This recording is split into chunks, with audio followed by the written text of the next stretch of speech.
fucking go. Rock and roll. How y'all doing?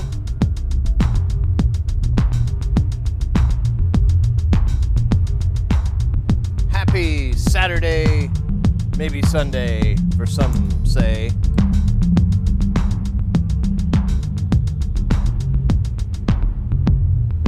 We are kicking it one more time in Jamtown. Got a gig. Starts tomorrow. It's not super early. So, we can goof around a little bit tonight. And, the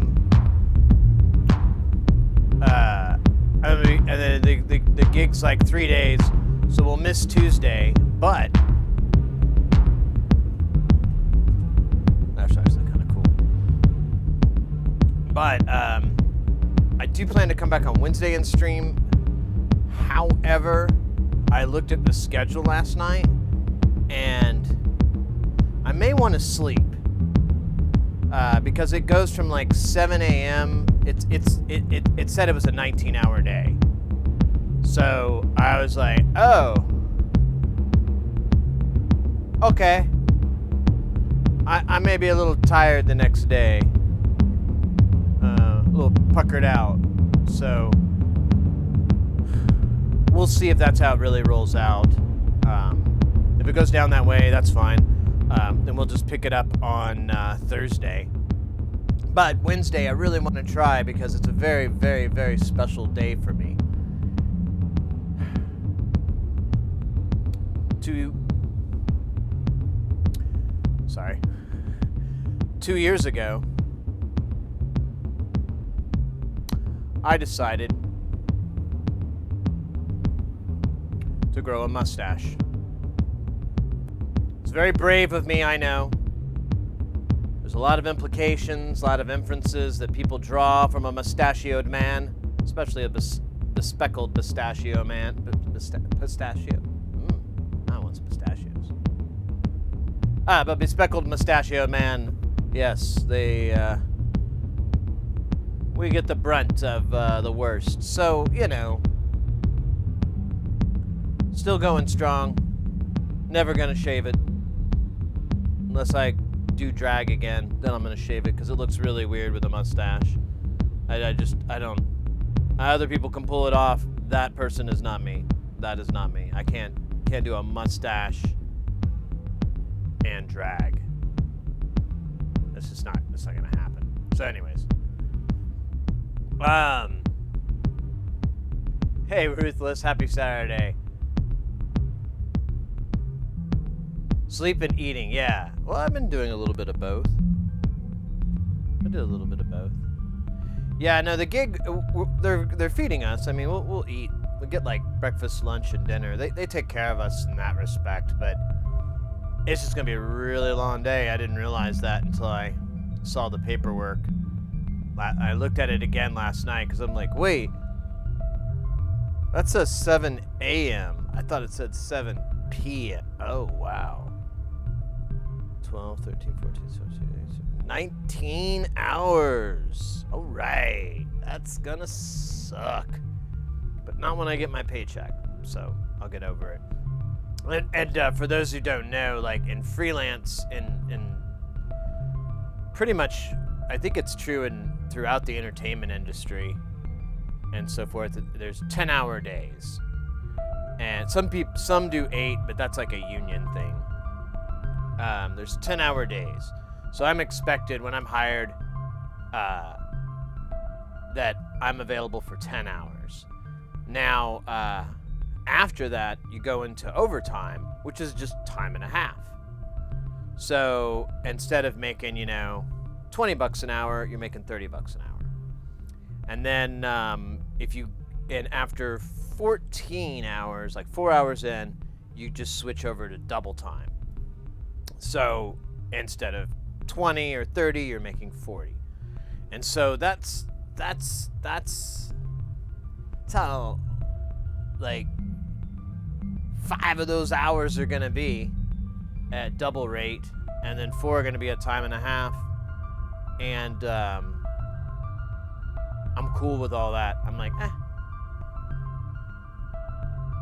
The guy I work with, we were talking about a long time ago. We were really big fans of just like, I mean, it kind of works to do like a little, work like a short shift or work a half day is what it's called in our industry, or something like that. But honestly, like, both of us were like, yeah, man, if I had a job that let us do 10-hour days, I would do 4 10s, because that was like I got a whole day back. And all I had to do was be there like 2 hours longer than normal. Who fucking cares? I'll make that up on the day I get like an extra day. I don't know. It's just awesome. So that's kind of how it's always been for me. And so doing these long days, it's not the greatest thing in the world, but I mean, the whole time I'm like, I'm getting paid to be here. It's cool. Making money, making fat paper. What can I complain? And not to brag, but I'm pretty decent at my job. I'm pretty good at it. I think I am. I've had some criticisms from some haters in the past, but all in all, I think I'm a pretty good A2. Well, in this instance, in this capacity, I'm an A2, which I've been doing a lot lately. And for those who don't know, an A2 is just someone that works back. It's the audio side backstage. We mic up people. Usually have mobile comms, so I'm running all around. And sometimes you're a de facto stage manager. Sometimes you're a stage hand. It's all over the place. But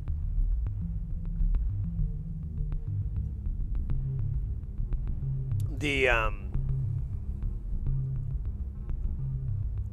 on this gig, I keep getting booked with these guys, so I guess they like me. But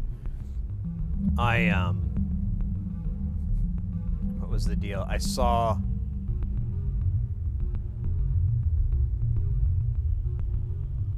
Well, never mind. I smoked a lot right before we went on, so I'm a little Smokey Robinson. That doesn't make sense, even if you know who Smokey Robinson is. It's like, it's obvious I don't, in fact. It tips my hand at my lack of wisdom of the great Smokey Robinson.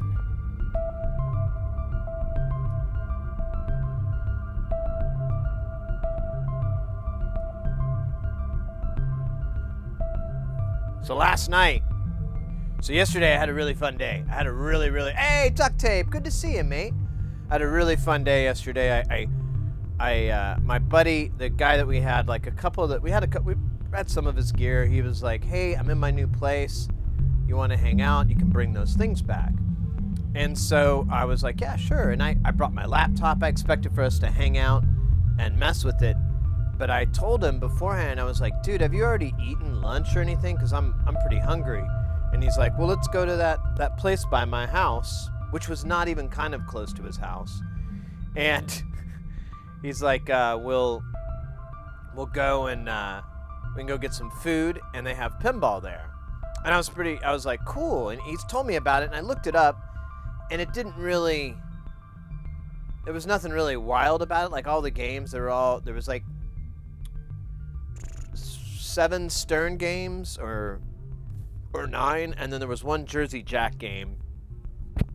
And I've played all the Stern games like a million times. You know what? I hadn't played the Avengers. That's a newer one, and I hadn't really put any time on that. That's a pretty fucking fun one. I like that one.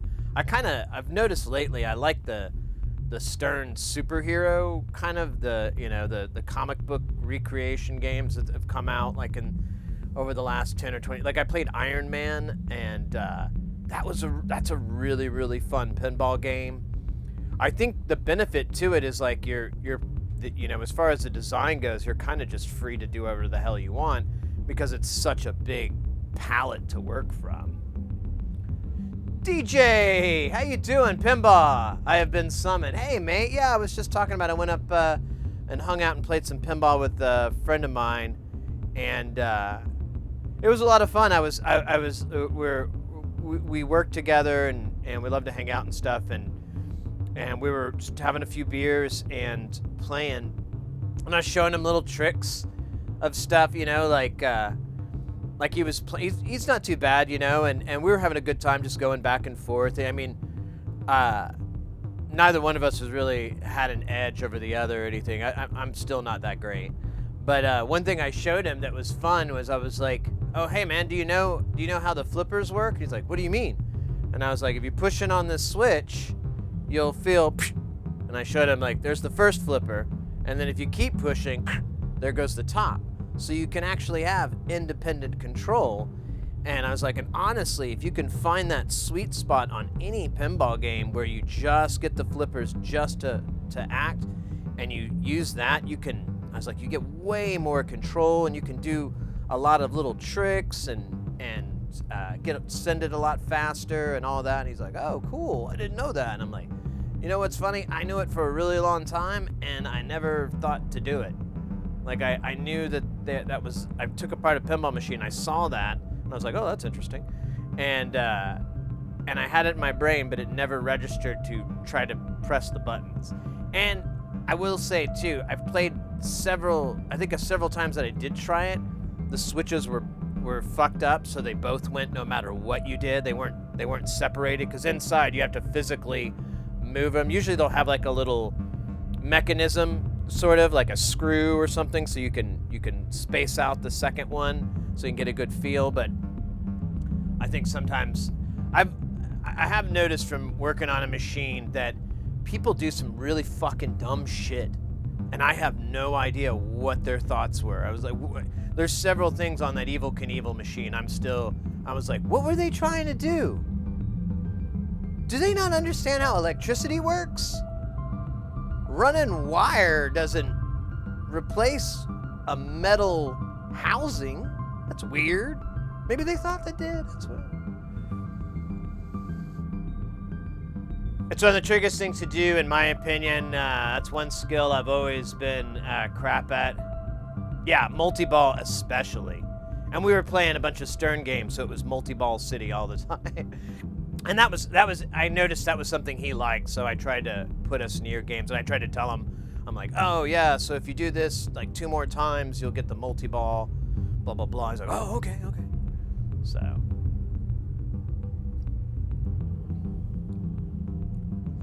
yeah, I'm almost finished with that with that Evel Knievel machine.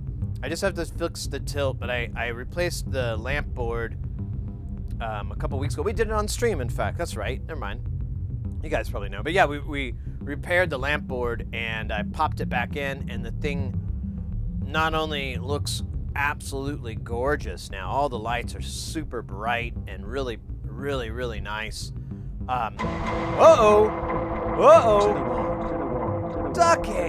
Duct tape. 2 months. Thank you so much, mate. Thank you very, very much. That's awesome. I gotta finish my thought. It fixed the multiplayer issue. You couldn't do multiplayer before, and I thought it had something to do with the tilt, but it was actually, apparently, it had something to do with the lamp board shorting out, and so I think that it was throwing off like the return for the player 1, player 2 lights or something. Because a lot of the, I've brought this up before, I discovered when working on it that there's a lot of the lights will drive the logic. So there's voltage on one side of the bulb, and then on the other side is the lamp board, and it will activate it by pulling to ground. But if there's no bulb there, there's no voltage, so it just goes to ground and nothing happens.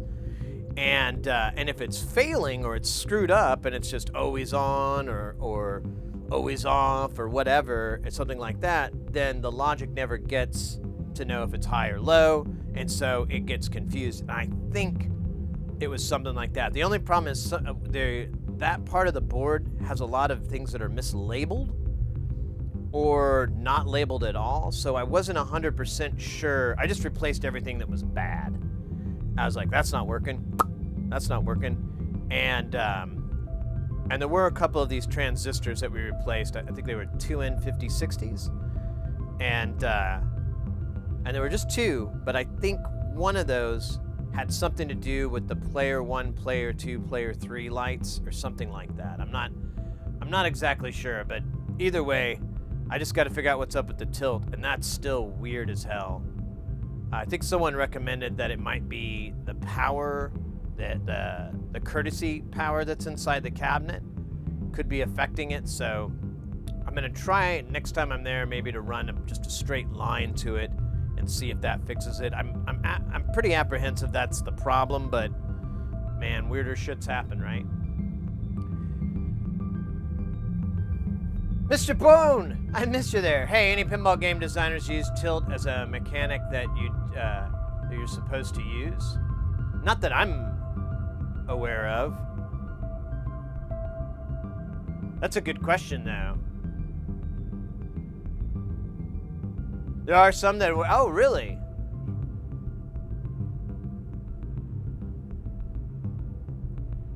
As an extra warning.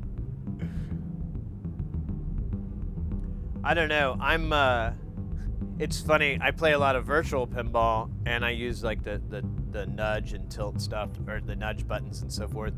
But like when I go to play it live, I like quickly remember that I'm not that big of a person, and I'm not very strong either, and I'm sure as hell just not ready to try to move a machine when I need to try to get something to happen. So every time I move myself out of the way when I try to do it. I'm like, oh, right. This thing weighs a couple 100 pounds, and I don't. That's. That's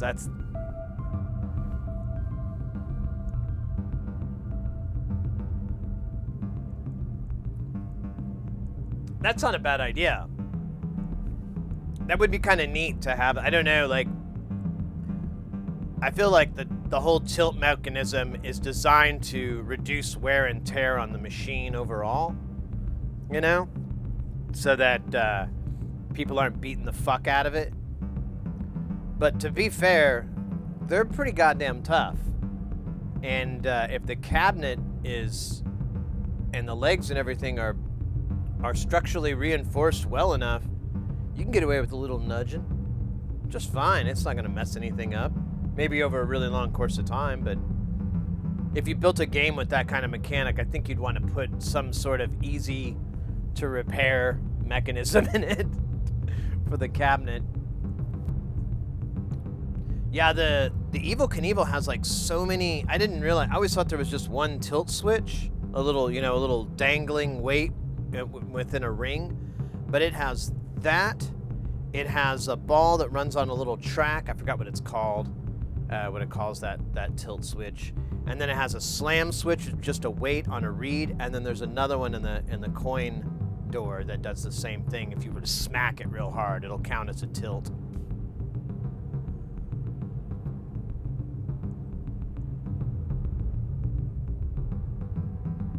You gotta get in the right stance. I'm $147, but it's doable for me.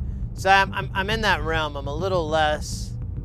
But I think it's mostly just like I'm so used to just doing virtual, and I just smack my little tabletop machine. And then when I go to do the real thing, I'm like, oh, right. All right, well, whatever. Yeah, I need like a real good Herculean stance. Oh wow, I got to use Herculean. See, I fucked it up. It's pretty freaking difficult to damage a properly maintained pinball. Yeah, that's what I'm arguing too. Like, I can only see really damage to the legs and the cabinet, which I don't ever see, you know. So I'm thinking that's been worked out.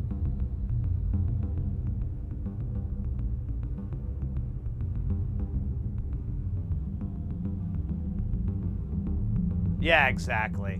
You'd break your hand, exactly.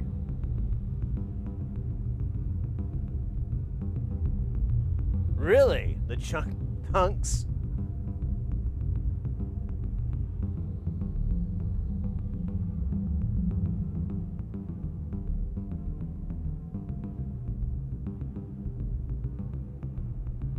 The fox. Oh man, was a good first start of the day. Talking about pinball. Yeah, it was fun. I'm trying to remember the name of the Jersey Jack game that was there.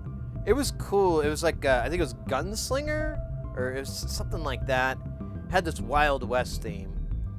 And one cool little thing that it had was like when you shot the ball, it went into this little spiral, and every revolution would give you a little bit of points. And it was kind of random, but I was like, that's pretty cool. That's a fun way to start the game. I'm into that. And it had a lot of other little things that were built into it too. We played the Metallica one from Stern, and man, I really like that game. I like how the graphics, I don't know, it's just a nice, like it has the monochrome, or the one that we played anyways, had the monochrome red screen, you know, the red and LED type screen, and it just looked really good, and everything, I don't know, it just kind of all gelled together. It looked like it was a really fun game. I've played it many times, but at that particular place, after that particular number of drinks, I was like, this is a really fun game.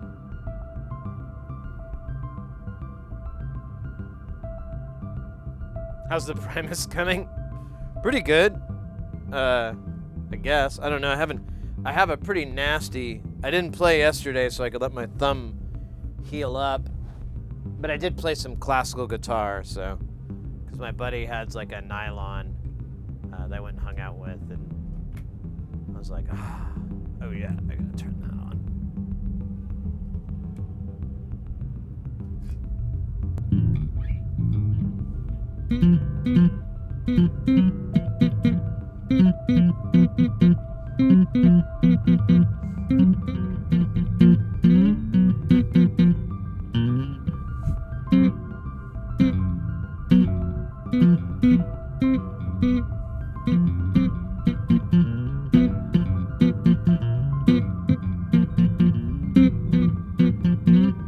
Yeah, it's all wrong on the rhythm there, wasn't it? What's this guy? He's doing all those little rhythm stuff.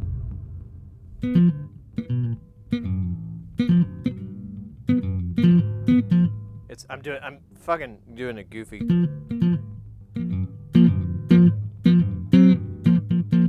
let me mute this up. Yeah, see, I'm just not there yet.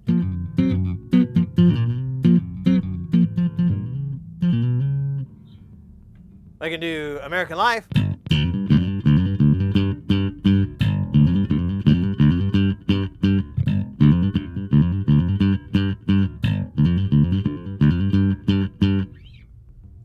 And My Name is Mud, we got that one.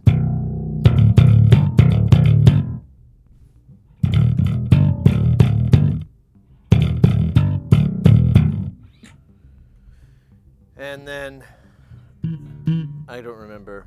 Oh, we could always do Blue Collar Tweakers, the chorus, but that's easy to play. I knew that one before. And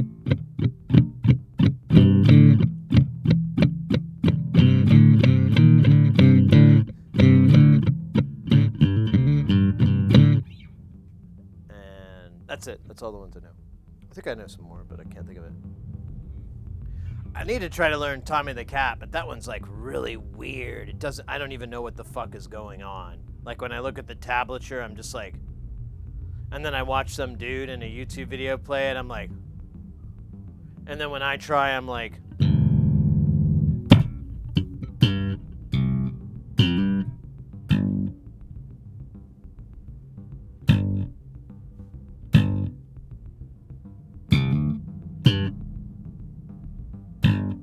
that doesn't sound anything like Tommy the Cat. What the hell am I doing wrong here?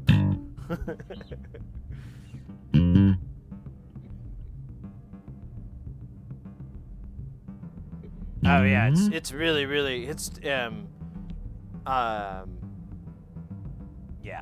Honestly, I like lately I've gotten this. I've started following this silly little Instagram account that's like 1 minute bass solos, and it has.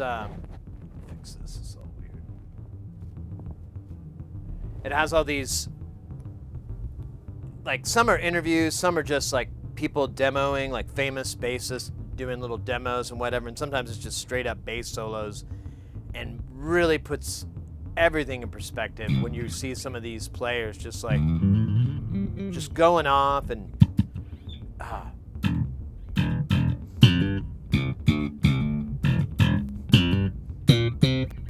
I need to learn some good old-fashioned bass lines. Someone was asking earlier, like, do you know this one or that one? And I'm like, no, I probably could learn it.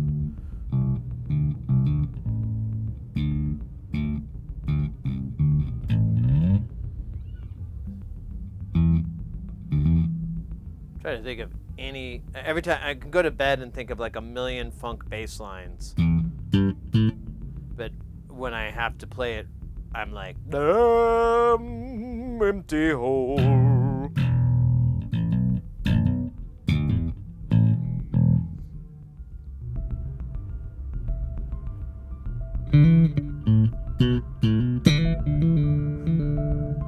Alamander, what's up? Rackmaster.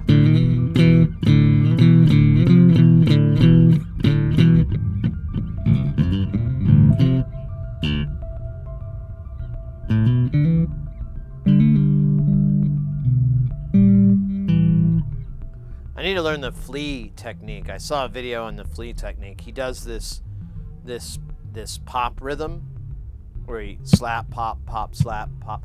It's something like that, but he does that all the time. It's like, once I saw that, I was like, oh, that's funny. Man, is he just stuck in that same... Is he just stuck in that same, like, rhythm forever? That's gotta suck. But he is Flea. He's having a good time.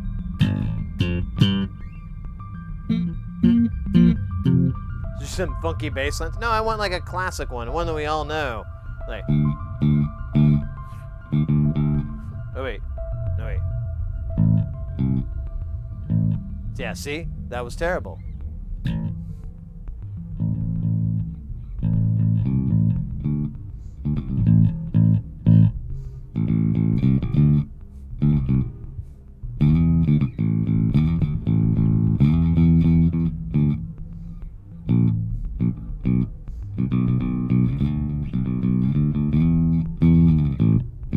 That's not the right key. I think that was a pretty. I apologize to Queen, and to Queen fans, and to anyone. That was pretty raw.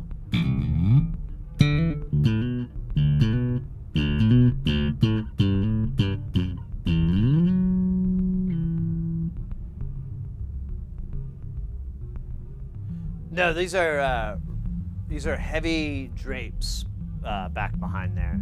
Now there are foam. There's foam chunks in here too. So there's drapes because it's like a bay window, and then on these sides I have these squares, and I just put them in the window for now. I've been meaning to put them up in the ceiling and stuff. I've just been lazy.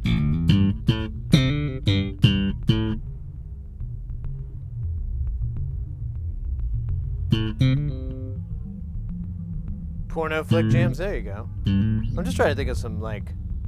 Oh, there we go. There we go, there we go.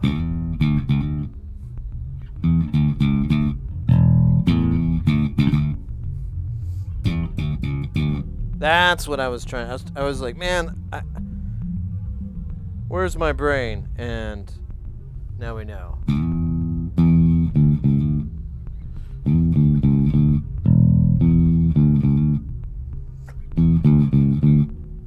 Doesn't really work without the drums.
There we go. That's a little better.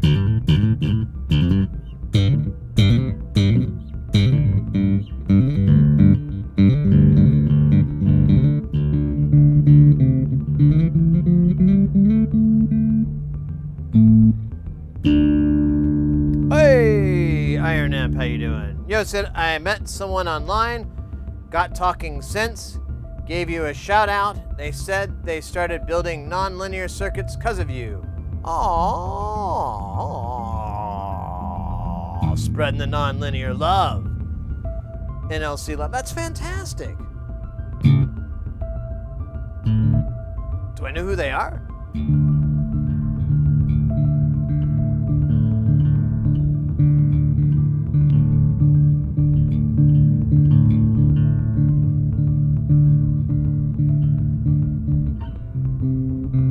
That doesn't work. That doesn't work.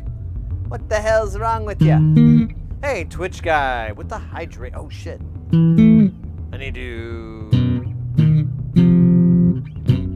get a hydration container and fill it with liquids. Surprised I don't have it in here. Oh, I think no, I don't know.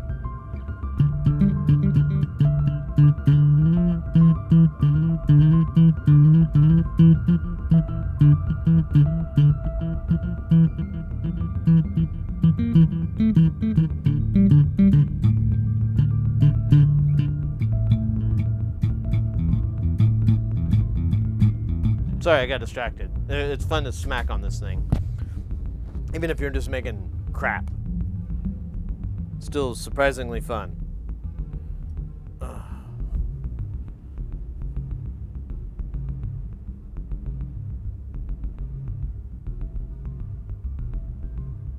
Oh yeah, no, that's fine.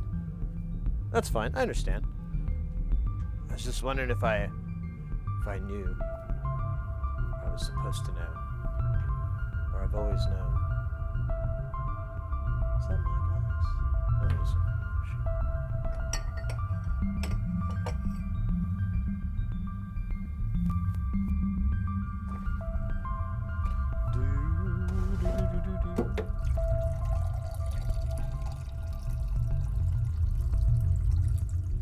Speaking of circuits,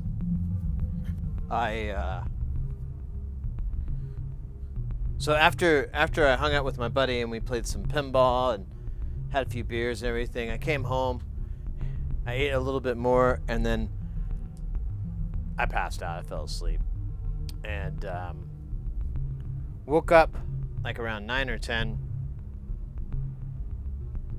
o'clock at night. Thank you for the hydrate, by the way. Oh. And ate some dinner, and then I just started taking care of business, sitting on the laptop, working stuff out. I got the module that we talked about Tuesday. We talked about it Tuesday, I believe, or Wednesday. I drew it up. It was Wednesday, actually. We talked about it. I drew it up. I think I made a front panel for it. We'll find out. We'll find out what happens, what they sent me. And I think we're good. So we'll get it in. It's an 8-channel version of it. And I don't know. We'll see if it's any good or not. And if so, I'll make some much more multi-channeled version. Someone's talking about making it buffered. By the way, I think I forgot to say what the hell I'm talking about. That happens. It's this thing I call the bus boy, and it's currently an 8 HP module that you can smack in there, mount it, and it'll have it'll have a series of jacks. In this instance, it'll be 8, just to keep it simple. I didn't want to spend a bunch of money on 10 tons of jacks for it not to work, and so I just had 8, and then there's 2 IDC connectors that will sit in there, And the idea is that you'll have 2 of these, and you can just route all your cables to that, and it would show up on your other case, or maybe on the other side of your modular. It's pretty versatile in that respect. And what kind of gave me the idea was that you can get, or you can even make it if you want. I'm thinking about making some just to see what they look like. You can make rounded IDC connectors. You don't have to have the flat ribbon. Anyone who's built a computer in the last 20 years has seen these cables and how they exist and they work. So I'm just going to make one of those, cut all the lines, do a twist inside, and then jacket it with like TechFlex or something. And then I'll have a rounded IDC cable, and then you can just go between the 2 points. Are you watching the new Star Trek Picard Season 3? I'm not. I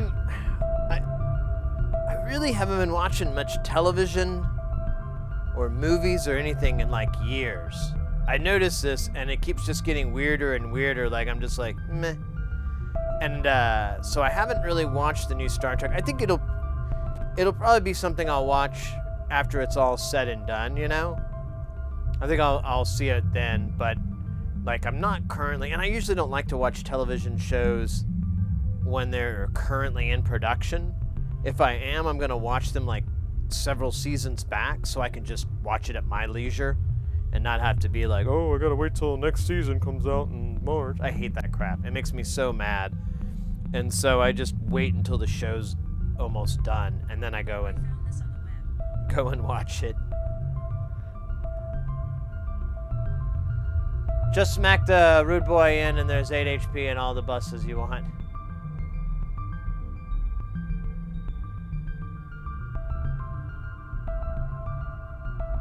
I like the butts, but I was gonna do something similar for my pin headers. Yeah, it's just a really simple thing. I mean, Doey brought up that there's something very similar that uses an HDMI cable. I was like, well, that's cool. I go, and I like that idea, but this, you can make your own cables. You can make them custom lengths.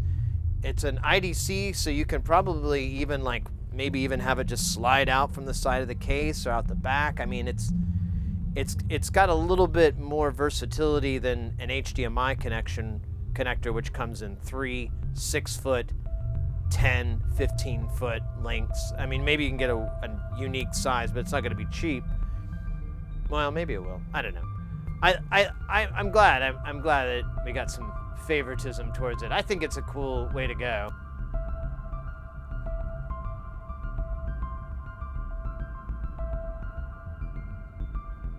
What does it sound like when you turn the jack off? Which...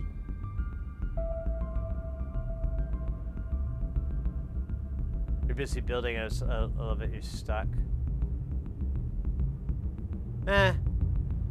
Well, I gotta work a gig tomorrow, and I'm looking forward to it. Well, I have a long day.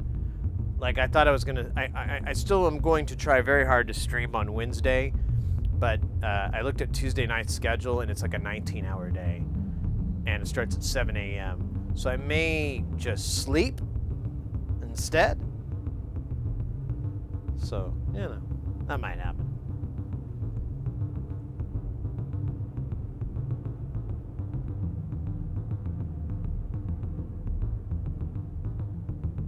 Yeah, it doesn't hold my attention very well. I got my phone out half the time. Really, I just watch old television shows. Like, and even my favorite series of all kind of jumped the shark. Like, the last season or 2 of Archer, I didn't really care for it at all. And, man, there was some other show I felt like it just really lost its funny. I can't remember, but either way, there's a couple of shows like that, and I've just been like, so I just rewatch old. I watched the first seasons of Archer all night last night when I was working on paperwork. Kelton,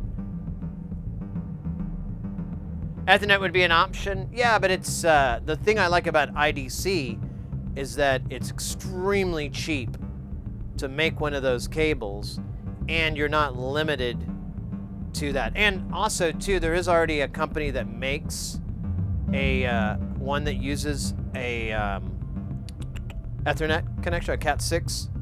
So I'm not reinventing the wheel there. I like the idea that I could get a 20 pin, an 80 pin, a 40 pin. I could get really big buses.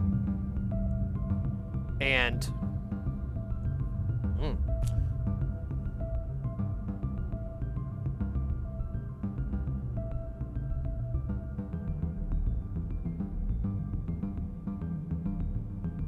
no, it's not using the HDMI as a protocol. It's just using the wires inside. They're all twisted pairs and they're all twisted up, so you get pretty clean signal.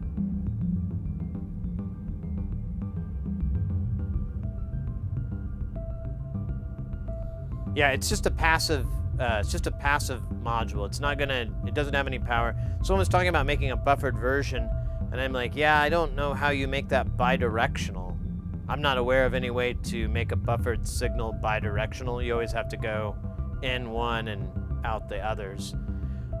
Ken Stone does make something that's kind of like that. It's like it's basically a busing. I think it's a busing system, but it has a bunch of weird stuff like a precision adder and all this other stuff built into it. I should look into doing that. If my PCB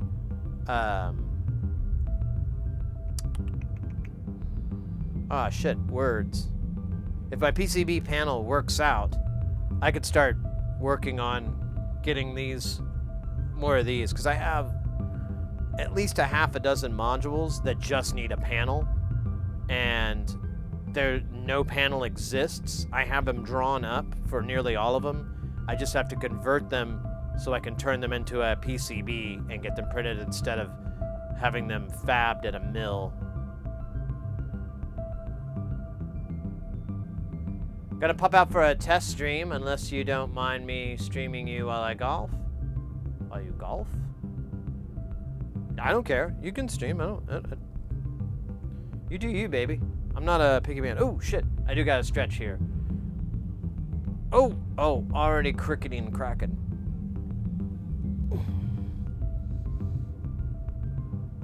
Oh, I did have a really good sandwich at this place. It was supposed to be a slider, but it was more like just an open-faced sandwich. It was weird, but it had this pulled pork in there. Probably the best pulled pork I've had at a restaurant. Like, barbecue places, they do it right. Everywhere else, it just tastes like boiled meat. This had like a ton of flavor and a really good texture. The meat was really, really tender too, so it was good. I should have ordered one for the road.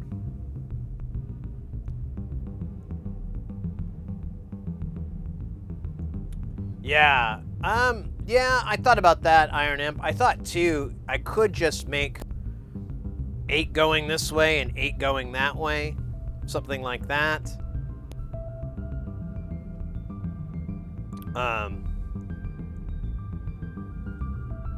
Because I guess you could maybe do a switch where you engage which way it goes, if it's an input or an output. If you're determining if it's an input and output with a switch, and then you'd have to do it on its other side. I guess that's a possibility. That would be cheaper than just filling it with jacks that go one way and jacks that go the other way, because you just have switches to complement it, which are more expensive, but not really, not by much. You could even build like a mute in there. Ooh, make it a 3-way switch.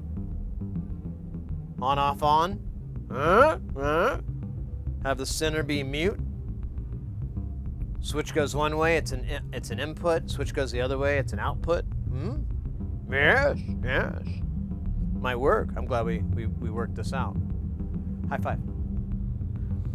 I plan it's so if you guys want to check it out, I have it on my GitHub, and don't go and get it made. Wait until I get mine made, and then I'll make sure it works right and I didn't screw anything up. But I plan to make several branches of that have 16 inputs, 20 or 16 IOs, 20 IOs. Maybe do... Man. I don't know. I gotta figure it out. But I plan to make variations of that. Meg Rumman, welcome in, mate. Thanks for the lurking.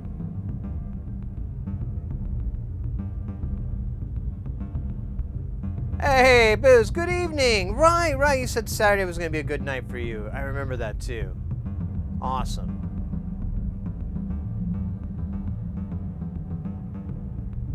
Oh, from Canada.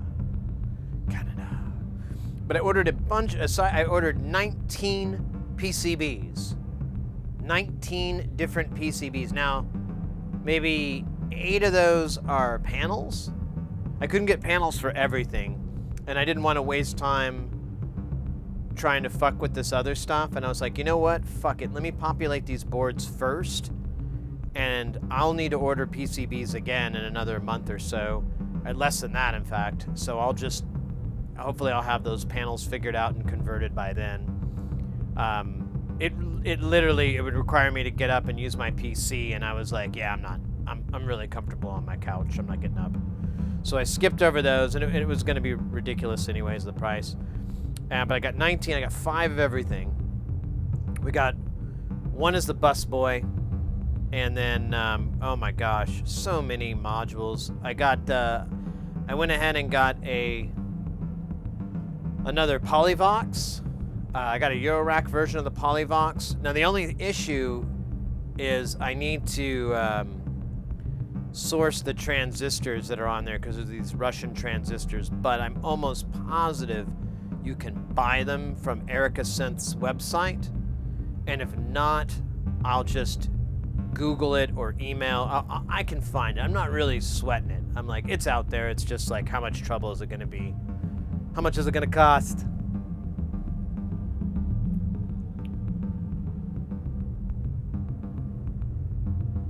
Nice to catch up with you. Messing with weird filter idea. Bash together a pair of WAS-style variable state filters and smooshing them together to see where it takes me. Ah, nice.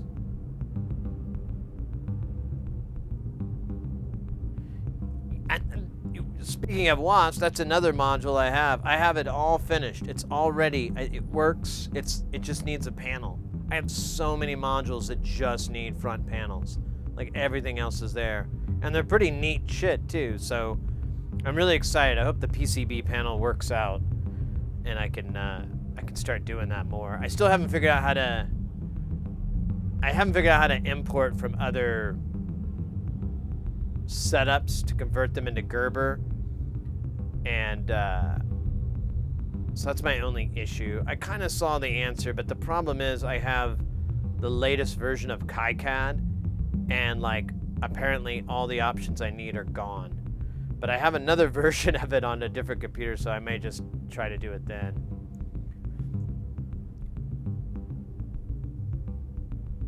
Only thing is as a caution with the EDP clone stuff, the filter specification was from a Dofer website that the CMOS inverters that provide will eventually burn out. Interesting. Hey, it's better to burn out than to fade away.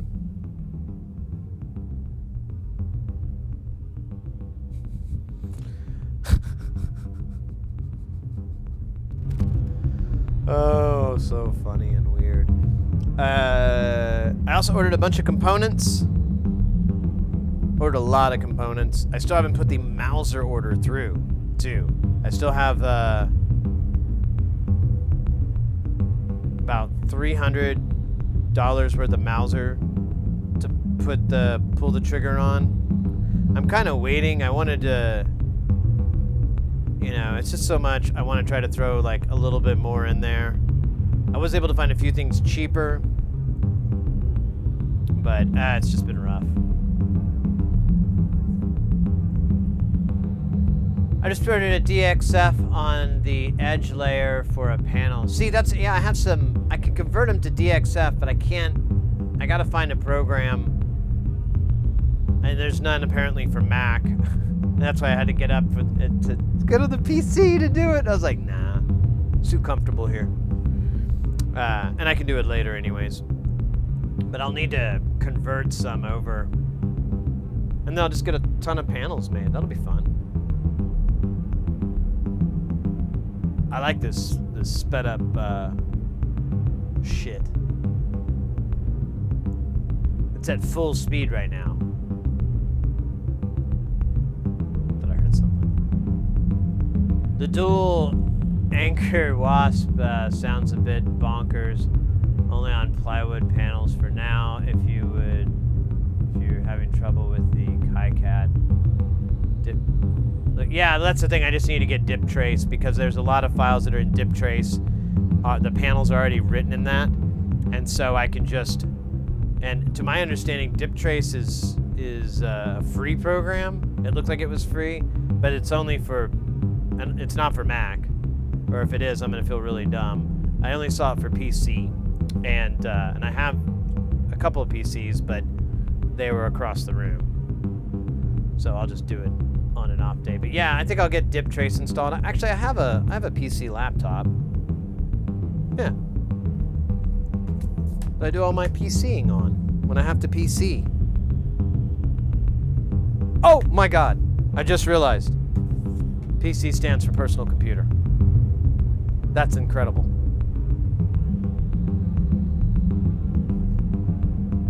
I kind of like it like at the speed. I'm not really.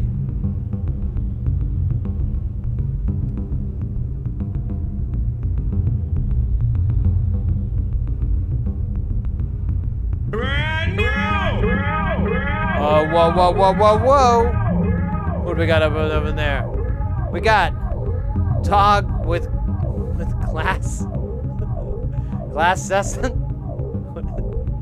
Dog with glasses on. I love failing those. It's humiliating. Thank you so much for the follow, mate. Welcome in.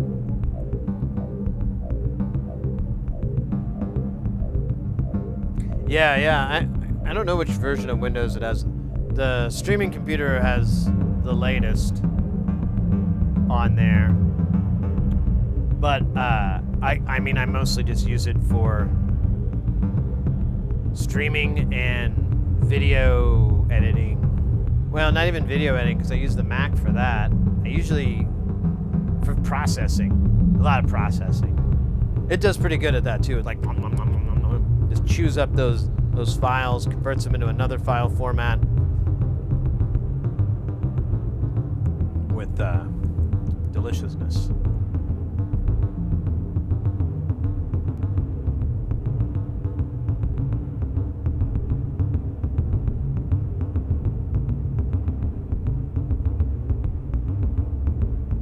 Yeah, I've been, and this is not meant to start a. Oh wait, we're in the middle of an ad. Let me wait for the ads to end. I'll smoke.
Yeah, lately, I've been very apprehensive about updating anything on the Windows boxes because I keep having problems when I do. Like I updated OBS. Should have never done that. It was fine the way it was. Now it doesn't do a lot of the things I wish it did. But, c'est la vie.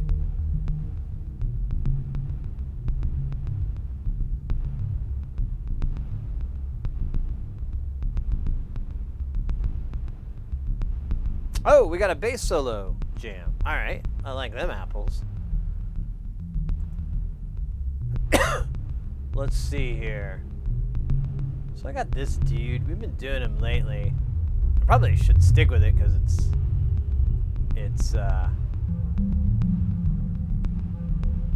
already worked out.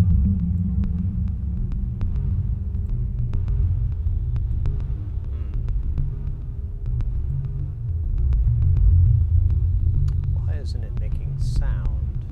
Oh, wait a minute. I remember now. Boo-ba-doo-ba-doo.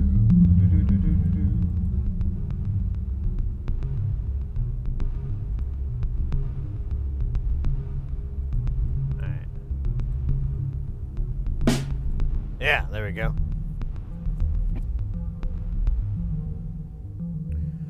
All right, let's do a bass solo.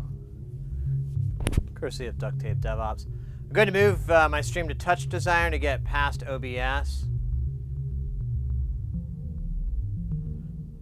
Should also look at my stream. I've been to your stream. The Chapman stick.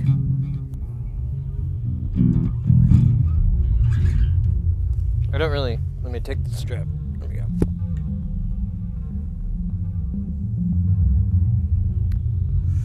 Yes, I have the bass Chapman stick. Oh wait, that's not it. That's. Oh wait, yeah, the Chapman stick is something totally different, isn't it? I thought it was the dick thing the guy made in the 70s. He's still around, too. He's still got his dick thing. It's not called a dick thing. I just call it the dick thing. It has a much worse name. Make sure I'm in tune. I feel like I'm...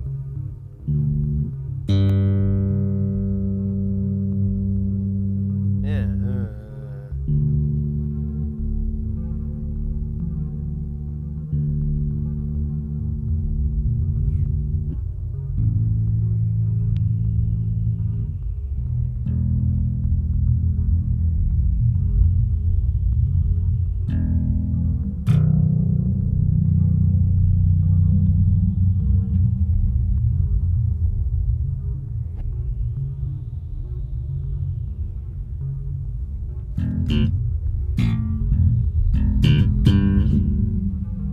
Alright. Take that, light. Father never loved you.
I was off at the end, but I got the gist. And that's what's important when we're doing bass solo jam.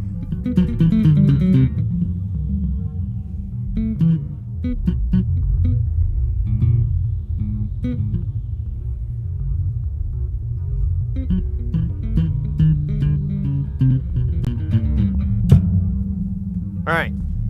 It was fun. Good times. Good times to be had by all, except bass haters. Wherever they may be, wherever they may roam, they are weird. And they are dangerous. Let me grab another Dr. Pepper here. From the Dr. Pepper Reservoir. In sunny Phoenix, Arizona.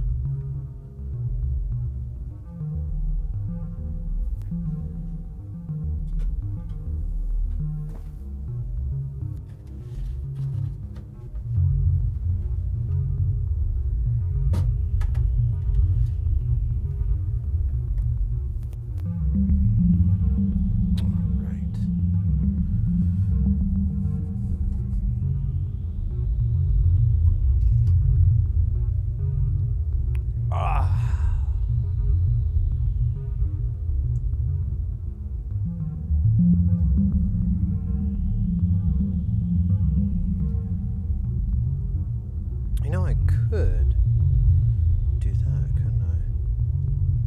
Well, it doesn't work, does it? Does it?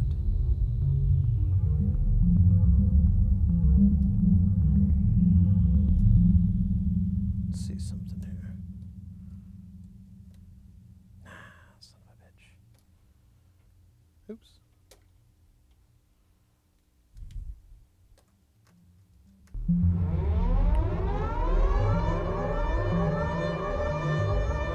Oh my God.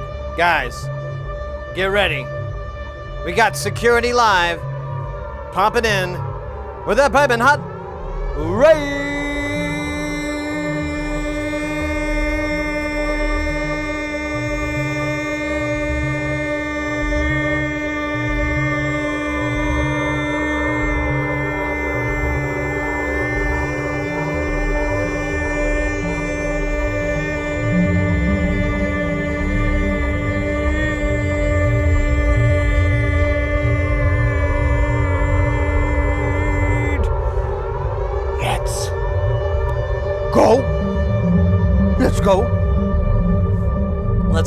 Let's go, guys. Oh my goodness, this is awesome. It's been a little bit, I think, since we've had the pleasure.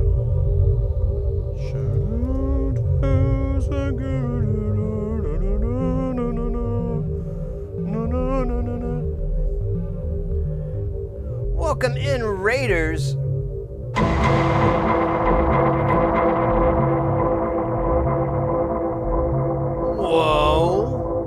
Whoa. Hey, I just noticed it doesn't talk. It used to talk and stop talking.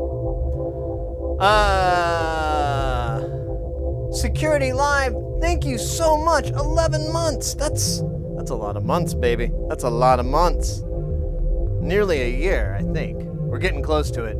Yeah, guys, definitely go check out Security Live's channel. They do all types of different content, from development to security, to, you know, it's a great channel.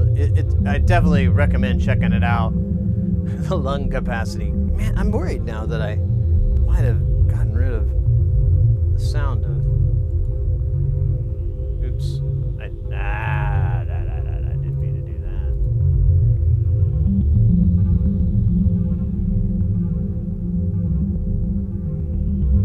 Now we figured out that's terrible. Huh. I don't know, maybe it's a goof? There are lots of goofs. Oh well. I'll check it later. Security Live, how was your stream? I just got a fresh Dr. Pepper. What were y'all up to? Anything in particular, or just hanging out and being cool? Setting that bar right up here. Right up there. That's where the bar is. Look at that. Almost over my head. Just like barely gets like the top of my... That's where the bar is. That's where you'd be putting it up. Guys, welcome in. If you've never been to the channel before, you've never been here, we do electronics. We're really big on soldering and making and building and stuff like that. In fact, nearly all of this is DIY. Half of it we built on the channel, half of it built it before I was over streaming, and of course we got to play with it. We usually do the last week of the month. Because of how the week and month fell out, we're gonna cheat day and do it today too on the 1st. But the whole channel, like I said, is about getting people into soldering, into making and building. So, if you have any questions, feel free to ask. This isn't a performance stream or anything like that. If you're curious why something's going on, you want to know, you want to try something, feel free. Feel absolutely free. I'm not married to any of this setup. Brand new! Look at that. Senor. Coming in with that follow. Hope I said that right. Seems like it's one of those punny names. Booze need to duck, but I don't have a duck. We have a guard goose on security. Well, there you go. You need that. Some sort of duck, mallard type security system. When I was like ages and ages ago, I used to walk to the bus stop, and my complex had this like kind of lake, and there were all these like geese that would hang out, and oh man, I remember it was like reminiscent of like going to school and hoping, no one picks on you or anything, because you're like, I'm just walking past, I'm tired, it's early in the morning, I had to get up really early to go to my job, and just walking. Don't make eye contact. Just pretend like you're not. Oh god, fuck. And they bite hard. They got like teeth. And they don't go for much. I mean, they tried to get the clothes, but I think they figured out that the exposed flesh is where the money is. And so they go for the flesh, and I'm pretty sure someone fed them meat, and that's why they crave human flesh. But they were really, really awful, and I've since hated them.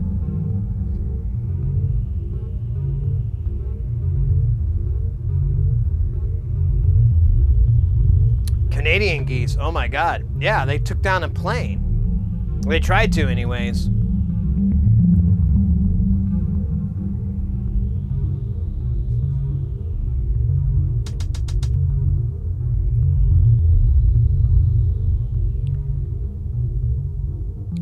I'm gonna slow one of these rude boys down.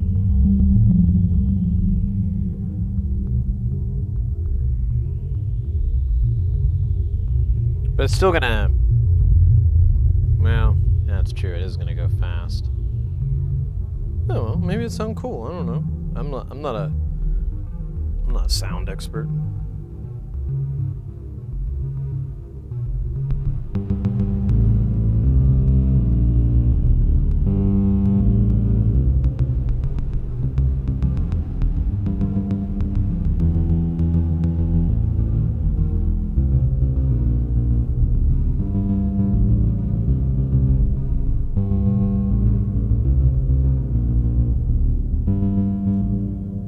Try this.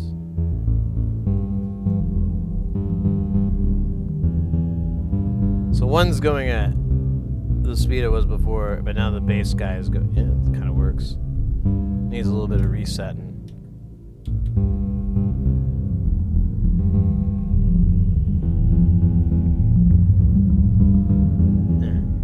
I can deal with that. I can handle that. Hey, I'm posting an unboxing video of my BARP 2600, and don't forget what today is. Well, today is posted a video where they put magic crystals on their sound interface to improve the sound. That's asinine. were talking about that. I was almost terrified to create a monster, but people were talking about like woo audio and, you know, fake, like, you know, the special audio sounding better cables and crap. Ugh. Which 2600 did you get? The Gray Meanie, or I don't know what the other one is called. Waldo the guard goose is friendly to me and my family. Get a proper hissy flappy thing going and don't use it.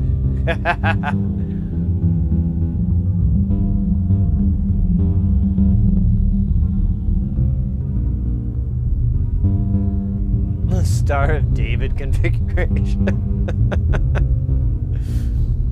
Yeah. Doesn't work like that. Normally I'm open to making non-committal statements like that, but I can safely say that's not how any of that shit works. And I can say it with absolute certainty.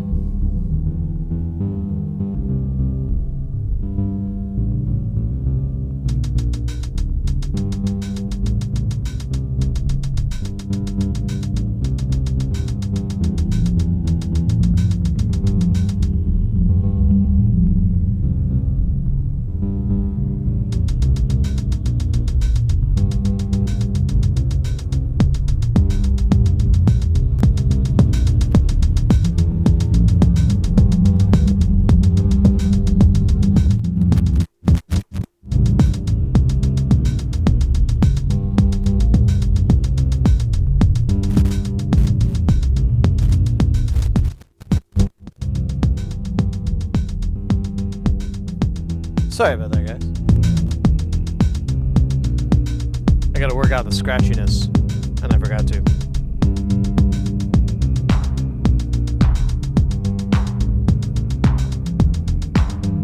Brand new!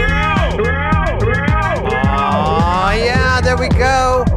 Tranced Mind coming in with that follow. Welcome in. Thank you so much. Question, when are you designing new boards, modules? Do you design an RF shield from the get-go, box in the afterwards, or don't you worry? So that's a really good question. I actually talked with a buddy of mine, a really smart friend of mine I've been working on projects together with. I showed him a couple of my first PCB designs, and he had some really good tips. And although he was, and it does work for one sort of, but he kept trying to look at this from a digital standpoint, you know, as far as like RF shielding and so forth. And one of the things he said that I'm like, oh shit, I'm just gonna try to do that. That sounds like a great way to roll. Is to put signal on one side and then power on the other. So you'll have a ground plane protecting each other. Everybody's got a nice big fat ground plane, and you don't have, like, at least your crossing of traces is nominal, and it's still separated from the, you know, with the substrate, the fiberglass or whatever. So he's like, that's a really good way. And he was even pointing out, he's like, you know, 4-layer boards are pretty cheap right now. And I'm like, yeah, dude, I need 5. And he's like, why? And I'm like, well, all this stuff is bipolar, and there's 2 rails. I can't. But then he's like, well, just put one of the rails on the other side. And I'm like, you beautiful genius, that's right. He goes, you could do ground, or you could put the other rail, whatever. Yeah, I know, right? Big O fat ass ground planes. Let's just take a moment to appreciate that.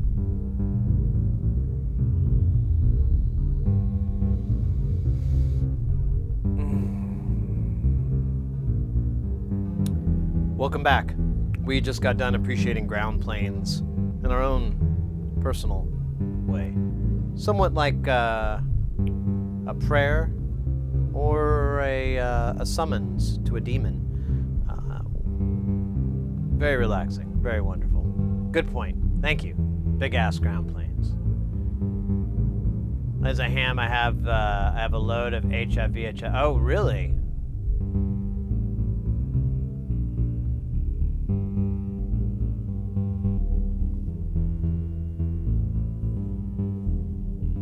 Airplanes.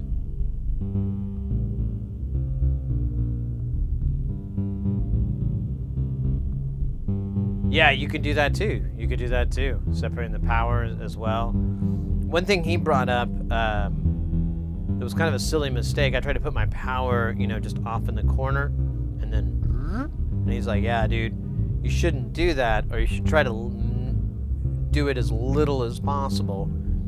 It's like it's better to have your power somewhere centrally located, or at least fix it so you don't have these power rails going right past data lines and right past, you know, chips that are digital chips and so forth. He's like, you really want to try to not do that if you can. And he's like, the easiest thing to do is just shove it on the other side, and it's really not that big of a problem. I'm like, oh. And it kind of, I feel like, you know, following that, I mean, not one-to-one, but just following as much as you can, like keeping those two separated, it's actually a good way to design, because it forces you to, you know, to design a good board layout. Because you're not like relying on just, oh, I'll just go via on the other side and pop up way over there, which is what I did a lot of. And he's like, yeah, that can really, I mean, you can do that, but you really, the easiest thing to do is try not to do that. And I was like, okay. He's like, yeah, just try to avoid doing that as much as you can get away with. And I showed him some Erica Synth boards where that's exactly what they did. Like, it's a, you know, we've showed these boards before. They're extremely dense, very packed. And you flip it on the other side, and there's just a ground plane. Now, there are a couple of spots where it hops over and stuff. There's like little stitches here and there, but there's no big traces running around or anything. It's all a ground plane. And he's like, yeah, this is a really good design. And I pointed out that it's an analog circuit. I was like, that's, you know, it's just analog. It's just shielding at the most. And he's like, that's a great way to go. He goes, this would be okay in a digital circuit scenario.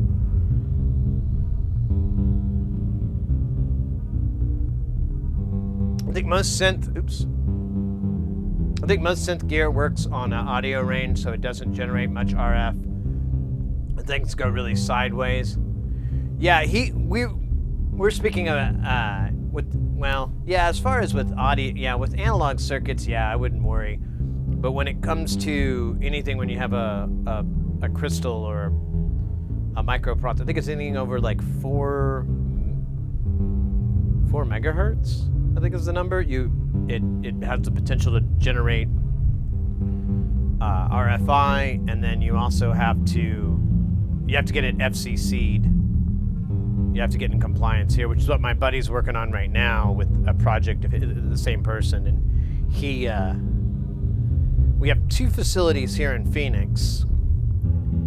And one of the things they do that's kind of cool, I didn't know about, is you can go and just get a test certification. So they'll just go in and test it and tell you what's wrong and everything, and that way, and it's like significantly cheaper, and then you can go in again and get the real thing. So you do have the potential of paying more, but you also have the potential of paying a lot less, because if you do have a problem and you can catch it on the test one, then you can shore it up and then feel pretty confident when you go to do the full cert that you're going to pass.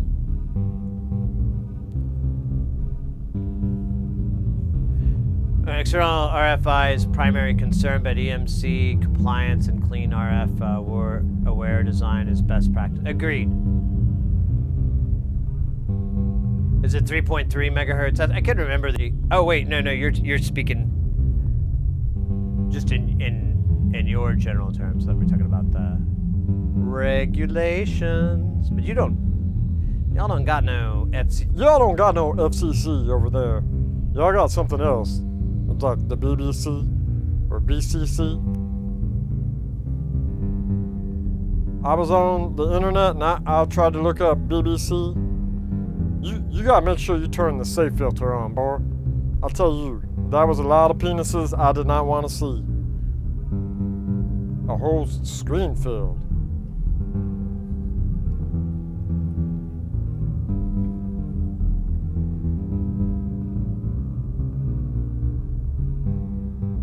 Yeah, using a scope to check for oscillation. Now I wonder what would happen if you queued up a 100, 200 watt high frequency rig right next to Sid's. Oh God. Probably pick something up.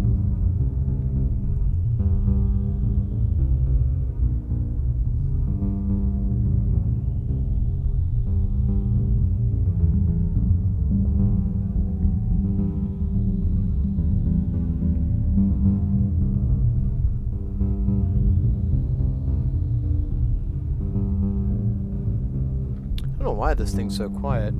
I don't get what's going on.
Still really quiet.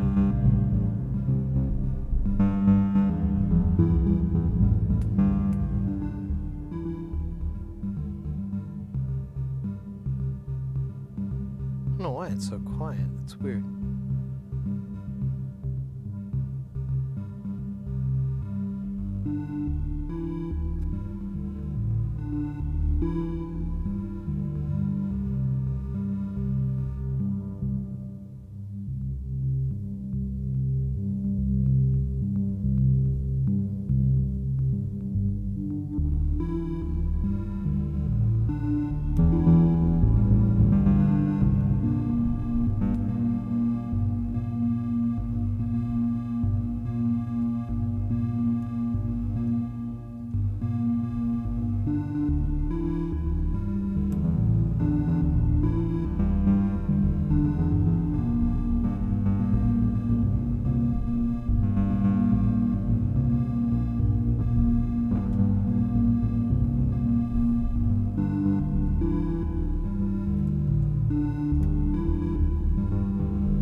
Oh my God.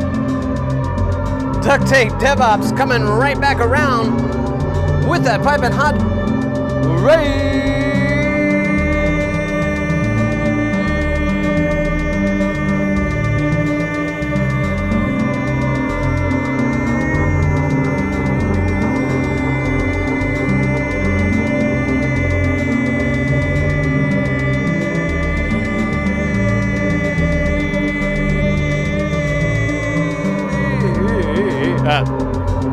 it's a little weak there.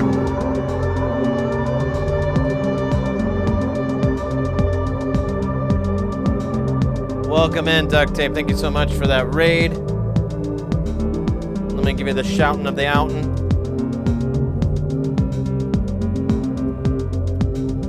How you doing? That was quick.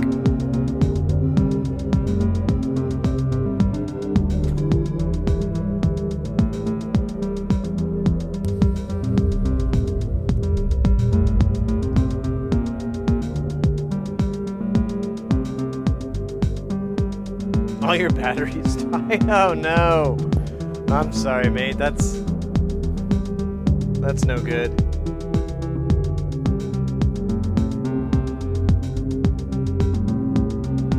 Well, you did say it was going to be a short stream. I didn't know. I guess I have no comprehension of what that is.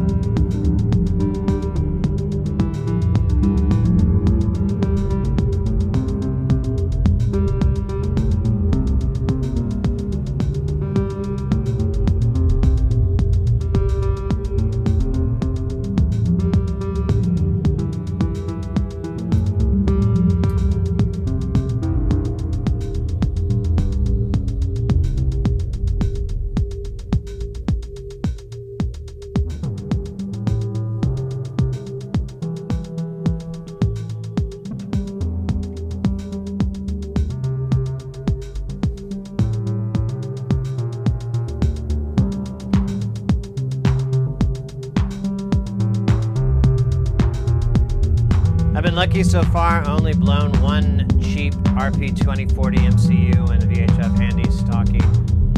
Was keyed up a bit too close to it.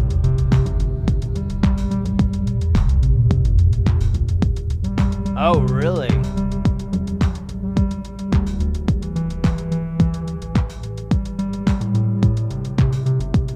Wow, that's crazy.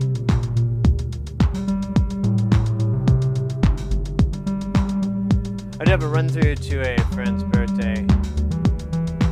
You bet, mate. Thank you for raiding. Thanks for hanging out.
Got a scratchy pot here.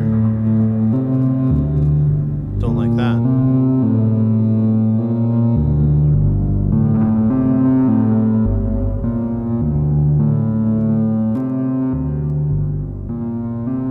Scratchy pot, no thank you, sir. I will take.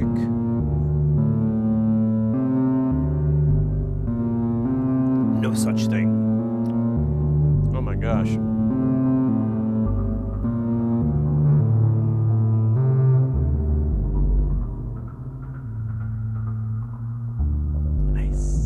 Nice. Feels good. Tastes good. Tastes and feels perfect. Deoxy. Yeah.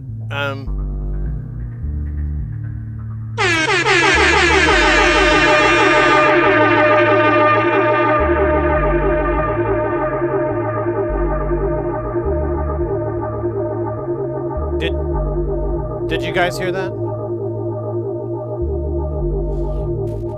Guys, we got none other than the legend themselves, Mr. X. Oh, whoa. Animal Groin with the 2 months of Prime Lovin'. Oh, thank you very, very much. That's fantastic. Yeah, it's a little loud. I turned it down just a little bit.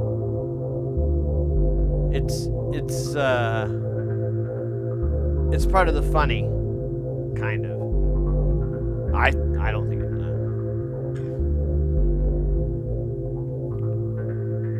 that. How you doing, Mr. X? How you doing, Animal Groin? Brock, how you doing? Yeah, I got headphones on too. They're in-ears, so technically they're louder than regular, earpods. Cause this fucker just sits inside my fucking skull.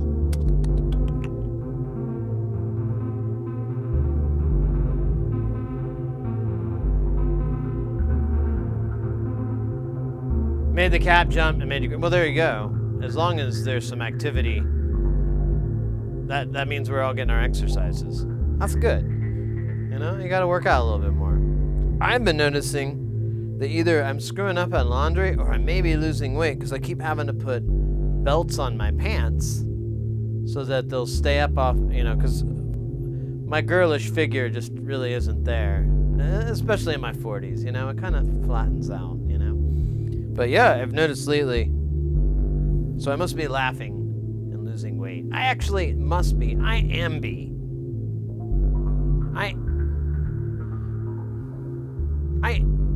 Yeah, anyways, you get the gist. Sid Heressy's weight loss program. Laugh off the pounds. Laugh off the LBs.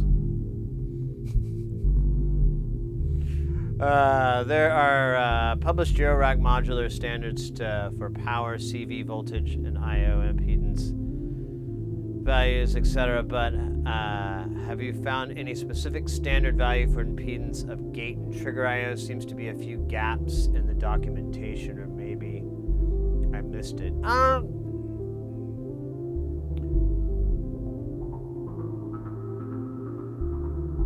Like most of them are 2.5 threshold or 2.7, somewhere in that range. Like if it passes that voltage, then it goes.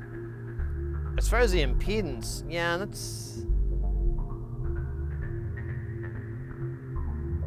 I would think it would be the same as what you would use for CV. But I don't know. That's a good question. I kind of just always eyeball it, and I have no idea if I'm blowing out the transistor, or not blowing out, but it's just like, yo, bro, I was cool with 3 volts. You're giving me 33 volts. I may be doing that, and unknowingly, or for fun. Rocking the 50-year-old dad. I don't want to turn into Danny DeVito. That's all, know? Big round top, tiny legs. I don't want that. And that's where I'm destined to go if I'm not careful. To a Danny DeVito style body. I'm not ready for that. Not yet.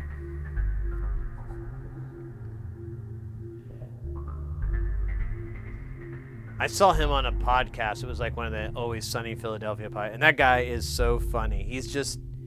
I would love to hang out with Danny DeVito. He's just absolutely so silly and such a card. And like almost everything he says is funny. And you kind of figure out he's doing a bit. He's like, you know, he's being silly. It's not all the time serious because he'll switch over and be like, well, you know, blah, blah, blah, blah, blah. But like all the other time he's just like, yeah, I brought a box full of like old stamps.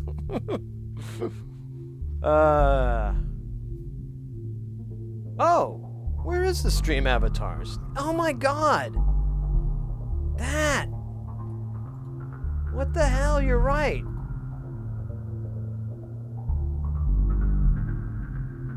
I have to redo my Twitch authorization. Ah, this is annoying. All right, stand by. I have to... Oh, cool. I think I'm already logged in. Let me make sure it's got the right name. No, that is not me. Let me...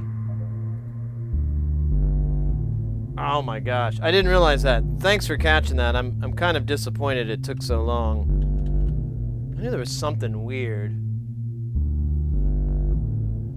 All right.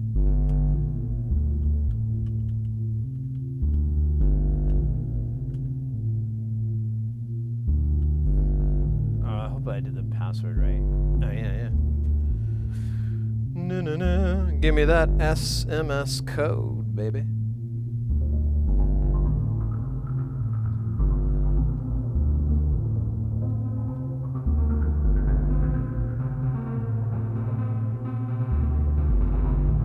Oh, wait.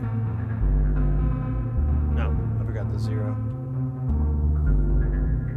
There we go. Make sure it's me. It is. Authorize. Okay, success on auth token. Now let's connect. Loading. Give me a moment. And we're back in business. Thank you for catching that. Like I said, I'm a little embarrassed it took me that long. I knew there was something weird, but I couldn't put my finger on it. It's like you leave the house and you're like, man, I know I'm forgetting something. And then you realize it's your entire clothes. You're just out there completely naked. And you notice it immediately because you step on the concrete of your porch and you're like, where are my shoes? Where are my socks? Where are my pants? Where is any of my clothing? It was kind of like that feeling, but I kind of rolled with it, you know? I was like, you know, feels good. Letting it all hang out. Daylight savings time just kicked in over here in Australia, so you're early. Oh, really? I didn't know Australia did it at a different time. That's fun. Well, I remember... Now that I think about it, I do remember the U.S. has like a slightly weird timing that it does it on, but I didn't know it was that big.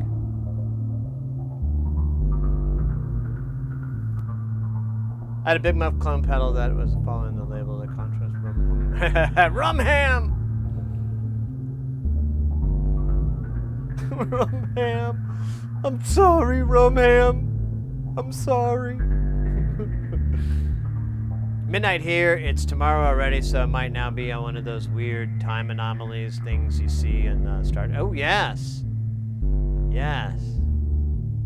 Should have the what was his name? The Traveler. That dude was creepy. I always thought the Traveler was just a weird guy.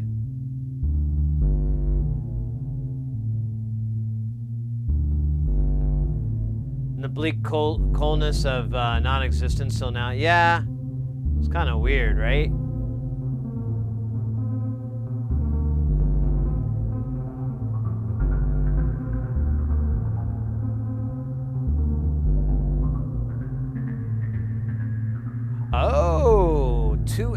yeah, that makes sense. A 2-hour leap back. I didn't even think about that.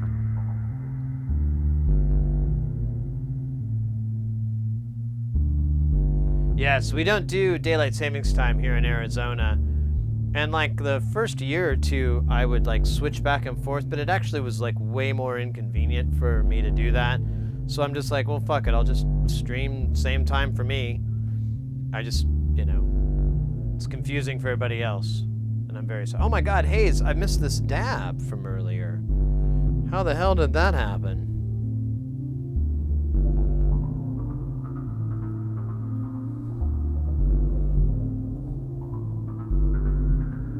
Let me see it. I gotta check on this guy. I really gotta clean this thing. I've just been putting it off, like really bad, and so it's a very filthy aquarium.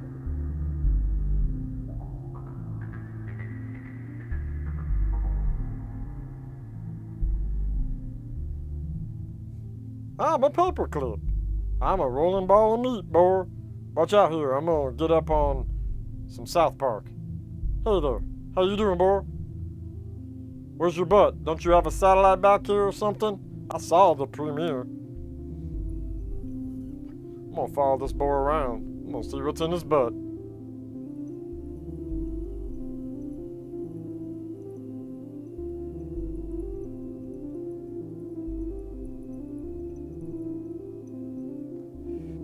I'm just gonna wait here. Give me some Futurama.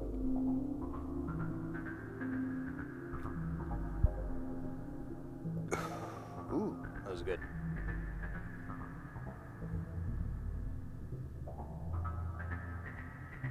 I'm not that big mouth.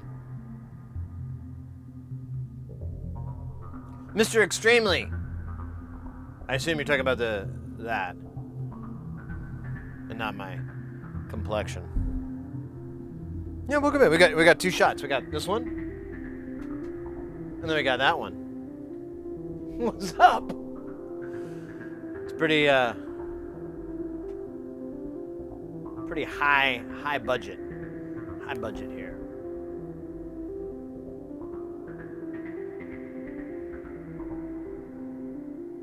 BST.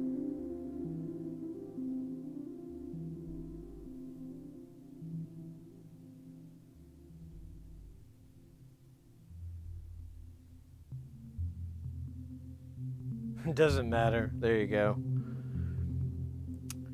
Yeah, welcome in, Mr. Extremely. Oh, we got some ads rolling. Let me wait for these ads to roll over. I might have to do a dab while I wait. It's just the only sensible thing to do.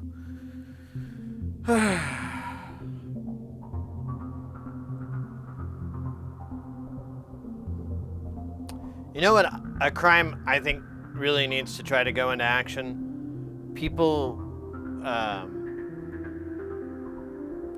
counterfeiting coins. I mean, if you could make a perfect quarter or a nickel knockoff.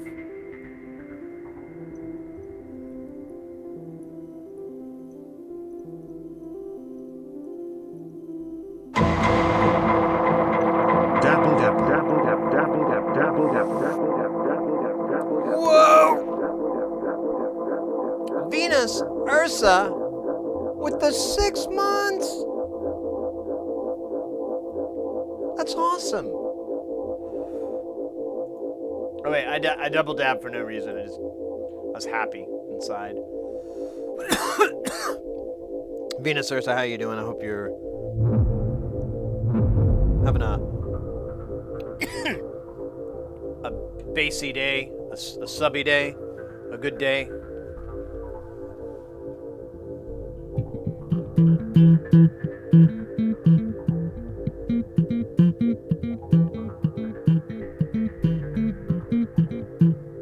Get.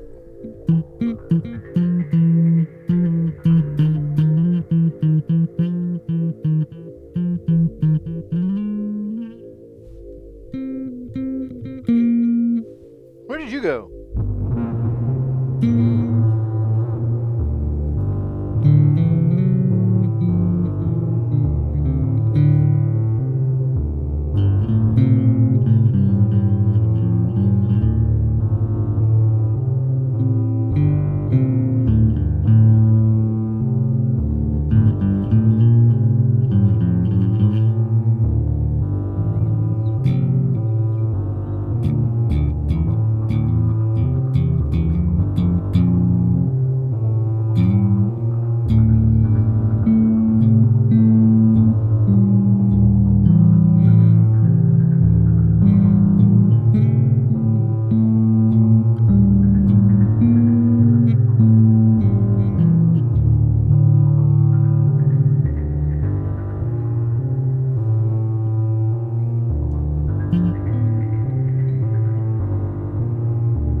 bass line is going. It's too wild, man. It's crazy.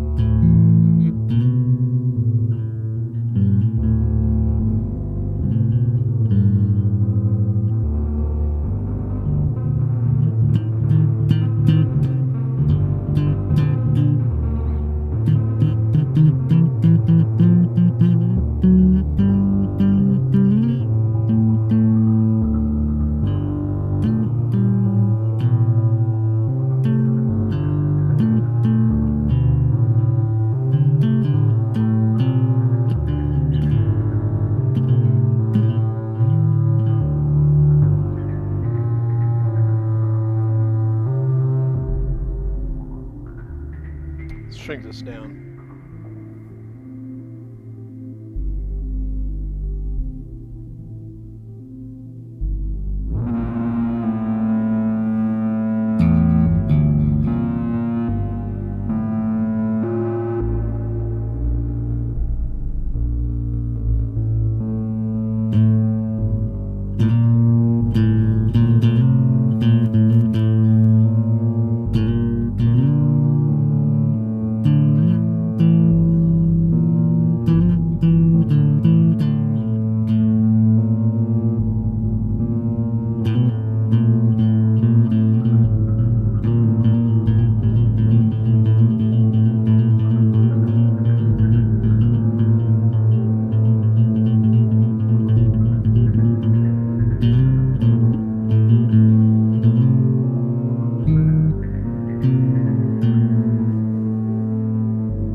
Hey, that's playable.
That's funny.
like that bass line.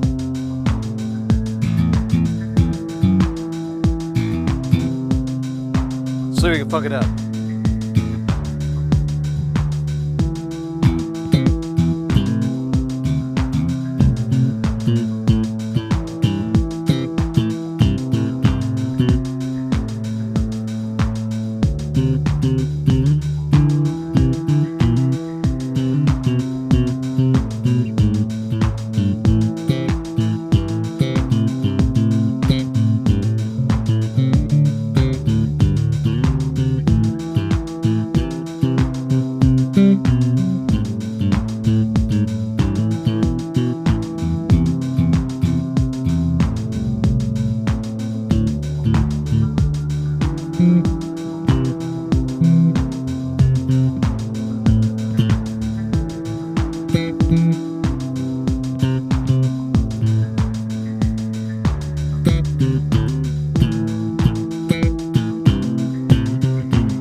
Sounds like superstitious.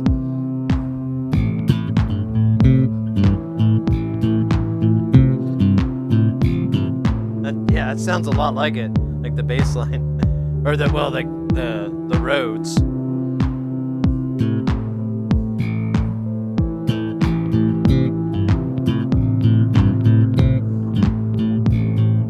That's funny.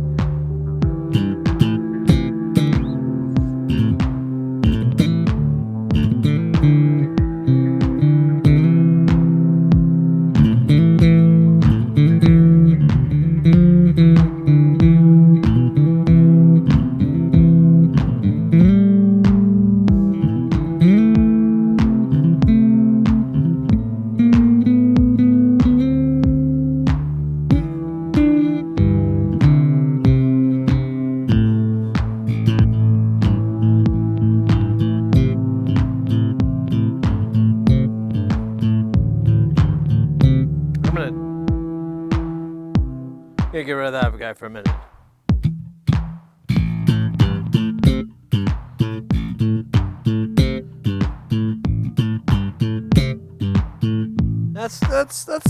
Those may not be the right notes, may not be the right key, but that sounds like the fucking rhythm that Stevie plays.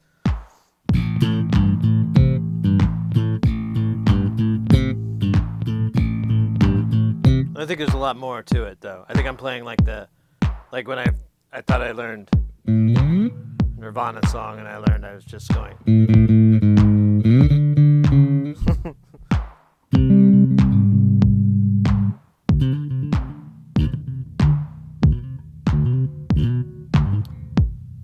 Tool's cover of Superstition. There you go.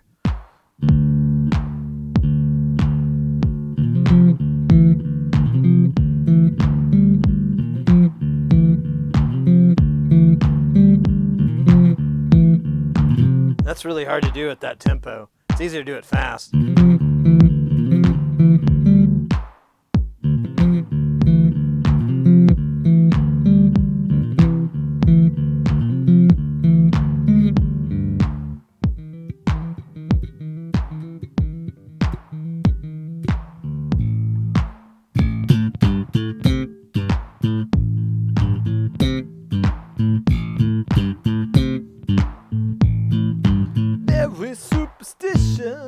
can't sing that song.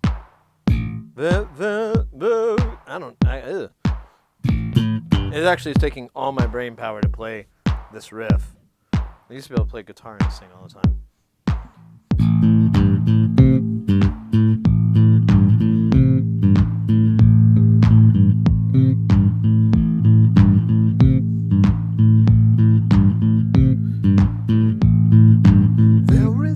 Yeah, I can't do that. I don't think that's the right notes.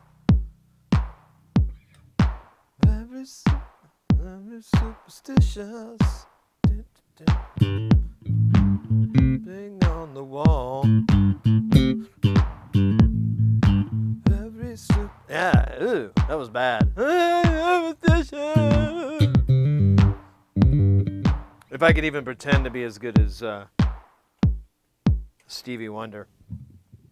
I saw a video. Stevie Wonder was backstage with Stevie Ray Vaughan. No one thought to call it the meeting of the Stevies, but and they were backstage hanging out and or in a studio or some space, I don't know where it was, and Stevie wanted to play. Stevie Wonder wanted to play Stevie Ray Vaughan's guitar, and so he handed it over to him, and I was like, "Wait, you're kidding me?" And yeah, he just starts wailing on it, on the guitar, like he's been playing it his whole damn life, which I guess he has been, and I was not aware. But yeah, he's a fantastic guitarist, and I mean, it's a great guitar to play on, but he really loved it. He's like, "Oh, this is really great to play on. It's really nice, blah, blah, blah." It's cool. Super incision. That is the closer beat. What's the bass line to that one? Boom, boom, boom, boom, boom, boom. It's kind of similar, no?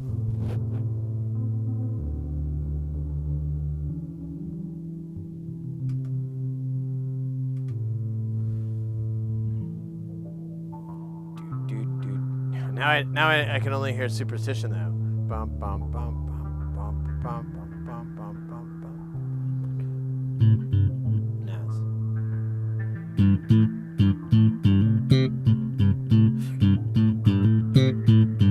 Yeah, that's the bass line.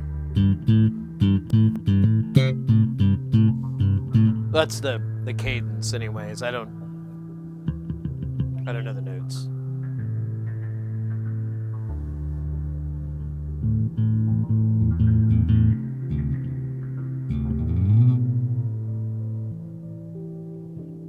Yeah, Stevie Wonder is absolutely a treasure. People talk about where's our next hair Beethoven. I was like, it was Stevie Wonder. Did you not catch on?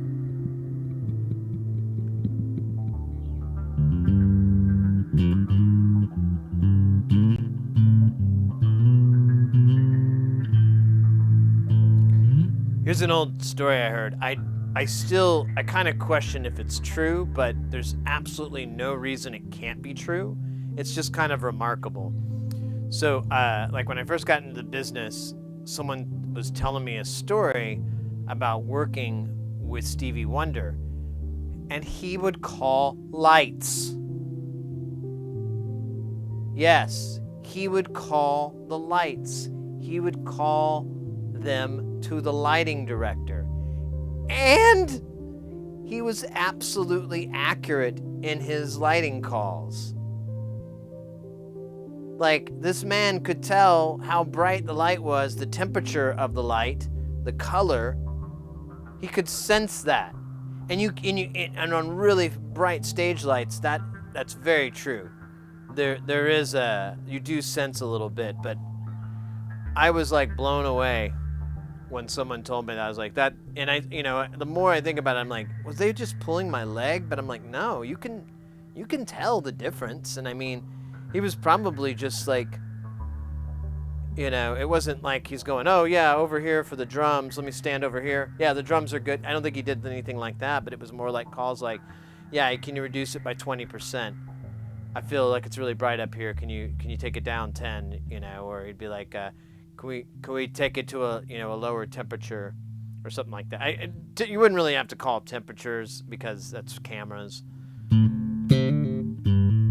or the lights or the gels that you put in, because that would have been gels back then. You can't change the temps on those old lights. Wait, it's not about the notes, the rest between them and the feeling. Yeah. I got the cadence.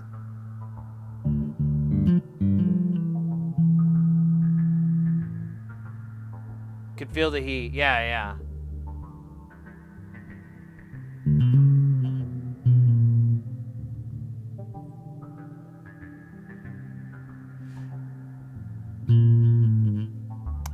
Yeah, I read like a better way to describe that is that their other senses not so much heighten, like they get better, but your ability to interpret them gets better. Like, for example, I hear shit that no one else fucking hears, but I don't have good hearing. This ear isn't very good at all, and this ear works sufficiently.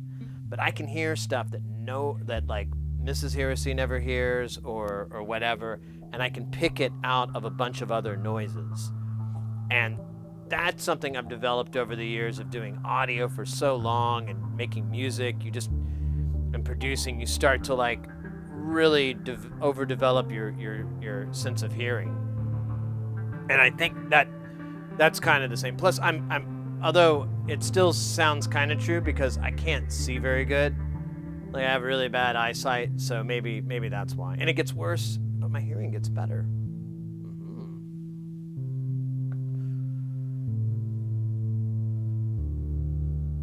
Aural, blindness in a whole spectrum. Just because you're blind doesn't mean you are completely unable to perceive visually. You know what? That's correct, too. And that's a good point. And, I honestly do not know the level of that Stevie Wonder's, like, vision loss is at. But that's true, too. Like I was just saying, my eyesight's really bad. Glasses keep me in the game, but man, it's just barely keeping me in the game.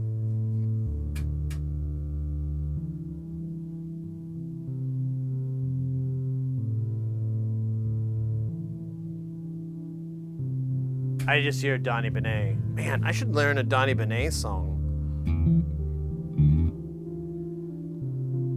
Konnichiwa, that would be a good one. I think I could.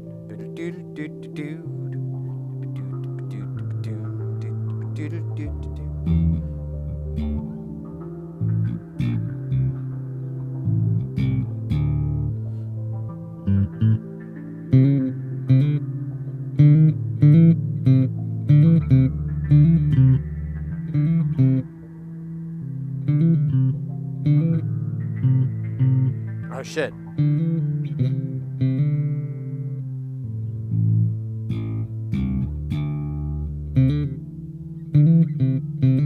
Yeah, that's hard. I'm gonna have to work on that one.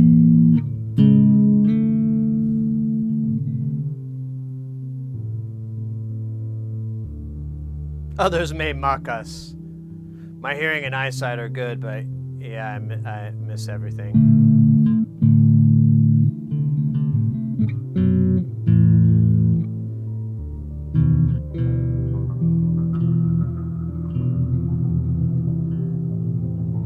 I think a lot of people that develop their hand-eye coordination, via like sports or video games or something like that, I feel like they tend to have a better visual acuity. I've never been very good at those things. I'm not a big sports person, especially now. All that running, Jesus Christ. Why would you run if there wasn't money involved? I can't understand it. I mean, if there was money and you're running to it, then okay. But running for no, I don't know.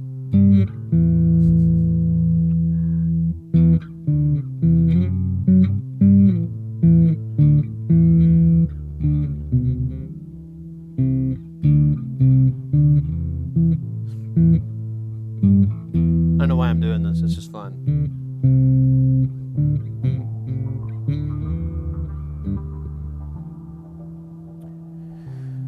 Yo, I was when I was hanging out with my buddy yesterday. We go on bike rides a lot, and I was thinking like, I should go on a bike ride, and maybe it might be fun to just do like a little midday stream, IRL stream with the bike, because there's some really kind of pretty countryside that you can bike through in the city here, and it might be fun to share it with y'all. We'll see.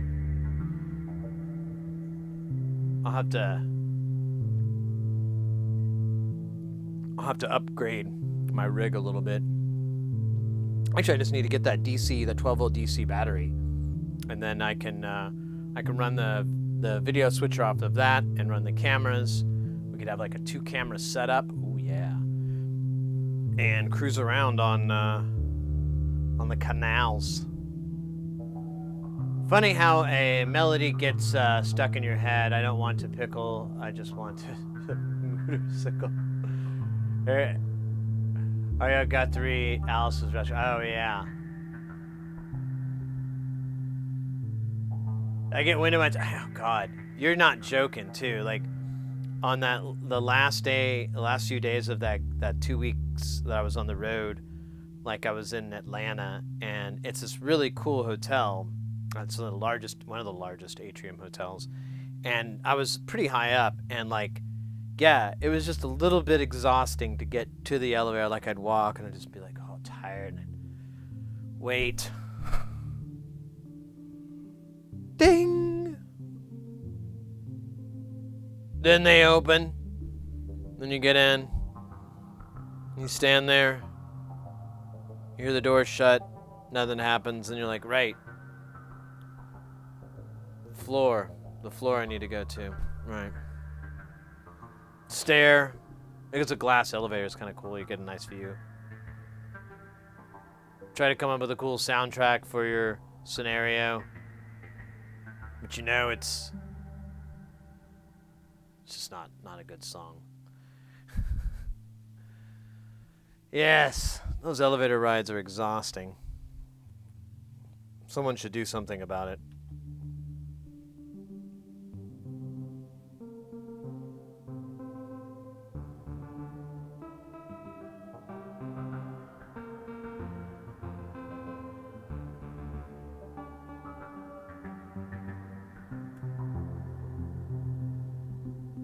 We may have to take it to the tuner. The tuner. Actually, let's do that real fast, because this thing has shifted quite a bit. And we could stand a little bit of tuning there. God, why is it?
That's space high.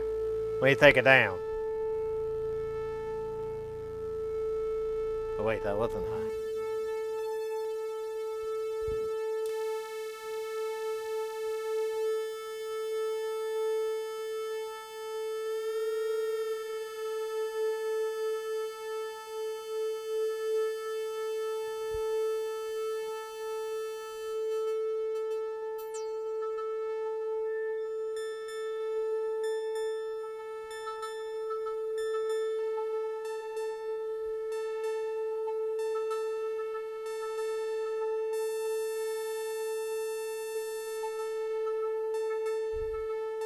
All right. Everybody's back in tune.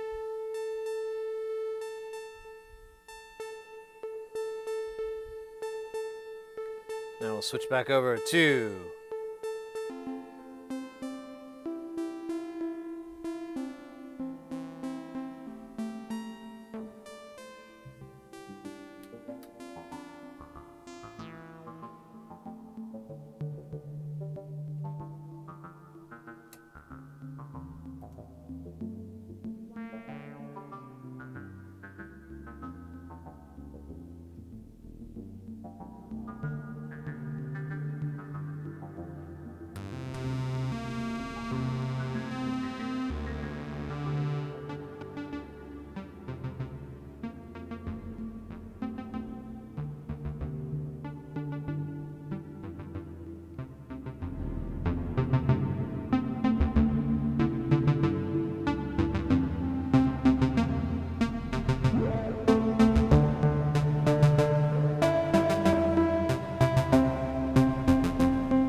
sound like a whale song.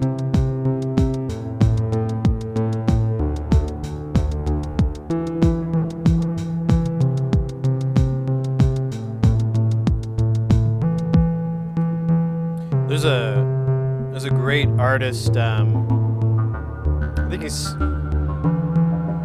still active. I really like his later stuff. Scorn, which is Mick Harris. He used to be the drummer in Napalm Death. I think he's also the drummer in Moonchild with Mike Patton and John Zorn. I'm pretty sure that's the same guy, but he a lot of like early Scorn is what eventually became kind of what dub step and sort of, but it was very dub oriented as far as like the minimalism of drum and bass, but it was like way less commercial, you know, like had much less commercial appeal. And most of the bass lines, me and my friend would joke, were just written for elephants, because there's like you have to play it on a system, that has like low end, because there's very little that sits up in the top spectrum that you can hear from the bass. Sometimes you're just like, that was a cool beat, because you never hear the bass line. And yeah, we always call them the elephant music. Ah, the elephant music. Yes, bring it forth. I wish to listen to the music that the elephants listen to.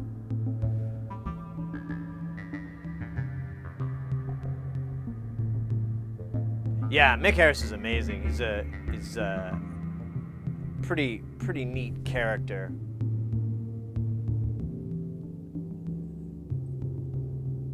Es gibt kein Aufzug in meiner Badzimmer, aber es gibt eine Rolltreppe.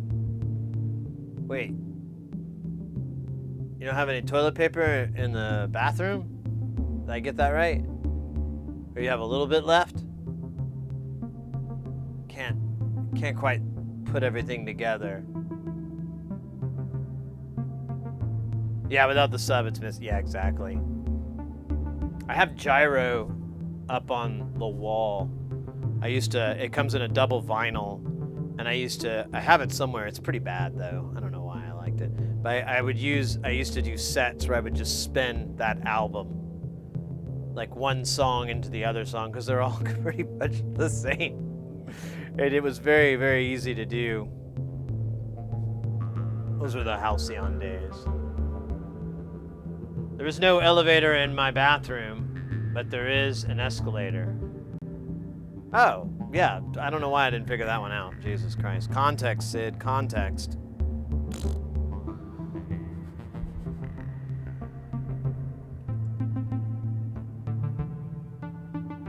Oh, you both translated for me.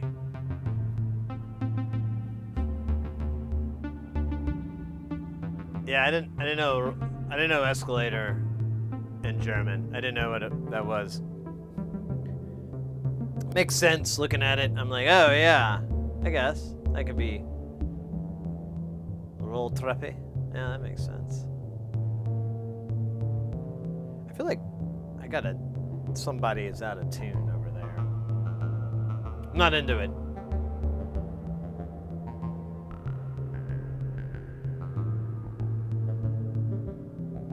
I don't know what it is. Going to German streams and saying stupid shit like, oh, I should adopt this.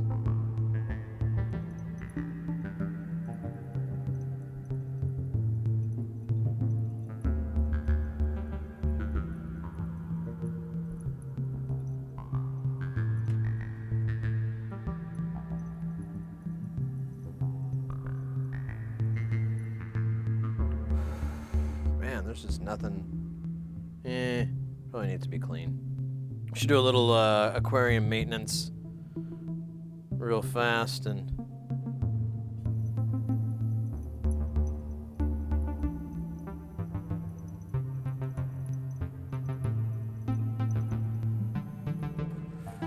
I could just keep shoving food in there though.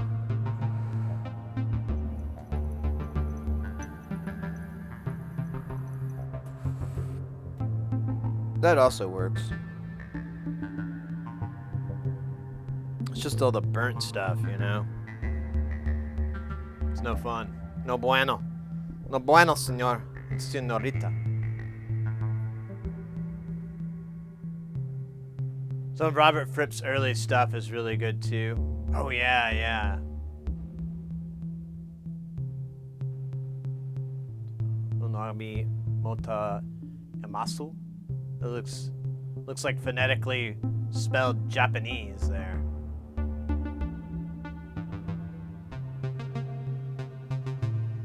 Has to be played on a good system too. It's phonetic Japanese, okay. Watashi no Hobako. Oh Jesus Christ. Hobakoru futo wa totemo unagi mota amasu. Yeah, I'd like to take this opportunity to apologize not only to the country of Japan and the Japanese people, but anyone who may know the language and go, oh, no, please, oh, yeah, no, stop. I want to apologize to all of you right now. That was horrible, and I know it was. I know it. Moving on. Let me see if I can get some goodies in here. Well struck. Well, let me do a little light clean in here. There's a...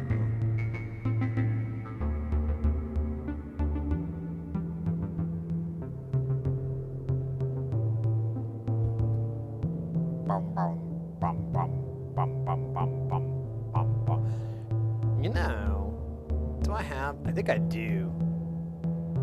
I should do a longer. I have enough of these rude boys.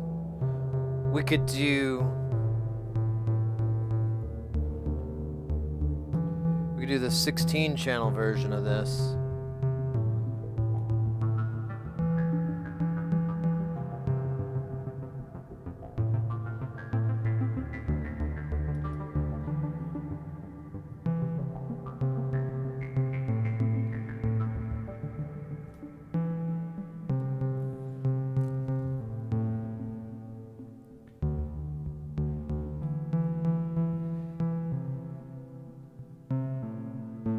Alright.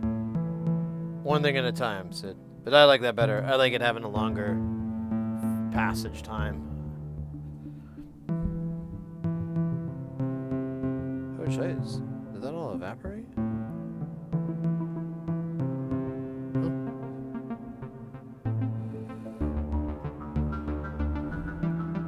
Ba-ba-da-ba-da.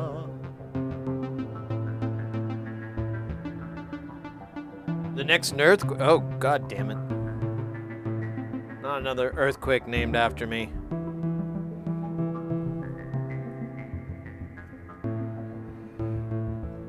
Wait, is it earthquakes or hurricanes? I thought they named hurricanes after people. And it's not even after people, it's just like phonetic so that they can keep track of them. Because they're like, what are the chances that we're going to have 27 hurricanes at once? And then nature was like, hold my beer.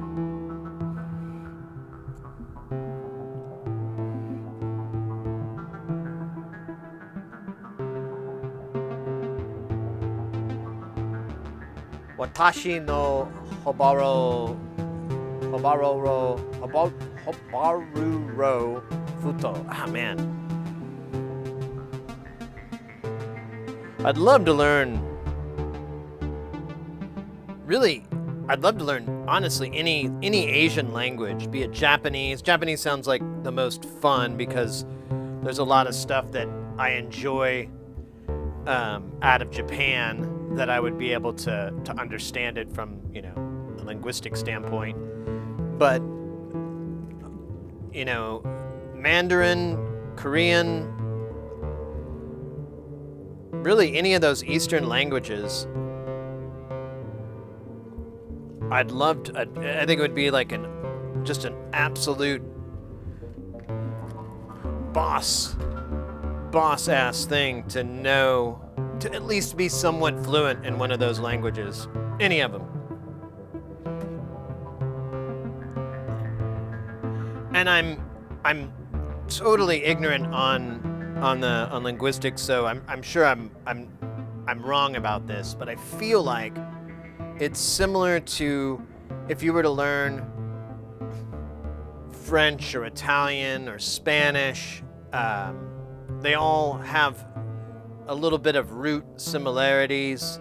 Same goes for Dutch and German and English. They all have like root similarities that they're not the same language. They're not even close. There's like little tiny overlaps with words, and that's just from history more than entomology, you know. But wait, I think that's a study of bugs. Anyways, I love the bug joke. But I'm thinking if I learned one of those languages, I would probably have a nice footing on learning any other Eastern language. You know, just like if you learned German, you could learn Dutch, and you could, you know, and you'd probably be like, oh, yeah, I know this word. It's kind of spelled different. Oh, you pronounce it a little different? All right, it's kind of like that word, but not really, because it's all Dutched. But, yeah.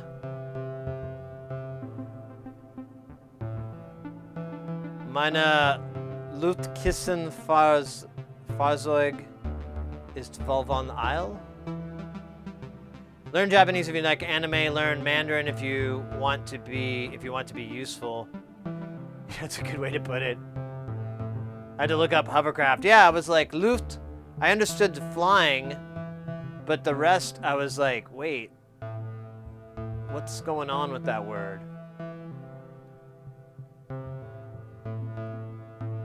It's gonna same with storms, right? Exactly. We got Storm Larry coming in. Then we got Storm Rick and Terry. Hurricane Terry's coming in. We just got over Hurricane Dick.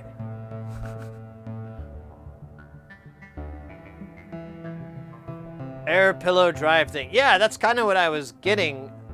And I was like, pillow? Nah, I must be wrong.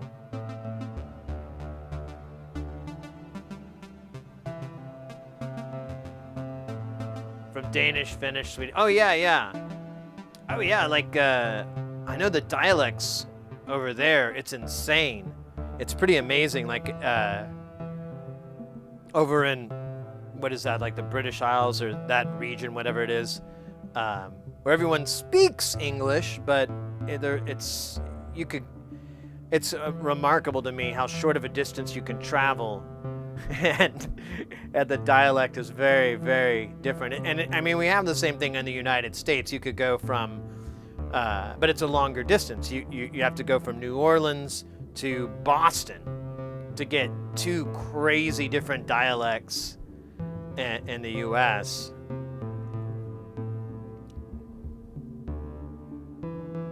Instead, you just go to Wales.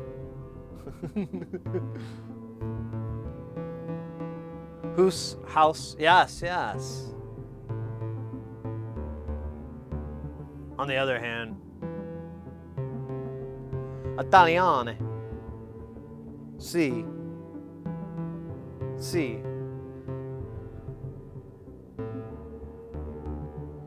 Pizza mit Kassa und Wurst, bitte.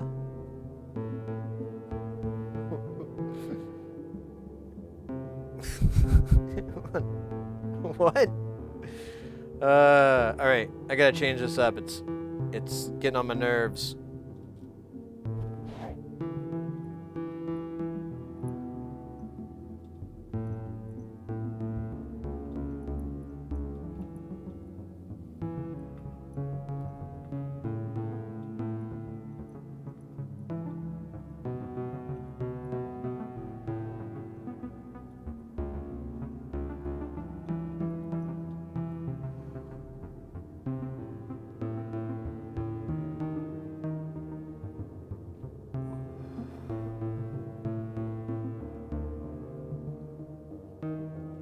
I don't know if that one's working.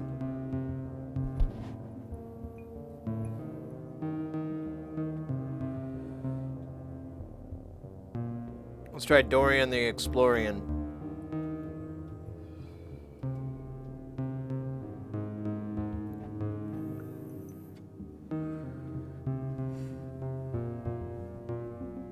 I put it in F. It was in E before, so it's only like a step.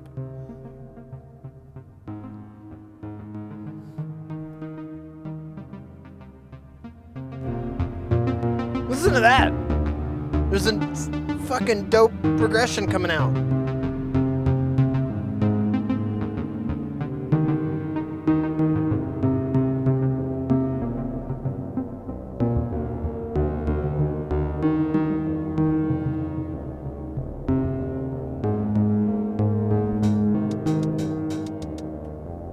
Let me see see if I can.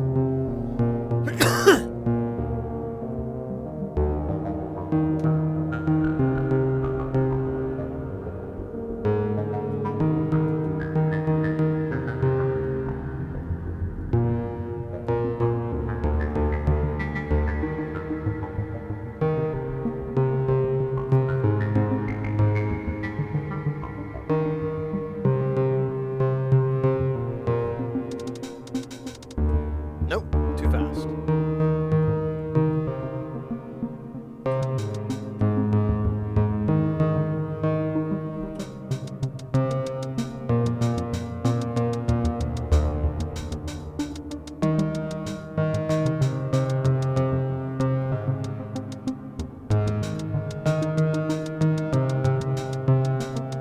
I don't think that's the beta one.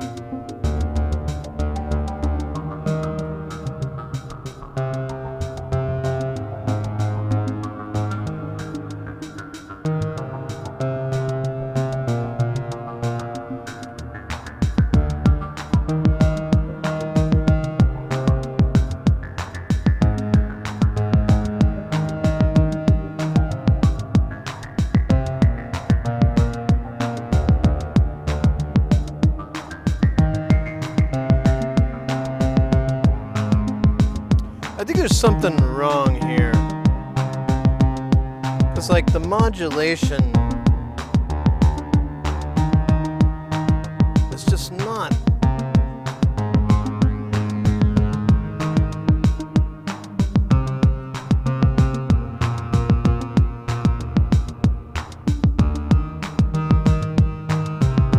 It just doesn't feel like it's moving. It's the slowest one though.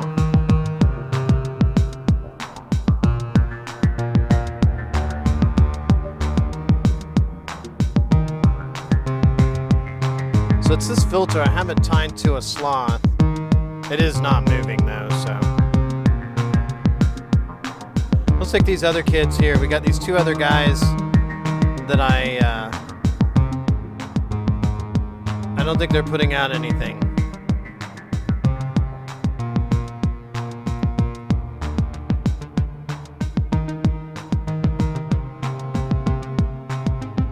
Oh, weird.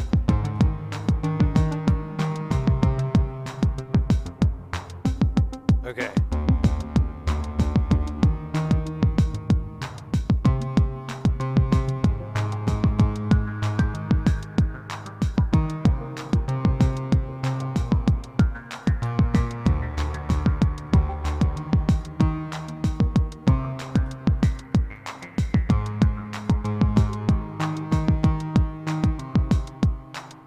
I think it's putting out the same thing.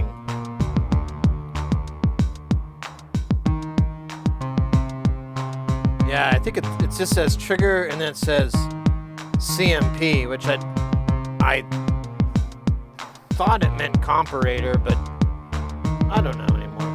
Let's put these guys side by side.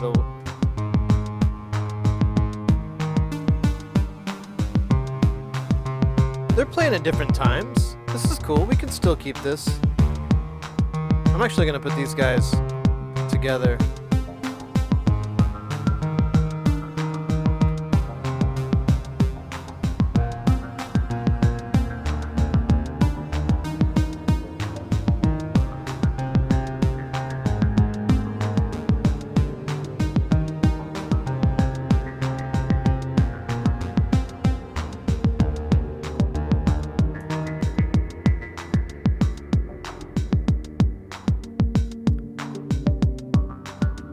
Something tuned down too low here.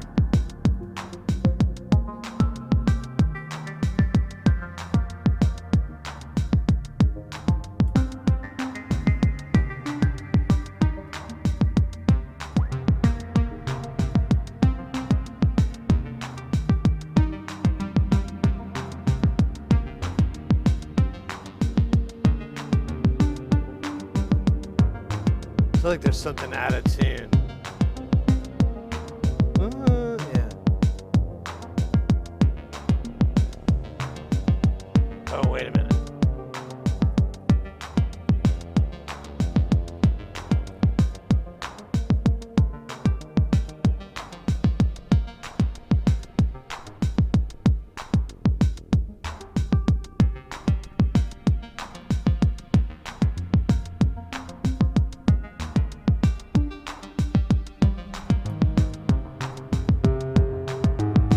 we go. That's nice.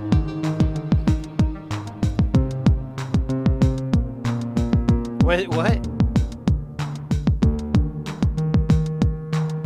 Oh shit, I'm behind, I think. I'm sorry, guys. Just realized I'm not up on the chat. Latin languages are very musical.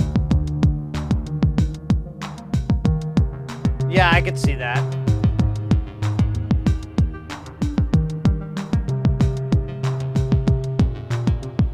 Yeah, that's a good point too. In Mandarin, the pitch is very much part of the phonetics, if you will, part of the language.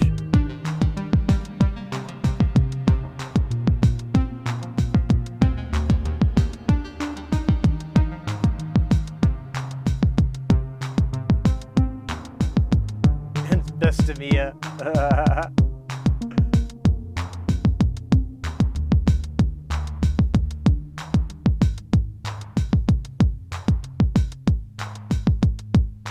Let's see. This guy, is he playing?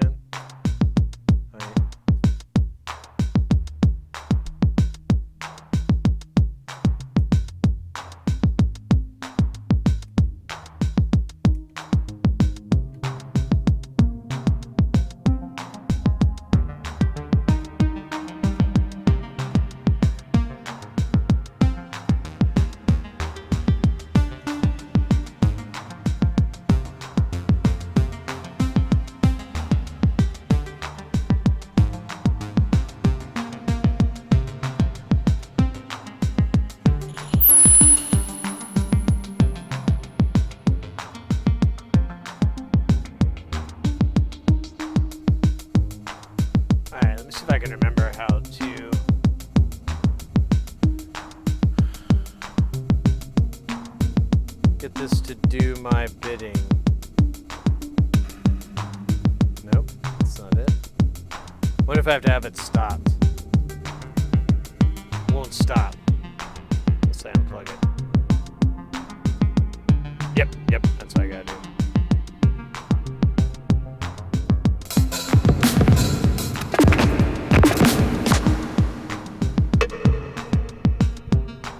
Take some reverbs from that.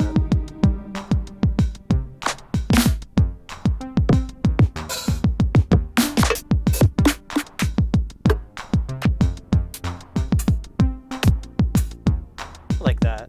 I like that hat sound. Let's go to...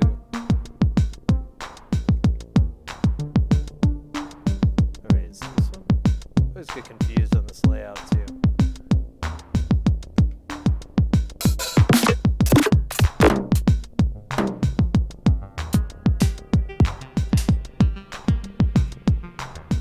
That, and then... Oh shit! Listen to that. That's a fucking, some dubstep kits there.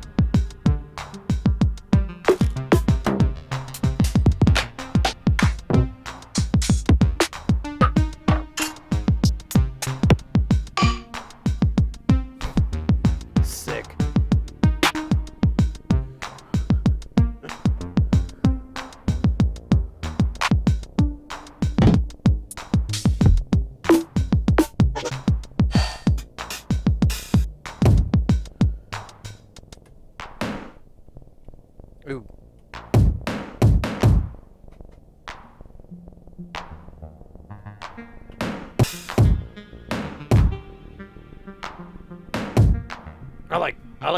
I really like both of those. Damn. Might. How do I? Let me see if I can put that on there.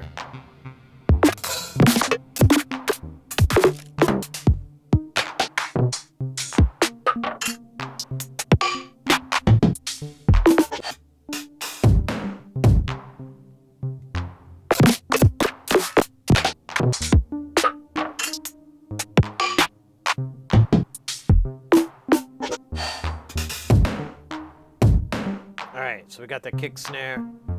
Let's give it a try. Let's just play with it.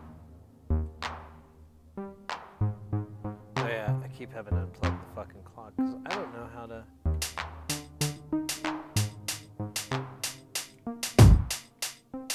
Oh yeah, I never did change that to a hat. Can I go back and fix it? I can.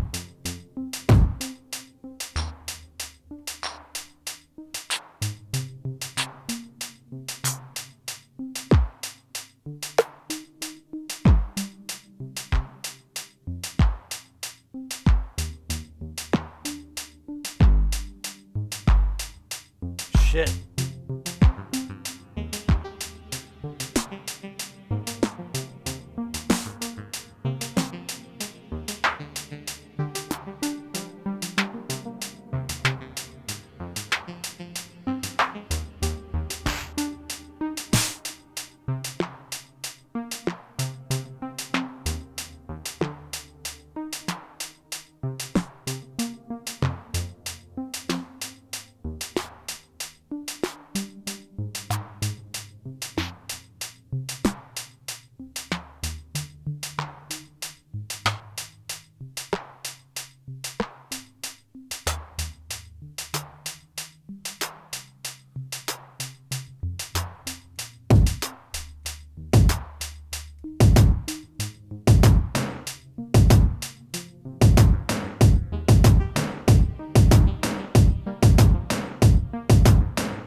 Dr. Chang, how you doing? Zevis Rud, how you doing? Aw, thank you very much. It is a wiggler. It's a carpet cutter. Cut the rugs. Get crazy.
Davis, that's awesome, mate. That's fucking awesome.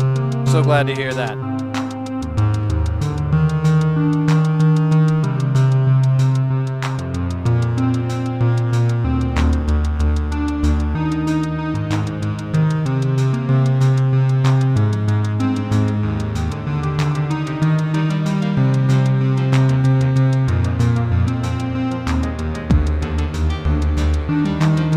That's so funny, I have to gang it up.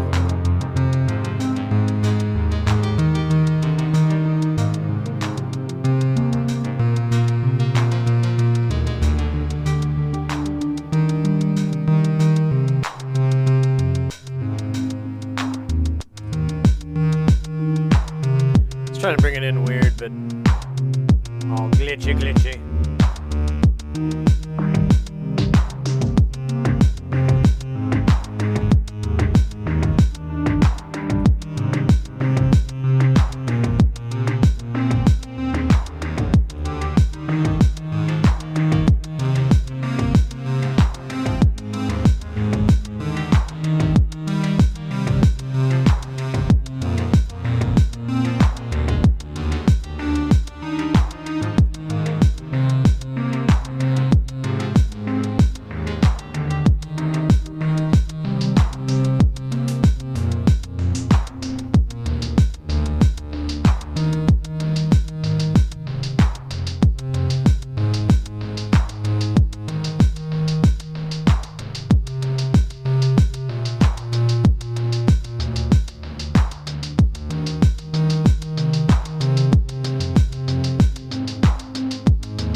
I think I had one of the voices like transposed way out of range.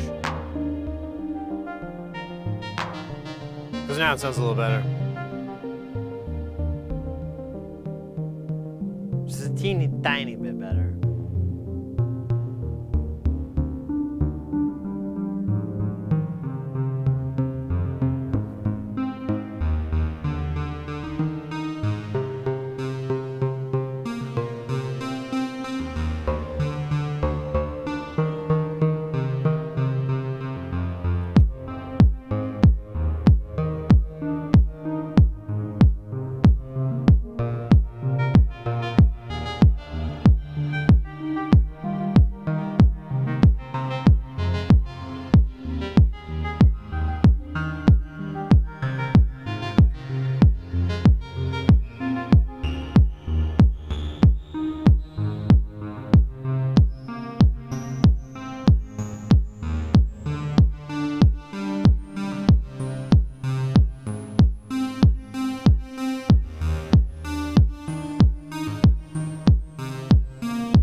that how you first found this channel? Oh, really? How long it would take? I kind of recall that.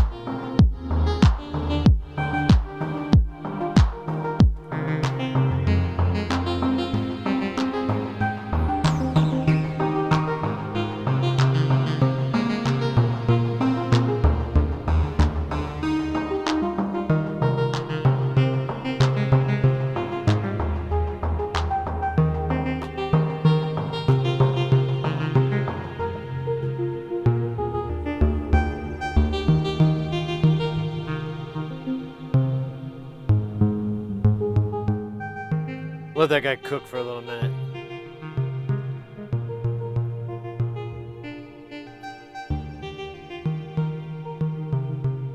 Yeah, sometimes I cleaned up the patch before this Jamtown because I took a bunch of modules out and I just pulled the cables and left them hanging, and with no intention of patching it back in. I pulled out all these. These two, which weren't really even patched in. There's some other shit we pulled out. I can't remember. We need to work on the tempu tiles. I forgot it. We got to fix this 5th output. It doesn't work sometimes. It's very annoying. But yeah, either way, I just cleaned it all up and rehung a bunch. I had big piles of cables on top of the rack, so I just tried to tidy them up.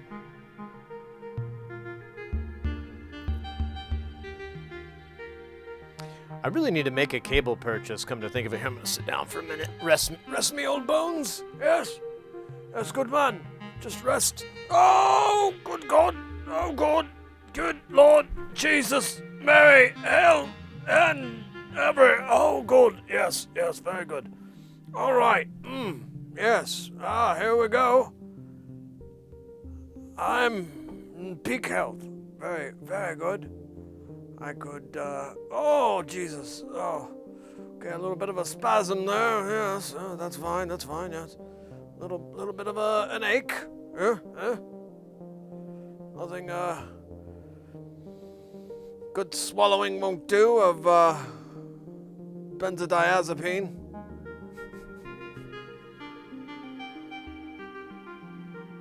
Now it just got dark, didn't it? Because now my old man character became a benzo addict.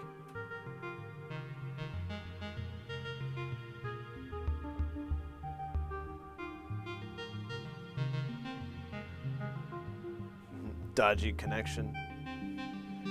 Yeah, I used to keep a journal, but I haven't updated it in years. I've just been doing it with you guys all the time. But yeah, the tempu tiles. Honestly, there's a couple of modules. I need to put the rest of the fucking screws on. They're still like loose. This is all loose, and I'm like, that's not nice. I should put the nuts and everything on it. And then, and same with the tempu tile, but it also needs to. Oh, weird. There's something. Did I get the wrong screen? I can't remember what the deal was.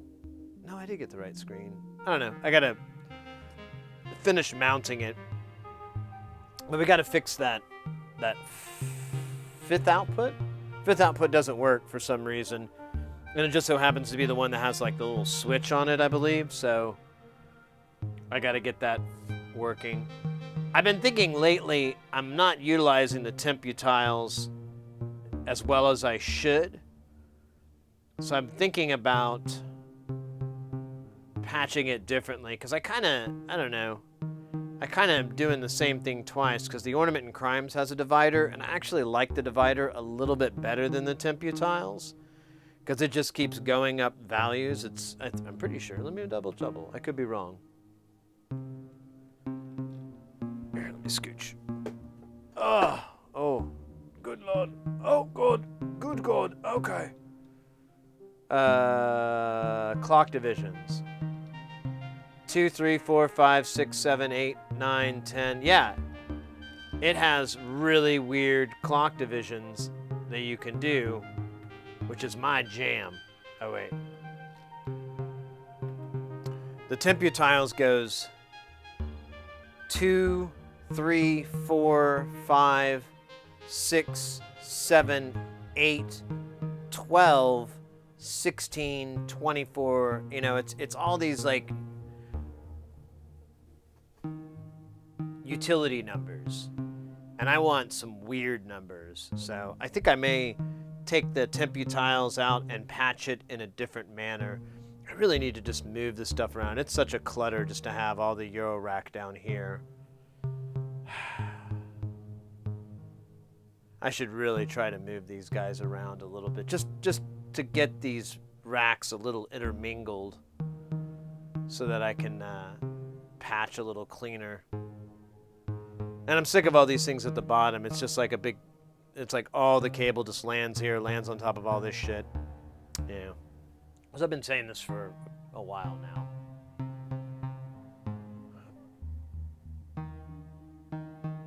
Racks take forever to assemble. That's accurate.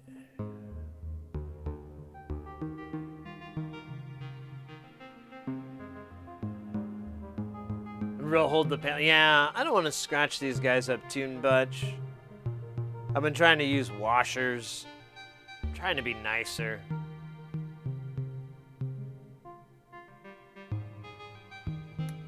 So, Boost, this does have Euclidean in it. Have you checked out the tempu tiles at all? It's based, it uses the Tensy 3.2, but you have like you have different setups. You can do multiplication division of the clock signal. You have LFSR, which I'm not quite clear on. Random, Euclidean, a logic function because there's two inputs, sequencer, and a burst. I'm just using the mold, so I'm not even using this thing to its full extent, and I feel like I'm just reinventing the wheel. I could be better off using the built-in dividers in the quarter main of the ornament and crime.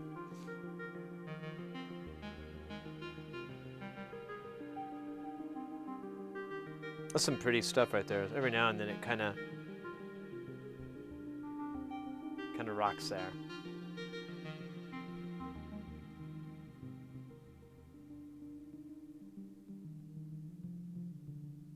Yeah. Well, the tempu tiles has like some pretty neat little deals in there, and that's like the main. That's the first thing. That's mode. Then you have a built-in divider that's already in there, but again, it's a multiplier divider, but it still just does 2, 4, 6, 7, 8, 2, 4, 5, 6, 7, 8, and then 12, 16, 24, 32, 48, 64. And it'll multiply in those increments as well. It also has a phase. You can func with the phase. You can func with the pulse width in milliseconds. You can specify different sources for those clocks, so you don't just have to use one. And then you can also do it has a reset mute option. It has CV inputs, has 4 CV inputs, so you can also modulate it with the CV. It's pretty neat. I just feel like I'm underutilizing it, feeding it into the ornament and crime, since it already has a kind of a better divider anyways. So I think I'm going to change that out next time. When we pull this out, I won't patch it in like this.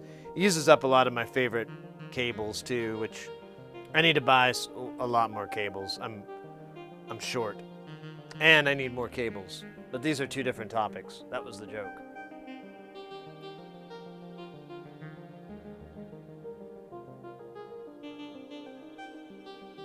Yeah, I agree.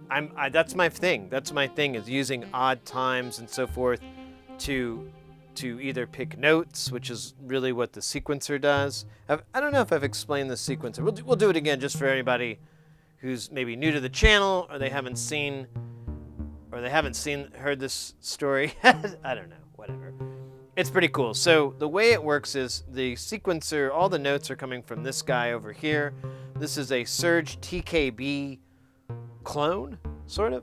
Well, no, well, yeah, it's a real thing. I don't know, it's licensed and all that. But I made mine, instead of bananas, I switched mine over to 1/8 inch. Now, it has 4 rows of 16 steps. I've got all 4 of those going straight into this module over here, which is the Ornament and Crime running quarter main. And what it is just 4 sample and hold modules. So a sample and hold module has an input, an output, and a clock. The clock, when it goes high, and you can use quick pulses or you can use long pulses, but when it goes high, it immediately begins recording what's coming into the input, and then when it goes low, it stops looking at the input, and now it just continues to output whatever it saw last. And so what I've done for ages, because I have this analog shift register which kind of functions similar, it's a little bit different, but it's still the same principle. It's taking snapshots of the inputs. But what you can do is send it different division times from your main sequencer. And the example I always give is, instead of 1 2 3 4 1 2 3 4, it goes 1 3 2 4, or 2 3 1 4, or I'm sorry, 4 1 3 4. You know, you get these much more, not necessarily complex patterns, but you get a better variety of patterns out of those notes, depending on how you have your divisions set up. And you can change just one of the division. You can change the main clock divider for the sequencer, or you can change one of the, like the bass that you're using, or one of the leads that you're using, or one of those voices. You can change one of those, and now it's going to grab a different set of notes in a different order. To keep everything wrangled in, the quarter main has a voltage quantizer, so you can set it in a specific chromatic scale. Well, all kinds of scales, but for the most part, there's chromatic. You can get into more wild scales, and there's even user scales in there. And you can even depict how many notes that you want to actually use from that. You can get pretty detailed. I usually just let it do its thing. To program or to start it up, we basically pull the clock out of the sequencer so it's stuck on one stage, and we turn all the voices up, tune them so they all sound like a harmonious chord, and then we go to the next stage. And then we do that again, and then we move back and forth to make sure that it's not like some jazz notes that's going to happen. And then we keep doing that for all 16 stages, and then they're golden. You can keep running off the same thing for a really long time by simply just changing the key or the scale that it's in, and you have like all new stuff from the same material. And this goes to an issue that I've had throughout my entire existence as a musician that I always run into, which is like, there's only 12 notes. There's only 4 combinations of the 12 notes in every bar. There's only, you can subdivide, you can divide up, but I mean, you're always stuck with these notes, and there's only so many combinations. And when I try to apply it, I have 2 ways I can do it. I can either play what's in my head, and a little bit of hunt and pecking, but I can play what's in my head, which is typically going to be the same shit over and over and over, because I get stuck in these patterns. Or I can run it into here and have it kind of procedurally generate these melodies. And it's still crazy analog, because we can stop and start the clock, and now everything gets shifted out, and we'll never really be able to get it back into that lock. Or we could try, but it's probably gonna be a pain in the ass. Anyways, hope that wasn't too long.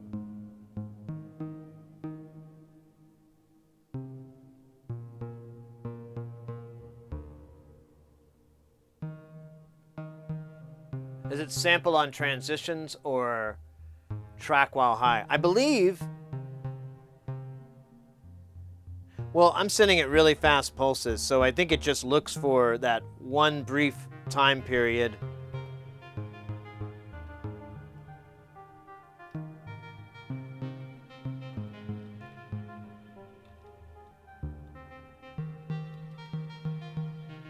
Yeah, you don't really have a way. You can change the trigger. You can introduce a trigger delay, but you can't really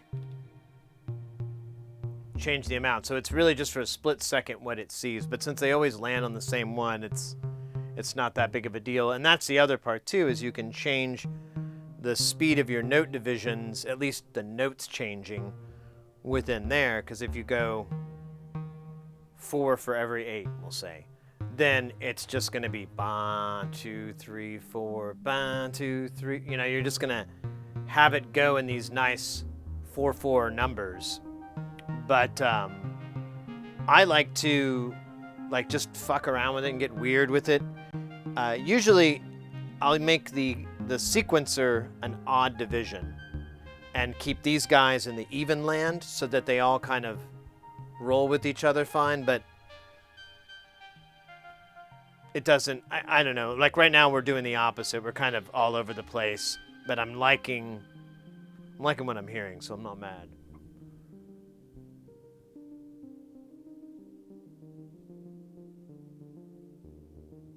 I let the Ornament and Crime run with gates only, sent by Temputiles.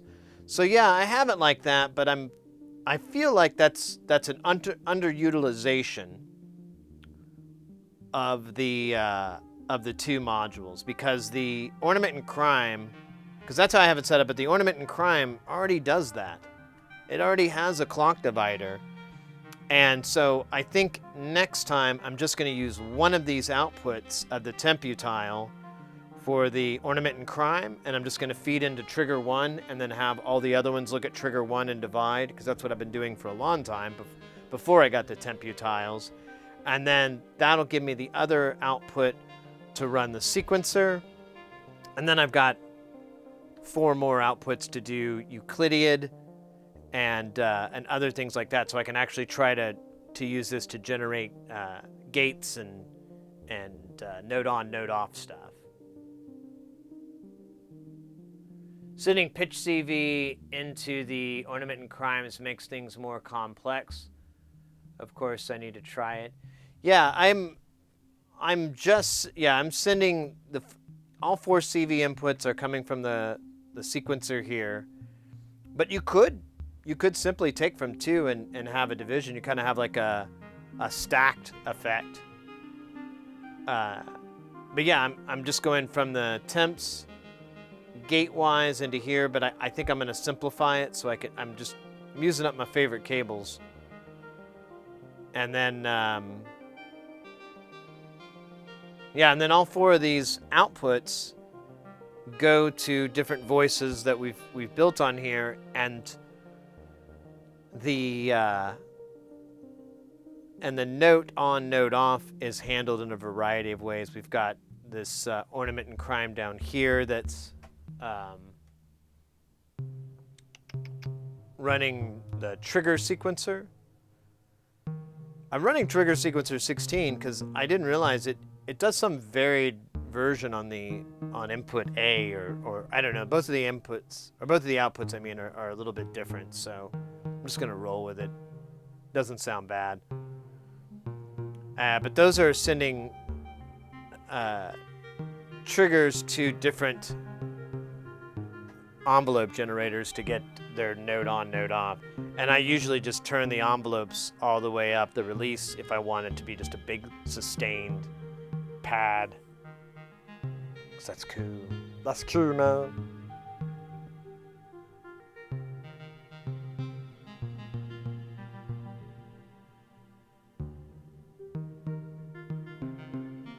Fire logic switching, yes. So the this thing has a lot of crazy. The TKB has some crazy functions. If you ever have a chance to get one, I recommend it. It's a worthwhile investment if you have the budget for it and whatever. This was a DIY kit, so, and it was very expensive to build. So I don't know. It's kind of scary, but it has. The way it works is kind of weird. I won't go into that so much, just like the features that it has.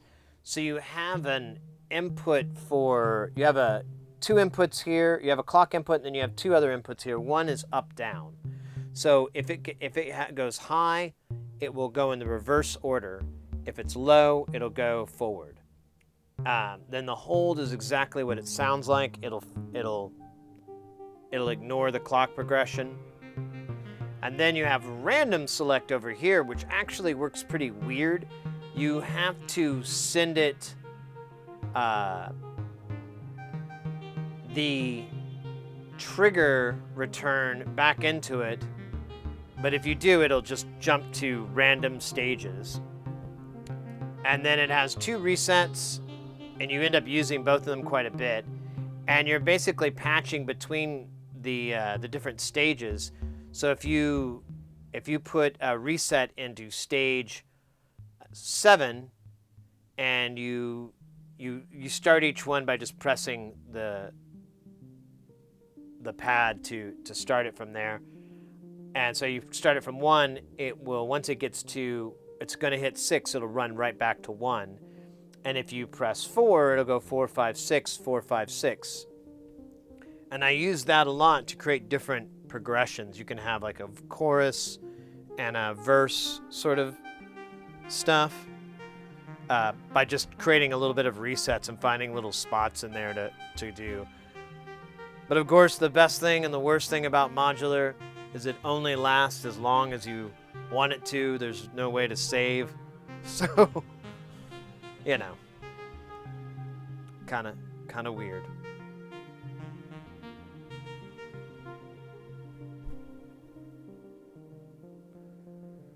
How long would it take to create something interesting starting from no patch cables? Like a jam like this? Well, I have a lot of stuff pre-patched because I'm never going to unplug the output of this synth into the mixer input, you know? So there is a lot of things that are pre-patched. Like, and all this, for example, all this, I never unplug because it's fine the way it is. But it doesn't take very long, honestly. I mean, there's a lot of like feeling around too.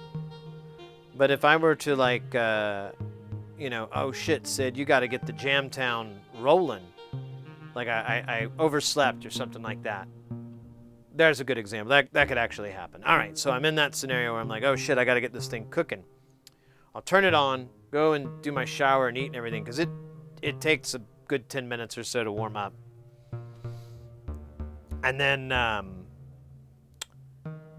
let's say I had nothing patched in, with the neutron and the D are always in there, so I would probably come out of this into here, and right out of the gate, I'd start to have some music going from just running whatever in there.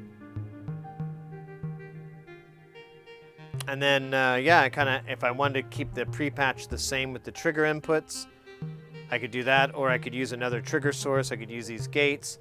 For the longest time, I would feed different gate divisions into different logic functions like and ors and so forth to get kind of funky rhythms. And so I could do something like that. That wouldn't take very long. Probably like outside of warming up time, 5-10 minutes. I usually take that long, honestly, because I do have to get the thing kind of started.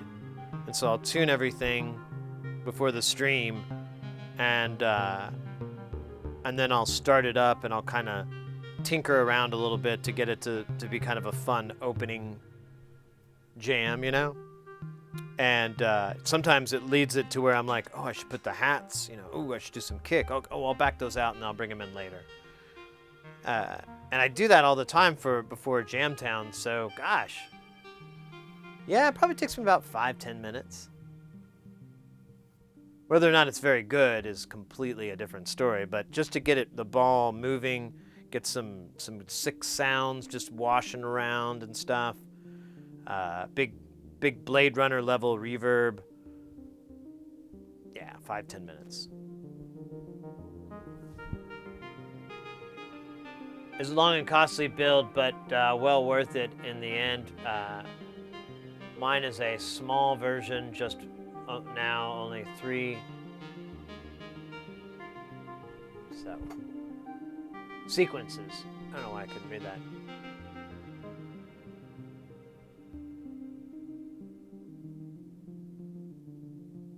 Nice.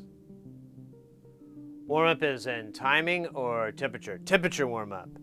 Like, I can't turn this thing on and it's gonna sound good at all. It sounds terrible when you first turn it on. It's like all, like, aside from the tuning, it's just nothing has any. It's just like, it's, I don't know. It's just like, it's like waking up in the morning. You're just like,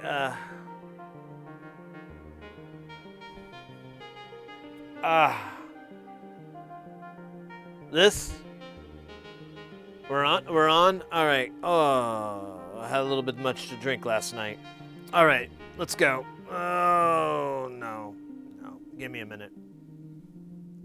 Yeah, it's a weird thing, like, whenever people talk about having to let systems warm up, and honestly, what needs to warm up the worst is the Model D from Behringer. I have an earlier one. It's not the early one. It's a little bit later, but it has a tuning issue. The tuning slowly drifts out, and if you let it run for more than, I think it's 14 hours, it goes out of range, and I have to basically turn it down and let it cool down and start it back up. That thing, I need to let it warm up for at least a couple of hours. So typically, if on a good day, I let this warm up for about 2 to 3 hours before the stream, because then I don't have to do the D. The D's, it's pretty exponential. Like, in the beginning, it moves really, really fast, and as it gets more and more lighter on, it moves a lot slower out of tune. It's a lot easier to deal with. I know some people have had some that go out of tune really fast, and it frustrates the hell out of it. Me, I'm like, I just kind of laugh. I'm like, man, out of all this gear, this is the one that's weird. All right, fair enough. Let's have our analog circuits to get up to temp and stabilize. Exactly. Exactly. The coffee is the same thing, and it's. I need to do some measurements. I could scope it out, because you can hear it. I can hear it. So I know there's a measurable difference. Like, I bet the voltage swing isn't nearly as strong, and it takes 4 or 5 minutes for that to get up to deal. And yeah, and everything is, like, the filters just don't sound, I mean, they sound okay, but you really got to, like, crank up the resonance. You got to beat them up instead of them just having their natural yumminess. It's weird. It's, I don't know. A neutron's the same way too. It needs to warm up a little bit. It doesn't sound, it sounds okay, but I can hear a difference from letting it, playing it from a cold start to letting it sit for hours. And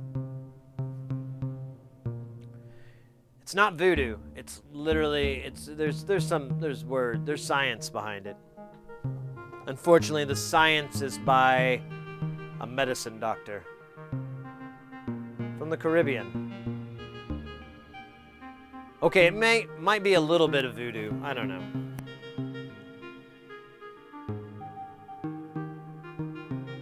What was that, Miss Rex? Assuming it's vacuum tubes needing to get all toasty. So there's no vacuum. There's 2 modules that use a vacuum tube. I have these 2 tube VCAs, but they don't have high voltage. It's these little tubes. I can't remember what they're called. I'm spacing the name, but they're very small. They're about the size of like a AA or a AAA battery, and they don't glow. They don't get hot enough to glow or anything like that. So it's not that. It's honestly, there's a lot of circuitry in here that is temperature sensitive. There's a temperature sensitive resistor called a tempco or a thermistor, and those physically have to couple with the package of another chip so that the temperature of that is the same as the other one, so that they can track the same. because the temperature's changing. This is, on the other side, this is a bay window, and it's the hottest fucking thing. I have everything I can to try to fix it, but temperature does get way warmer back here, and which is, electronics are cool with that. They're like, yeah, man, this is like a sauna for me. I love it. Put a little bit of that spring water on there. Oh yeah, that's nice. But it does fuck up certain things. We don't notice it because I only have these 2 analog oscillators. This one stays fine, but this one drifts. They both still drift, but this one drifts worse. I have an idea how to fix that. This is digital, so it doesn't matter. What other analog oscillators do we have? We've got this guy, the dual LFO VCO, but it's not a very good oscillator. It's okay, but you don't want to, there's no way to fine tune it, which is very annoying.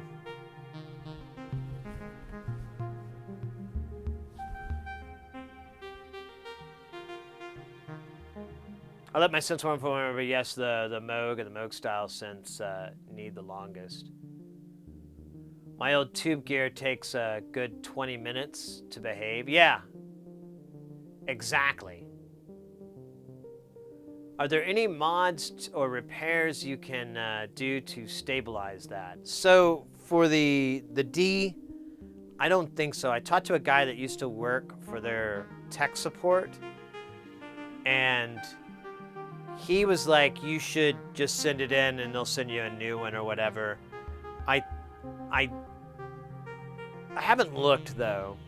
I haven't really looked hard because I wouldn't mind. I have some theories on what the cause might be, but I've never taken it out and looked because it's not that big of an issue for me to fix it, and I haven't seen it. I haven't looked though. I haven't seen any like, just remove R22, change R22 to this, and it'll be fine. If I run across a fix like that, I'm game. Those are 603 inside, I think. That I can do 603 and comfortably. It's not my favorite, but I can do it.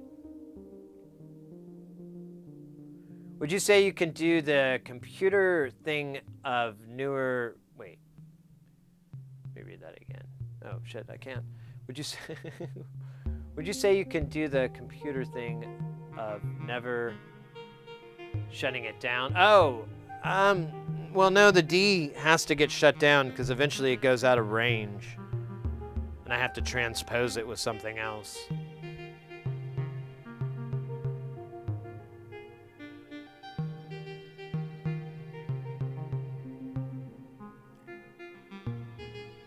Diurnal variations.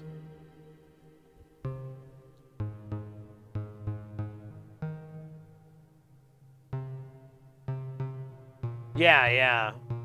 Well, that's another thing too. I live in the desert here in Phoenix, so we have a pretty low humidity, and it's never really gets cold too much where I live. Like, I mean, for a little bit it gets down, but it's never gotten cold in this room.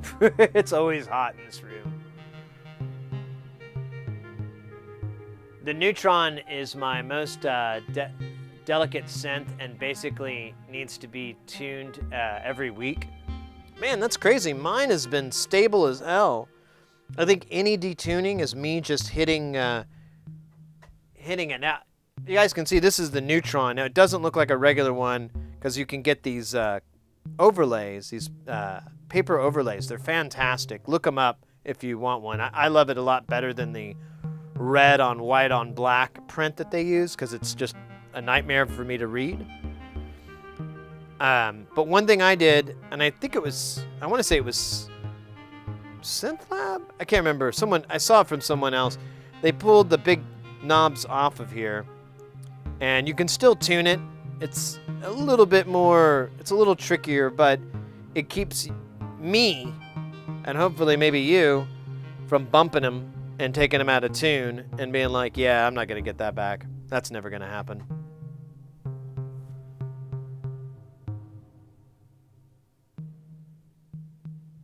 I want the Proton. I should look up, see if that's out yet. I don't think it is. I've been following, like, I follow Behringer's Facebook and stuff like that because I mean, they're making clones of all my favorite synths and releasing them for dirt cheap. I have no possible universe where I'm upset about that. I'm like, cool. I would like that. I was going to do that anyways, but it was going to cost 5 times as much. This is cooler. Crystal oscillators? Oh, that's a good idea. I've never seen one for a synth. At least I don't think so.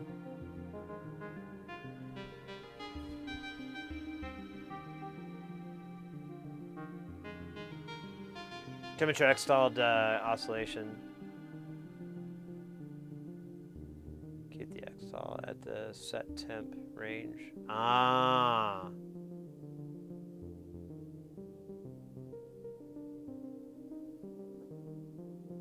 This gear and reference oscillation must run for a minimum of 24 hours before the output turns on.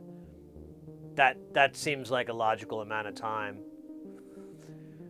The neutron issue is that when VCO1 waveform shape is controlled by the LFO, it detunes when reaching the square. Ooh.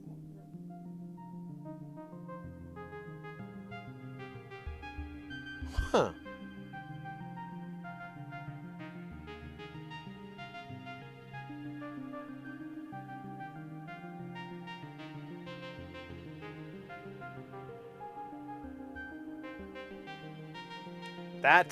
That's a big deal. I wouldn't even know where to start with that. Honestly, that's crazy.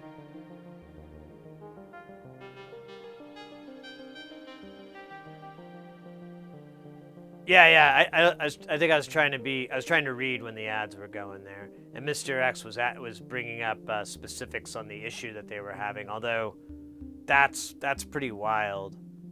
I don't feel like trying it out, but I'm kind of curious to see if I can get mine to do that. I don't really change the waveforms very much. I did when I first got it, but I kind of, I don't know.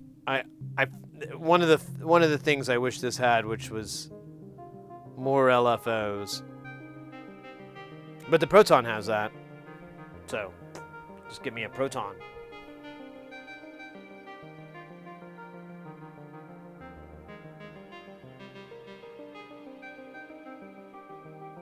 $10 megahertz wiggles.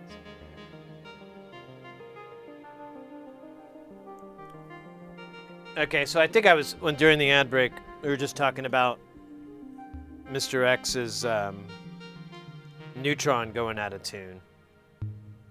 That's weird. I might try it at the end of the night.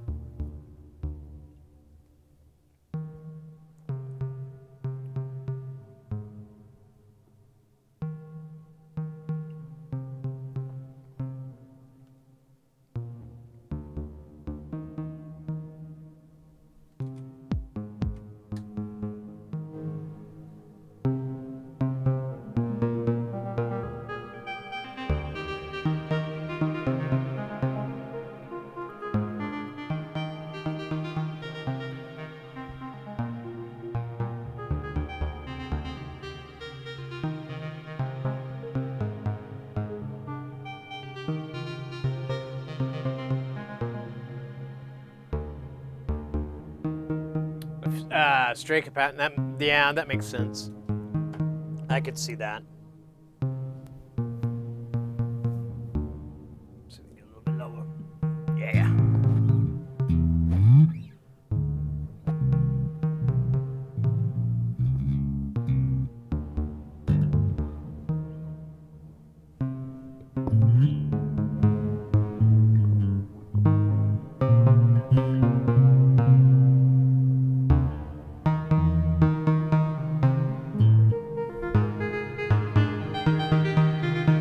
I don't know what notes these are.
Let's go! Tanagua! I probably messed that up. Thank you for the follow. Welcome in.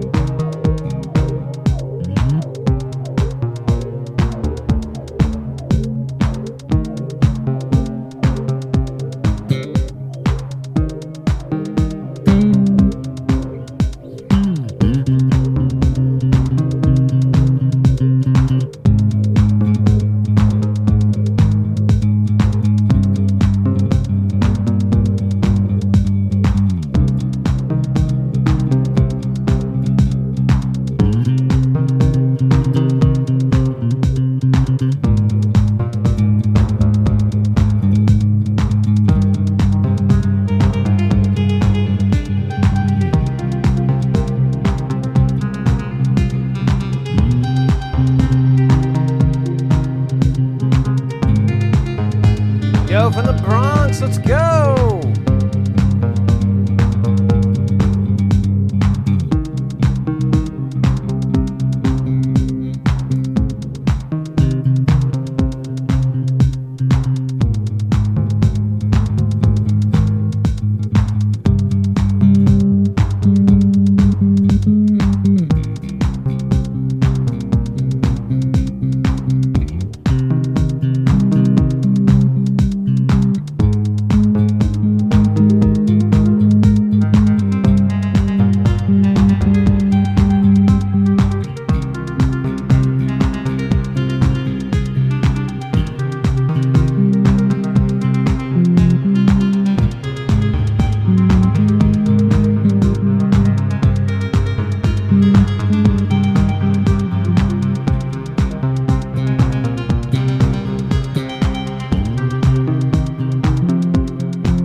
Alright, that was fun.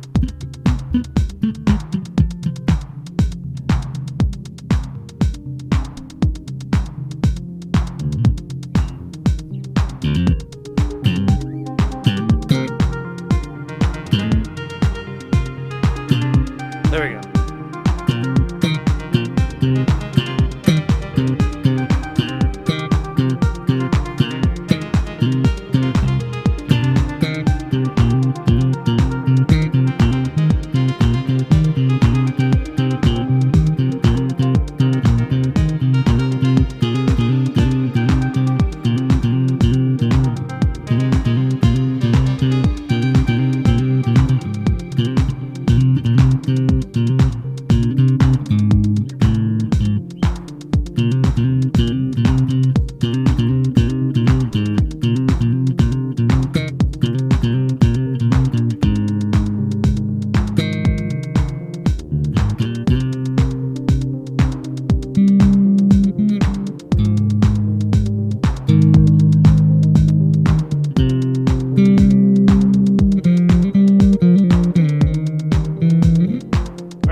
That was too many jazz notes at once.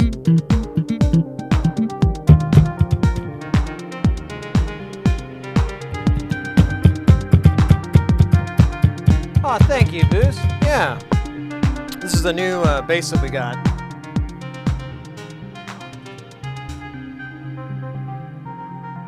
I picked it up in January from a friend of mine who's a bassist, and this is the first 5-string I ever bought, and he didn't really care for 5-string. I played it literally for 10 seconds not plugged in or anything, and I was like, I'll take it.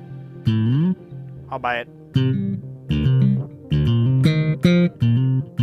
I mean, you can hear the electronics. It sounds really good. We're going straight into an amp. There's very little. I basically tamed the high end because there's almost too much high end. So I've got it ticking back a little. We can take it all the way up.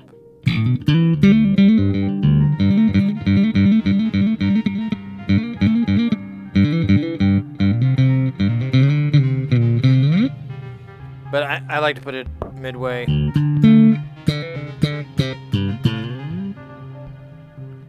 And yeah, it's really nice. It's from a company, Michael Kelly. It's like a luthier. They make a lot of custom guitars, but they also make commercial, mass-produced. This is one of them. It's like $400 or something. I paid a little bit less than that, and I swear this is worth easily 2 to 3 times that. Like, you would pay easily that amount to get a bass of this kind of caliber, this quality. So I was pretty happy with it. It goes well with the other. Yeah, you're new here, so you haven't seen.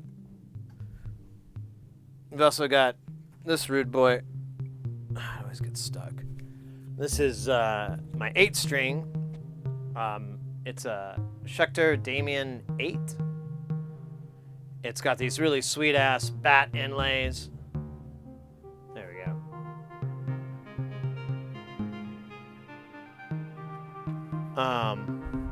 And it's got EMG pickups. It's a single piece.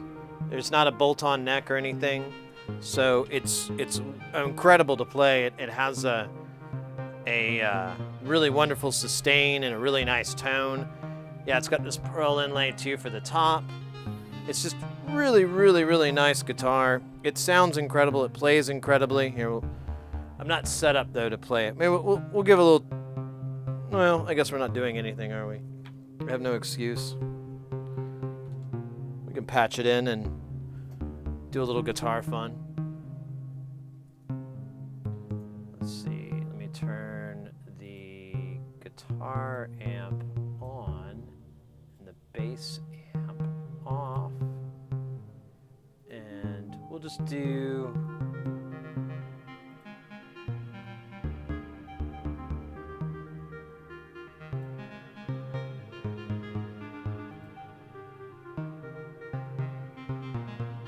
Actually, let's just try going in straight. I don't have any effects on.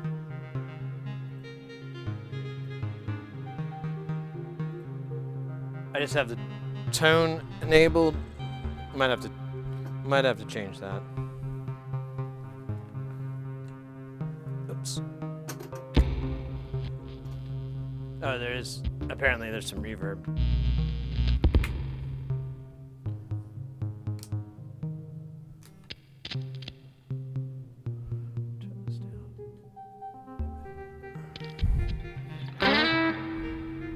Oh yeah, it's way louder. Because it's a guitar.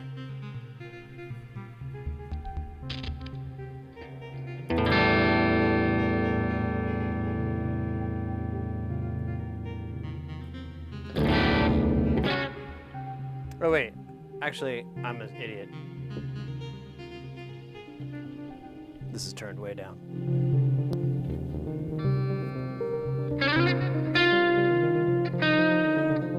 I could still come down a little bit.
I think I'm on the wrong key. We're in F, aren't we?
Ah, I dropped my pick.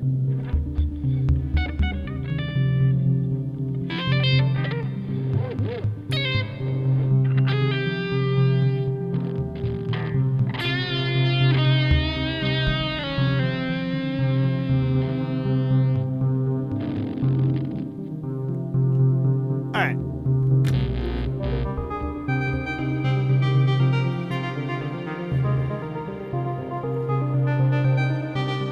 That was the guitar. I feel like I'm a little rusty on it there.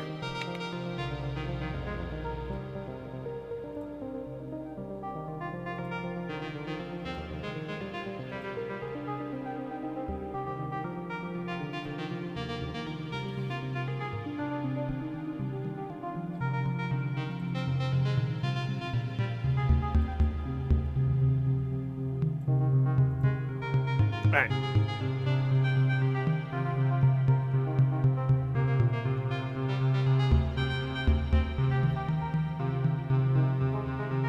Oh man, it's getting a little warm in here.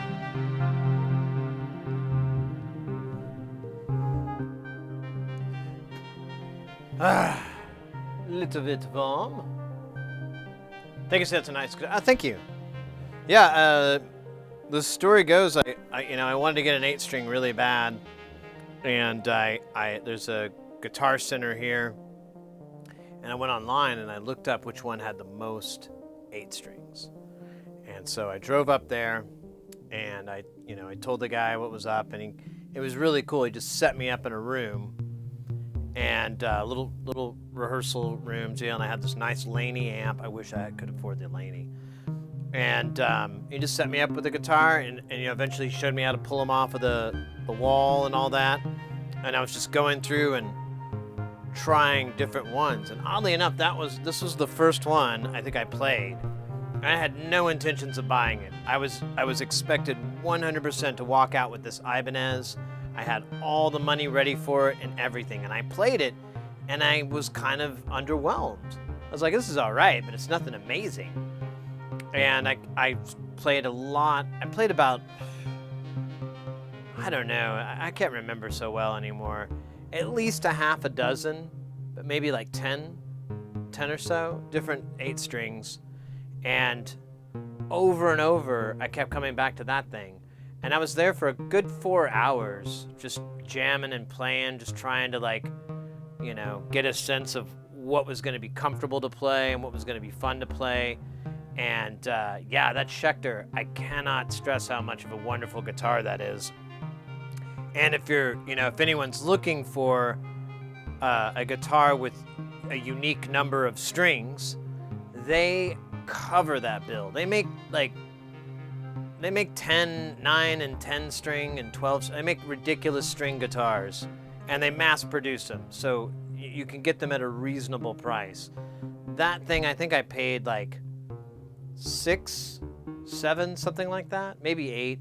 I remember I brought like $1,000, and I ended up, because I was going to buy the Ibanez, which was like 1,000 or 1,100 or something like that, and I ended up spending a lot less. And the dude was so helpful, and I know how their thing works, so I went ahead and just bought a shit ton of accessories. Like I bought a strap, I bought this guitar stand, I bought a case for it, like a hard shell case, and just tried to hook the cat up, because I knew that's how that looks good on them when for them. And he was super helpful by leaving me the fuck alone.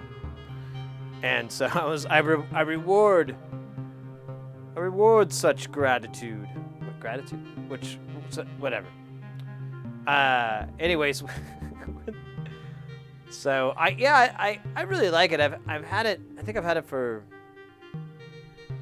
7 or 8 years now. The only thing is, we were looking at it earlier, I need to go get it set up. I'm gonna take the bass and this to get set up at the same time, but I don't know if it shows up on camera, but you can see this is pretty, well, here, let me flip it around so you don't have the knobs in the way.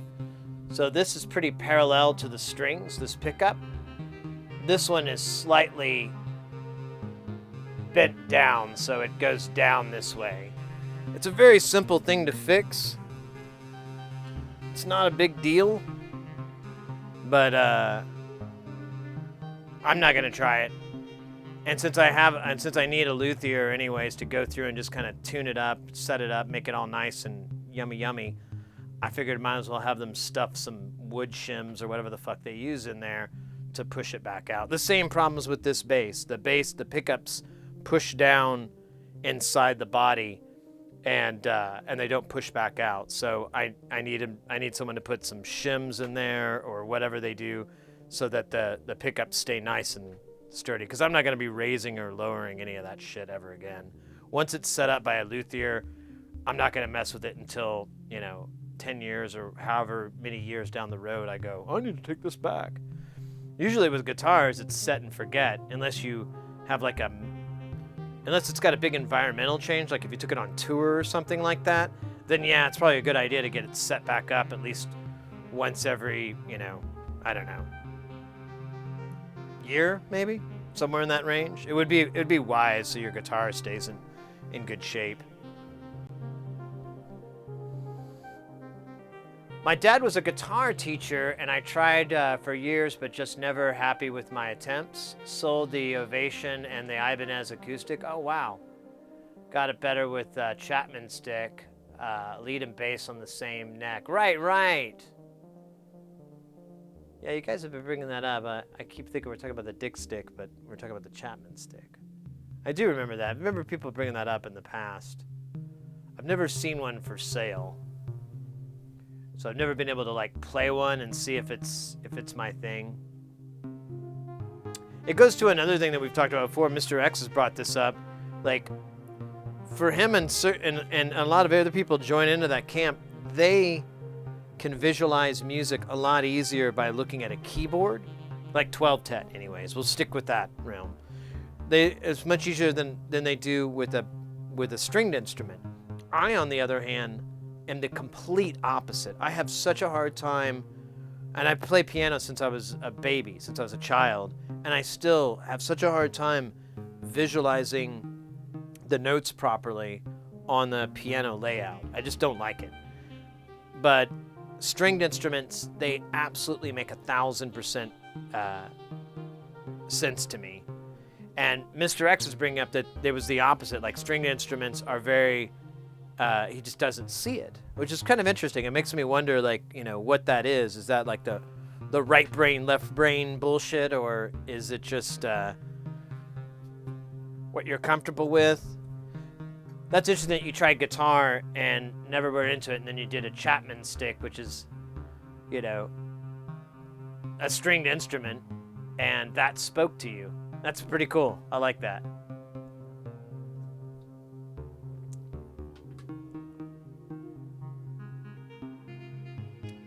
Yeah, so spring suspension. Yeah, I need it to be replaced because the springs aren't strong enough. They don't push out. That's a new one. This one has been this way since I bought it. I used to bend it. I could kind of get my fingers in to bend it into place, but I just got sick of it. This one is bad because the low strings lose volume and they get lost really easily, and I have to go and push it back out with my thumb. I have a hard time having my thumb rest on the pickup too, because I'll just push it down into there. So I'm really trying hard to be a good bassist. I'm trying to learn how to play bass and be good at bass guitar. So I think it's just a fun thing I've never really challenged myself with. And I've always wanted to, so here it is. But one of the things is, the 2-finger walk or whatever.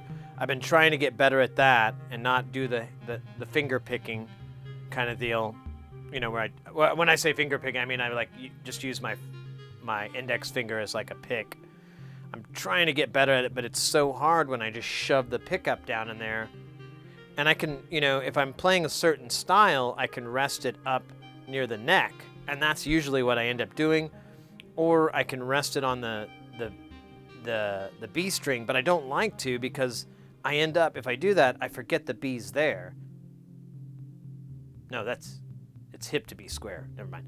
But so I don't know. I really just need to get that fixed. But it's such a minor issue. It's especially for what a wonderful guitar it is and what a wonderful bass and everything they are. It's so minor. But it is frustrating. All right, I got this Dr. Pepper done. I'm gonna have a brewski because I'm in a good vibes. We've got some great love here in the chat. We got some great questions, some great chilling and chatting. I love it. So why not celebrate? And I don't have to be at work till like 11:30 in the morning. So it was gonna be like 3 or something, and then they managed to get us in like 4 hours earlier, almost 4 hours earlier. I'm gonna go to the restroom really quick too. I think I'm gonna just like do a lap. I'm just gonna do a quick lap. Go to the restroom, get a beer, and put on a hat. I don't know. I'll be right back, guys.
Bacon in my hand, I am the bacon man.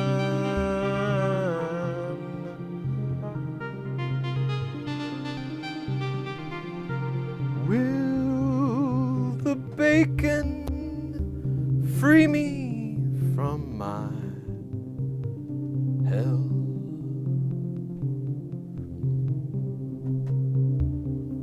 What does the bacon feel? What does the bacon smell like? Like salty ham with the juices and the fat. Goddamn, I want some ham now. I want some ham now. Really, I could take any part of a pig. I don't care. Prosciutto's where it's at. Wow. That was spontaneous. A lot of people think I make up this nonsense. That I spend hours and hours writing it down. And that's absolutely true. But then I forget about it because I have a horrible memory. And little pieces of it leap back into my brain. And I go, "What are you?" And then it says, "I'm this thing from the earlier." And I'm like, "Get in there. We're dying."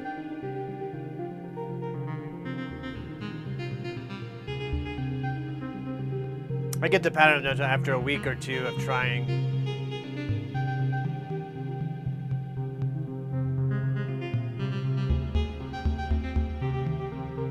Interesting.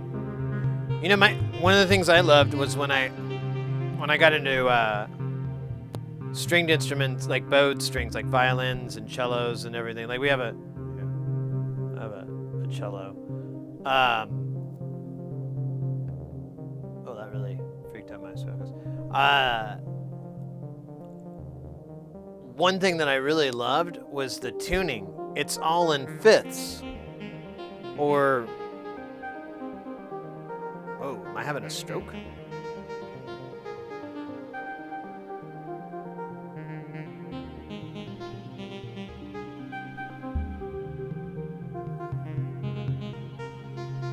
All right, I'm sorry. The light, it seemed like the light went off and on for a second, but I think I just blinked and didn't realize how complicated that was. Yeah, violins and cellos are all tuned in fifths, or what a guitarist would call like drop D tuning. So you always have power chords. Oh, it's great. Like, don't know why that didn't carry over in guitar land more. I have been tempted to set up a guitar where it's just fifths all the way up and down. I think I tried to do something like that. I was like fucking around.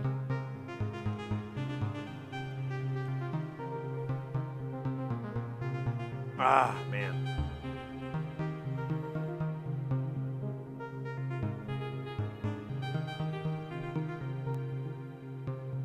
Let's see. So the drums are going at double time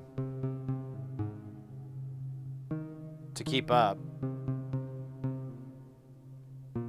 So we were to drop the drums on the regular. Oh no, wait, they're 1-to-1. Never mind. So everybody's on the same speed. Starring Keanu Reeves and Sandra Bullock.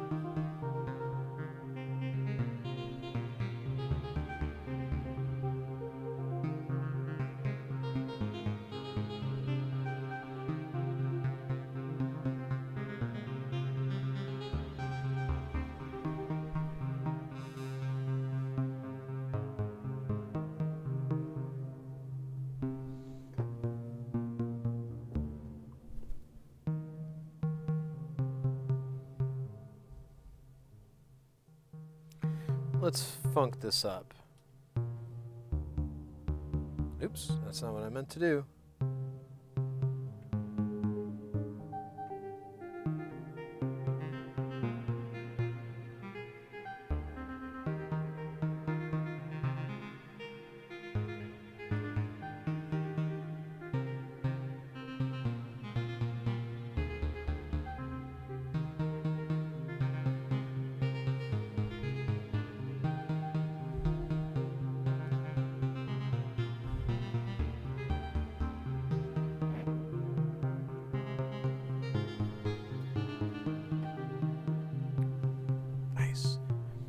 Sid, you gotta slow down on the cat turd Jenga and listen to more download? What the fuck are you talking about?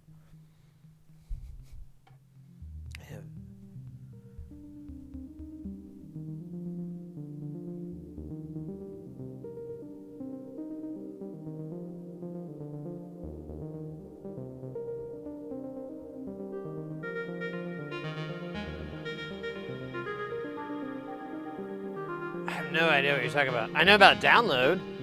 Kevin Key and Phil Western, rest in peace. Is that what you're talking about? Download? Kevin Key? I'm trying to remember. It's mostly just Kevin and Phil. Like, I'm trying to remember his name. There's another guy, but he's off and on.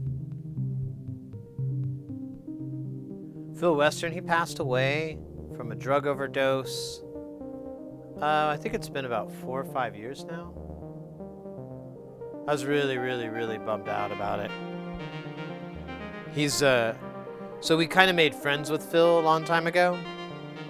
And my buddy would keep up with him and give him a call about once every few months or so just to chew the fat, see how he was doing. And it was kind of a real big bummer because we were under the impression he was staying clean because he had a really big substance abuse problem. When we met him, it was fucking insane. Like, he did a show here, and like, we had this one friend of ours, and he had her take him to go buy some fucking crack in downtown Phoenix. Mark Spivey, that's it. And I mean, he was a really nice dude and everything. It was great. But we kept up. He got clean. He was in and out of rehab. But I thought he started sober living. I thought that's what he was doing now. And I was all for it. And he was doing a lot of projects and stuff too. And it was kind of fun. We had a little bit of his ear on some of those projects. And it was nice. But yeah, I got the news and I thought it was a mistake. I was like, oh no, that can't be right. He's clean. But I guess that wasn't true.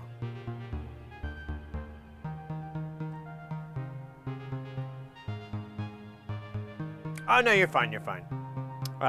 It happens, you know. No junk, no soul, right?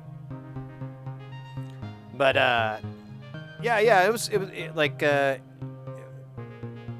we and that and Tim Hill, or Rim, as he's known. Both of them were doing a project together. That's how we met them, and we've remained friends with Tim Hill. Tim he just drinks and smokes, I think. I don't even know if he does that, really. So he lives all right, but he usually does the visuals for anytime Skinny Puppy goes on tour. He does all the visuals, and they don't even really get a lighting. They don't even bother with lighting because he does all the lighting with his projectors. He comes out with like 10 or so projectors. He's got like a Mac with like 10 video outs, and he just runs all these crazy things. He's actually Tim taught us a bunch of really, really cool visual effects that you can do with simple projection or just different materials and so forth. I'll give you one. One of the cool tricks that Tim does, and you see him do it all the time, and if you ever want a cool effect or you're doing a live show or something and you got that projector, this is how you take it up to the next fucking level. You go down to your local fabric store and you buy tulle or wedding train. It's the same material that wedding train. It's like a webbing, but it's white and it's very thin. It's kind of similar consistency to like what a fishnet would be, except the fishnet has elasticity and wedding train or tulle does not. It's usually called tulle. I'm not 100. I think it's TOOL. That's not right. That's the word. Anyways, you'll get that. And so what it is it's basically semi-transparent. And when you put it up and you flatten it out and you project on it, whatever you project looks like it's hovering in fucking midair. So we would do all kinds of tricks with that. Like what Tim and Phil would do, they'd have layers of them hung in succession. And when Tim does Skinny Puppy, he usually has sheets of tulle that are in layers behind each other. Because if you shoot into one, it looks cool. You shoot into 2 or 3 or 4, it fucking looks 3-dimensional. And you get depth perception and perspective as you move because of your relationship to the different materials. It's a very, very, very cool effect.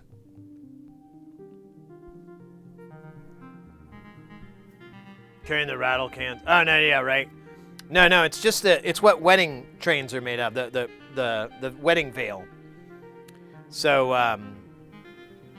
and it's a really, man, I used to have some here. I think I gave it back, but it's just it's a pretty easy material to work with. It stretches a little bit, but it doesn't really need to. And one of the things we did, this is probably the coolest thing. I feel bad I'm letting out all our secrets, but who cares? What are we saving them for? So my buddy, he could sew really well. And he loved to make these creatures and all these goofy things.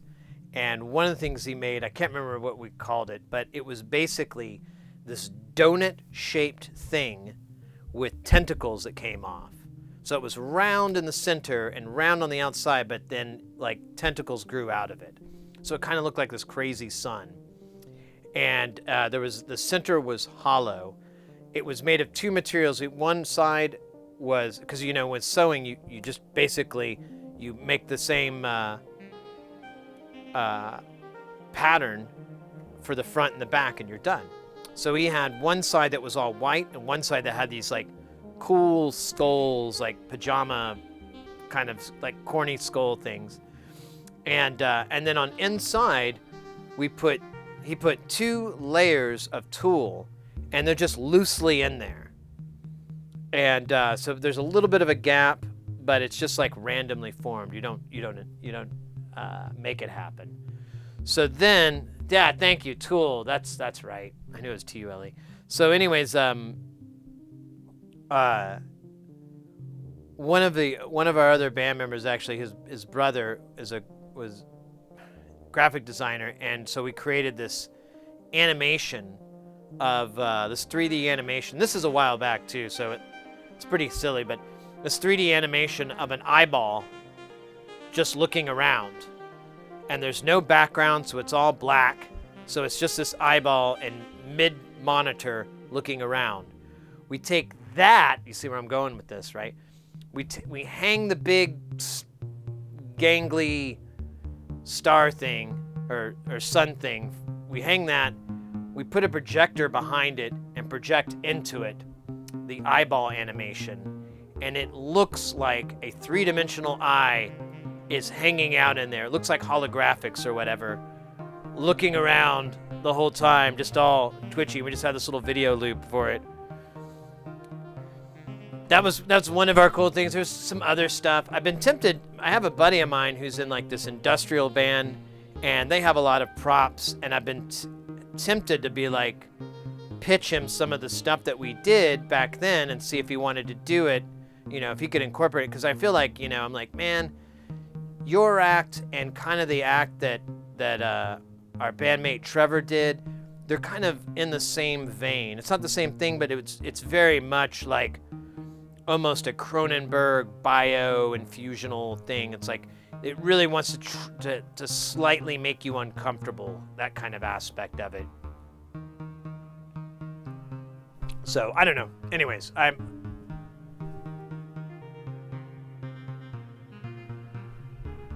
the mat, exactly. Don't get, yeah, it's right. Get mat for it to work. I've never tried it, the shiny shit.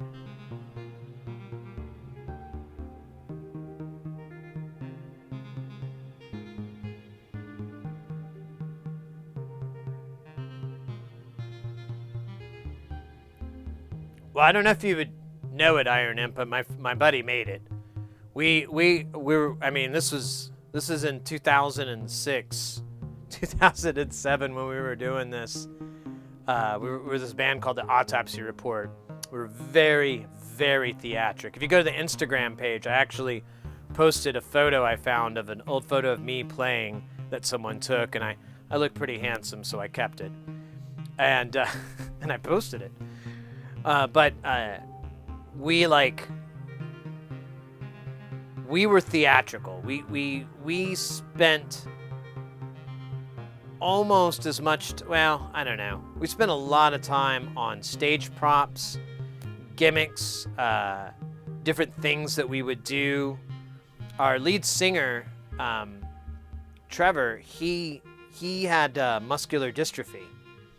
And if you're not familiar with muscular dystrophy, it's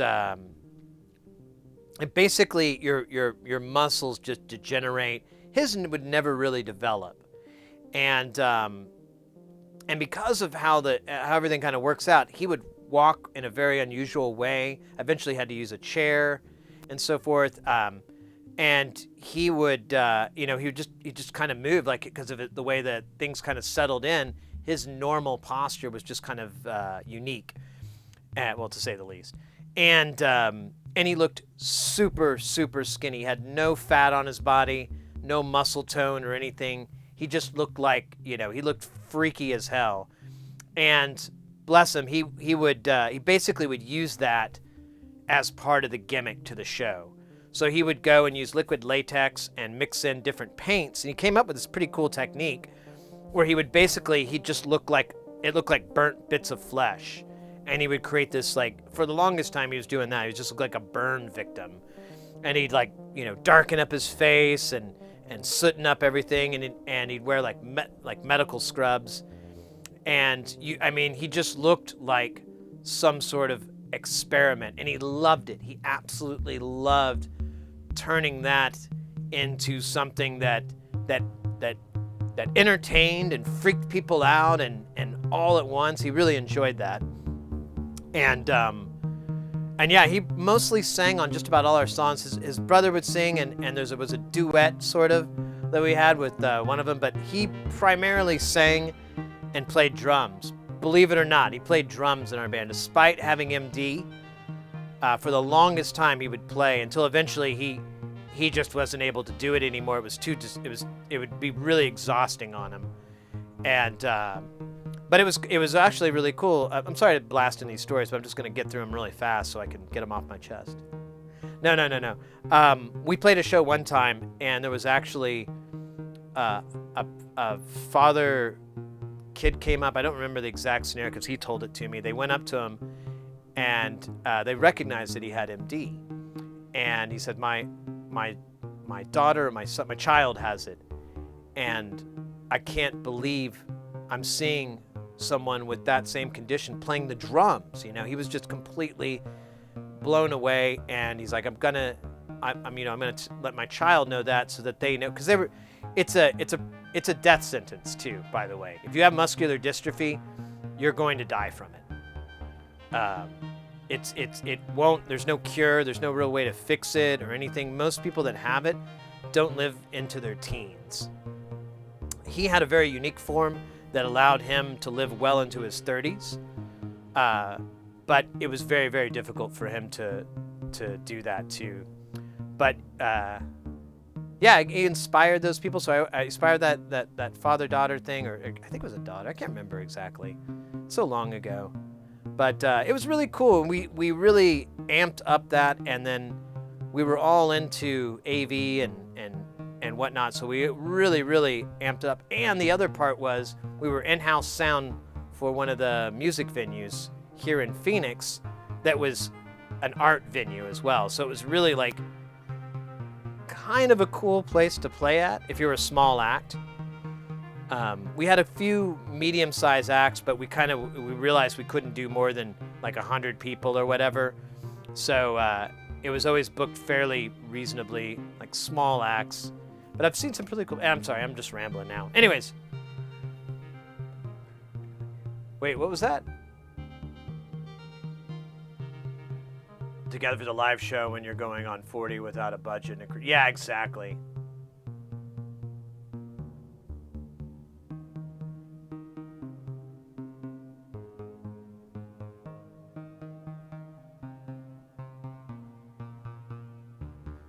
Yeah, he was a cool guy. He finally passed away a couple of years ago, and yeah.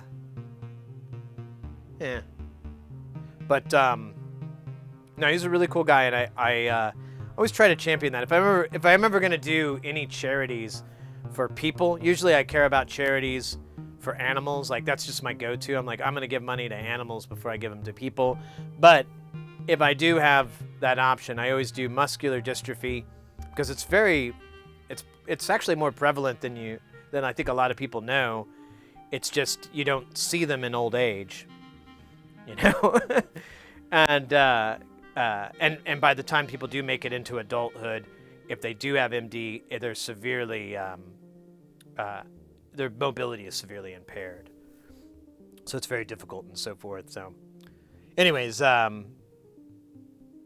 or my other thing that freaks me out all the time that we won't get into anyways is that and suicide prevention. Like any type of charity to help, like hotlines or free therapy or whatever, you know, whatever there is out there, I would be. Those are the two people charities where I'm like, yeah, those hit close to home. I'm gonna donate to those guys. I mean, I gotta pick something. I gotta pick something on the philanthropy chart. We'll do MD and suicide prevention.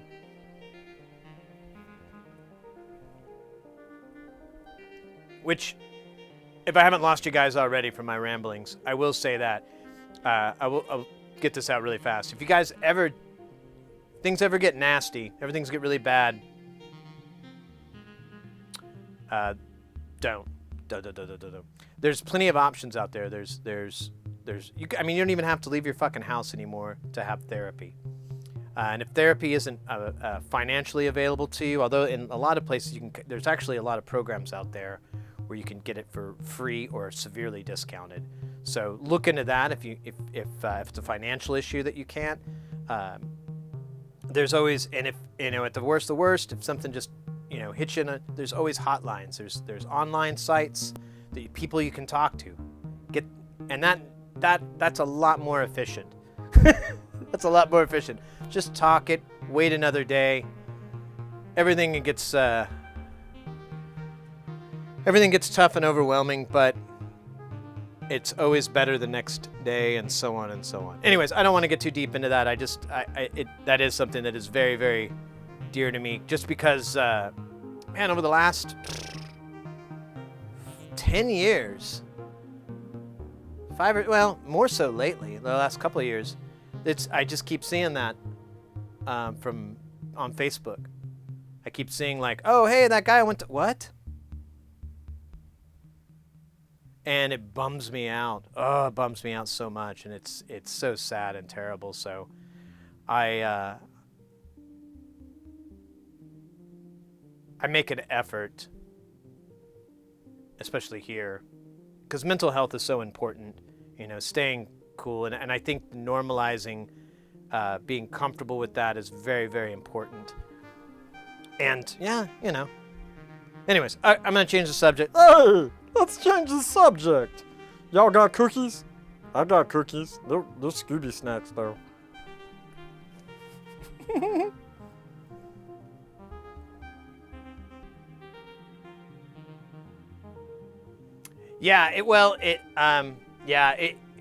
For most kids, that's how it happens.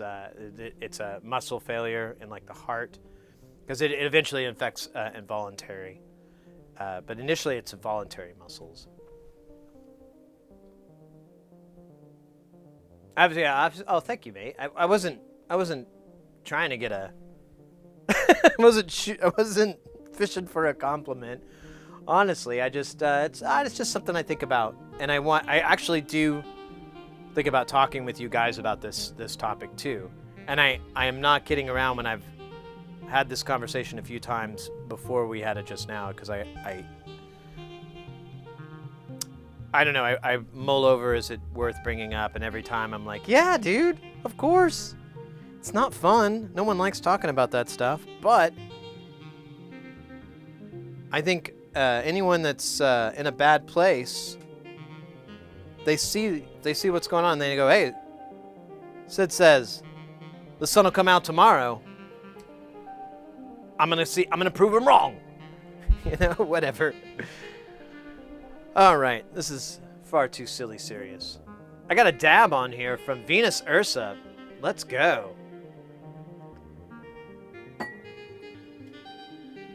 Oops, I hit the wrong button. I was a retired downhill mountain bike racer, a trial rider. Oh my gosh.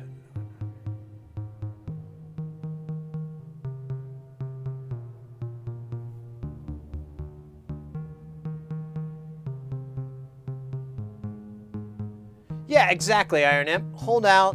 Yeah, put your time in. I don't know. I've had some really, really, really horrible times in my life. And I've got some horrible time coming up, too. I know it. But, you know, it's just the way things are. And, for example, right now I'm having a wonderful time. Feeling great. Things are great. You know, I got a bunch of stuff done, so, you know, but like a week ago, I was like, earlier this week, in fact, I was like, and I just did things that made me happy.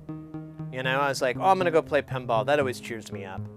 Oh, I'm gonna watch a movie and just, you know, well, I don't really watch a movie, but, you know, I'm gonna fuck around with this program, or I'm gonna, you know, play some bass. The important thing is, yeah, to keep moving. Keep things moving. You know, whenever you, and it goes true whenever you have a tragedy in your life. If you lose somebody or something like that, that's what I do. I don't know if it works for everybody, but I just try to keep moving, keep going. You know, in a week, in a month, in a year, in a decade, the sting will be very muted. It'll still sting, but it'll be so muted that it won't really be an issue. You know, you just be like, ah, yes. Anyways. All right. I think I promised multiple times I'd shut up, and I still keep going. I keep reading the chat.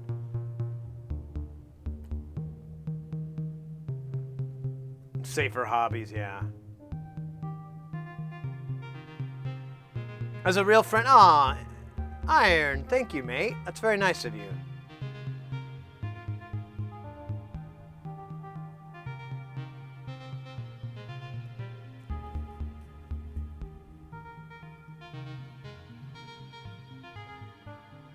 Spaghetti and garlic? Oh, gosh.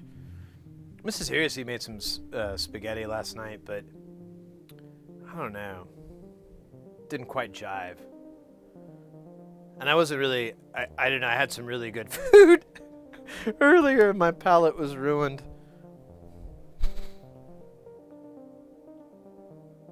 I went and ate at this place that,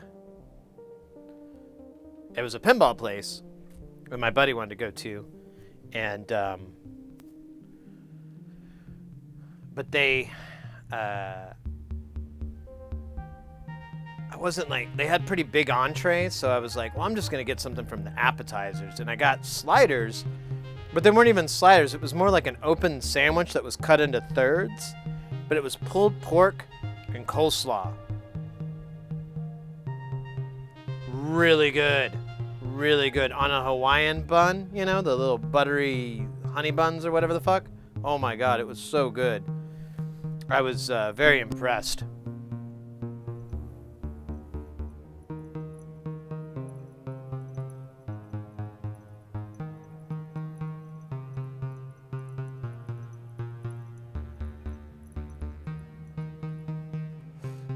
Wow. 2 years, 7 months. 15 days and 22 hours. 22. Das ist heute.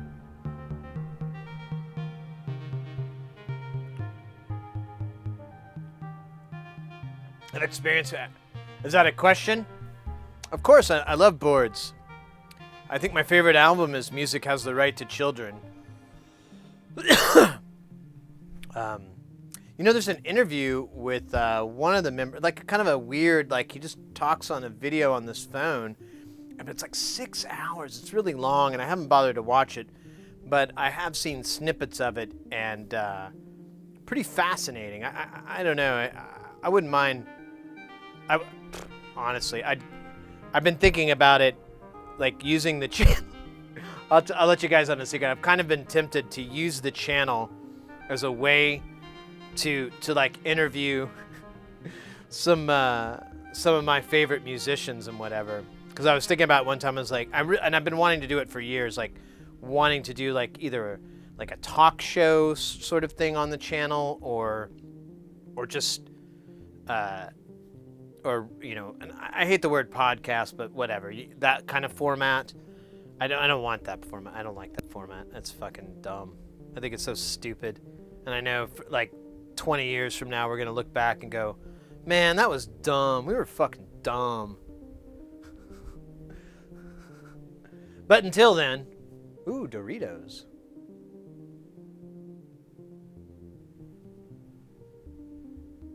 Oh, the Porta Studio from Fostex. Let's go.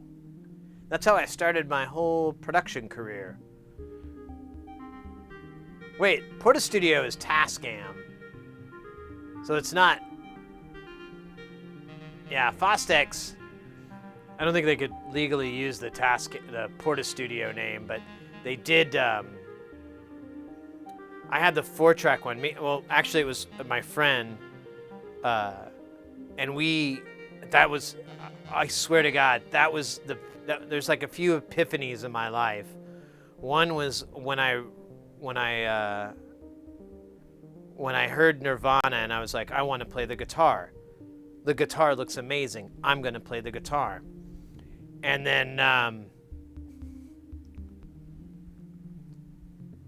another one that's closely related to that was when I hung out with this gal that I was into. That's a long story, and she had a 4-track recorder. And as soon as I understood what I was looking at and how it worked, boom, boom.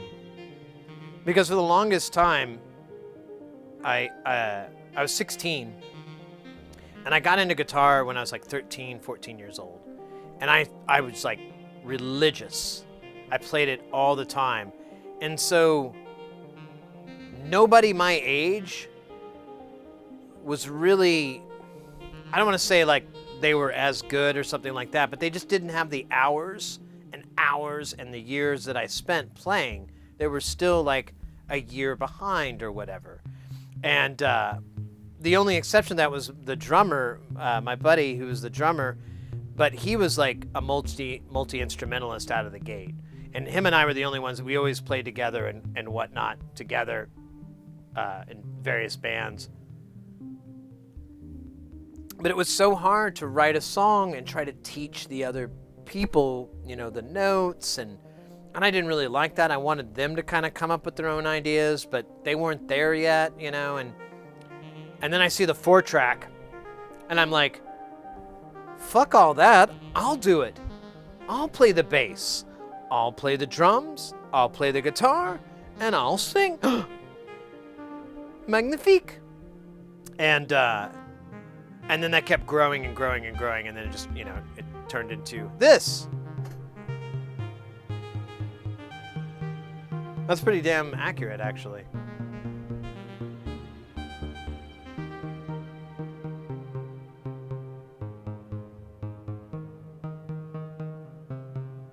Oh, yeah.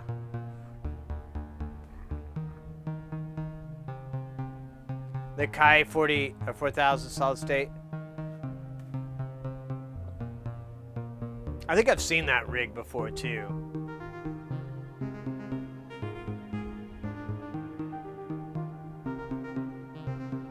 I had a 4-track.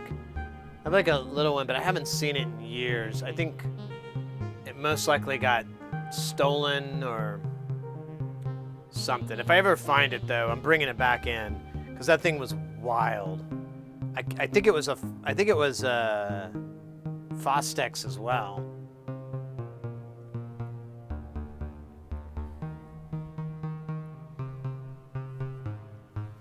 Yeah, we got a computer a little bit later, like a few years later, and I was recording on the computer and I was just enamored with that.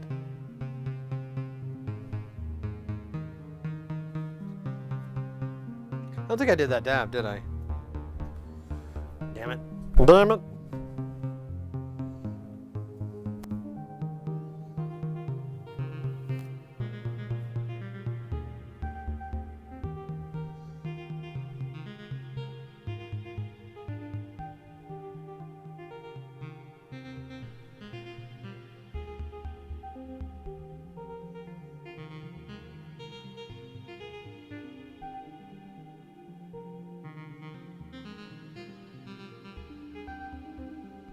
Oh, modular to tape. I have an idea on what to do if I want to do that.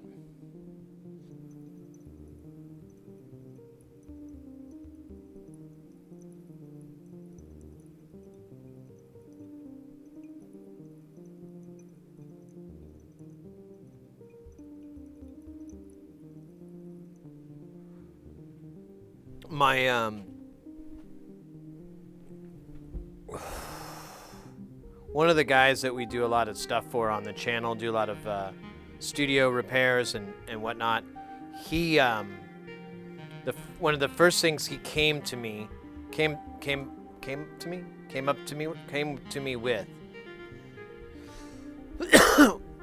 was an 8-track reel-to-reel recorder that was basically aimed like for the demo market, like to do small recording. They used 1/2-inch tape and yeah, it was pretty straightforward. And I was looking at it, and I really liked it. I didn't even get it. I was trying to get it working, but I ended up like saying like, it's out of my league. You should take it to a pro. And so he ended up finding someone to do it. And but I thought about it, and I was like, if it wasn't so expensive for the tape, because now the tape is asinine to try to get that tape and good lengths and whatever. But putting all that aside, let's pretend like that wasn't an issue. That would probably be one of my preferred ways to go, because recording to analog tape is probably one of the better mediums out there as far as analog goes. If you can, especially when you have a high-end recording, like if you can get it to 15 or 30 IPS, like a really high speed, that high speed turns into incredible clarity, incredible dynamics, incredible frequency response. And that's all you have to do. You just speed the fucking thing up and we'll have it calibrated to read it that way, but that's all you have to do, and you get like really, really high quality. You can buy these. You have to modify a regular 2-track reel-to-reel, but they'll do. I think it's 15. It might be 30, but I think it's 15 IPS, and there are albums that are released that way.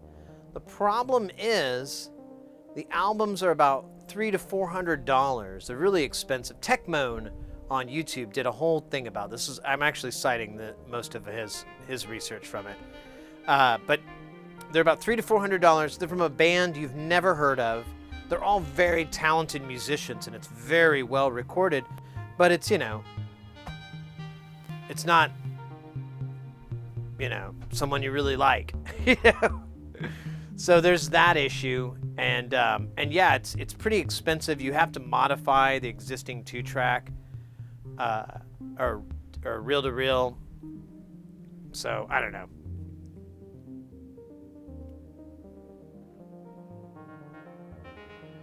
3 3/4 inch.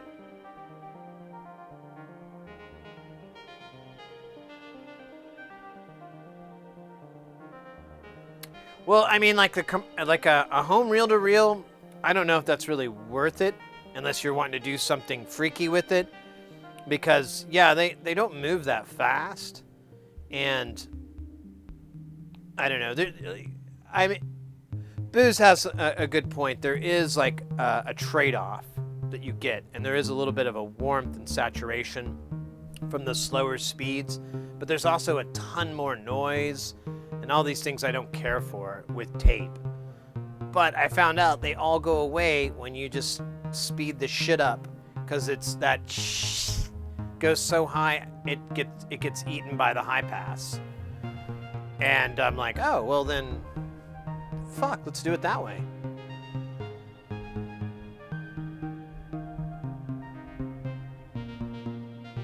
Yeah, I believe the Akai is one that can be modded for those albums. Yeah, and the tape is super expensive. And I mean, I don't know.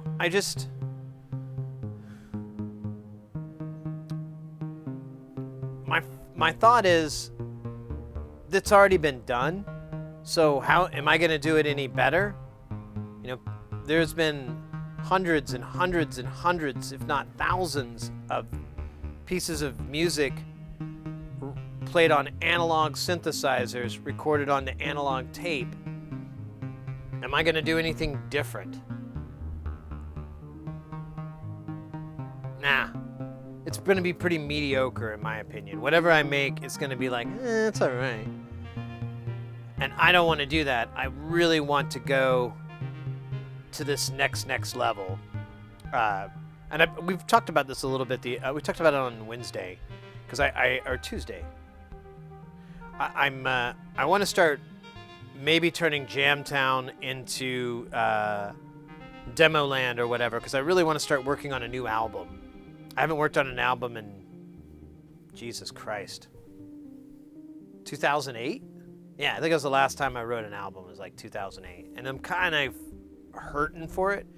And I thought about it, and if we did demos, it's not going to be too painful for you all, because we're just going to get it close enough. We don't have to nail it. We just have to get things close enough. We just have to get the gist. And versus like when I try to nail it, we could be listening to the same thing for a really long time. And that can get old and boring.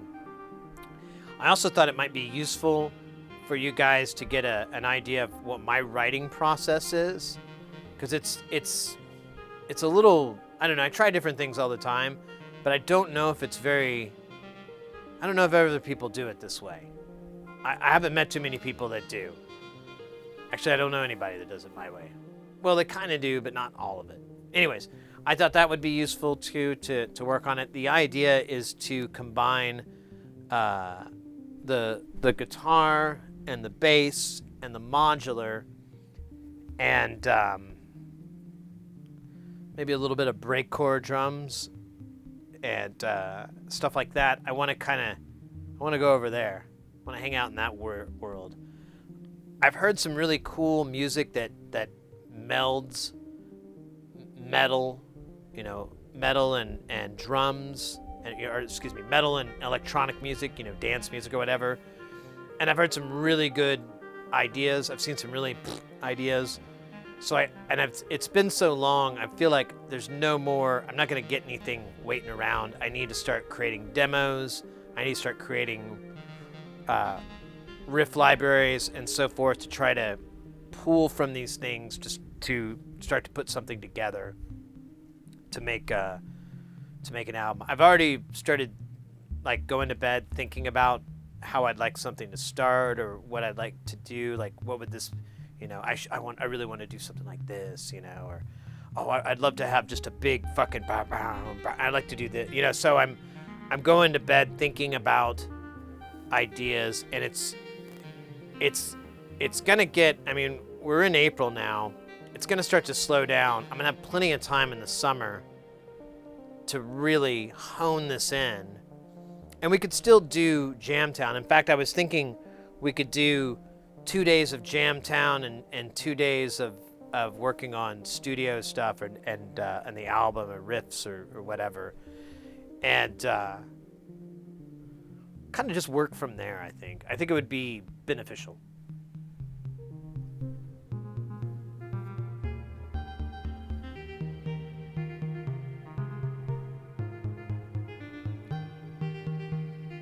The Ampex, oh nice.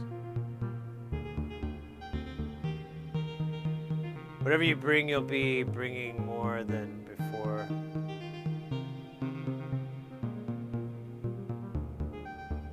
Yeah, music dreams.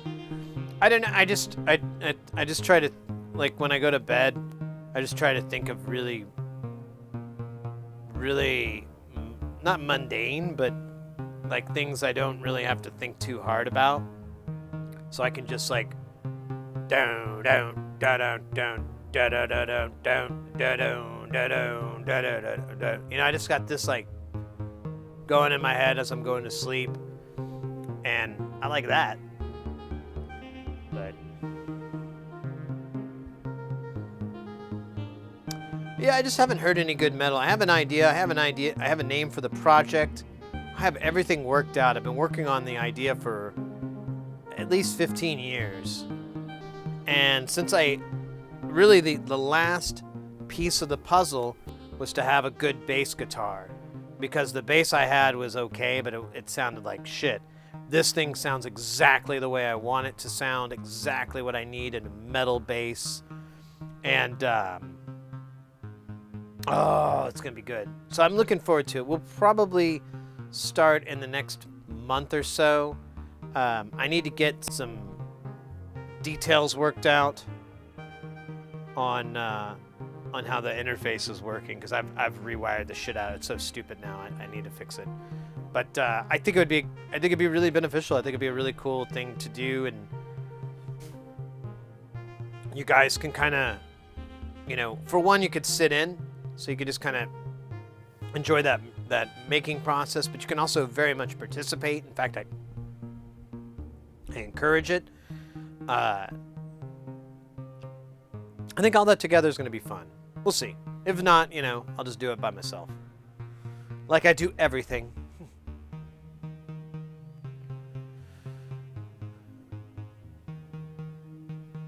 I just enjoy building synths and gear and mixing old and new equipment to make noise. I'm with you right there, mate.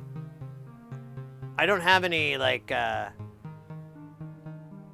don't have any of those silly analog is better, digital is better. I don't have any of those things. That's a waste of time. My one and only goal on this earth when it comes to music is I want to make something I've never heard before.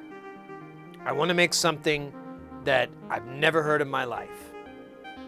That's what interests me. It's always that with art.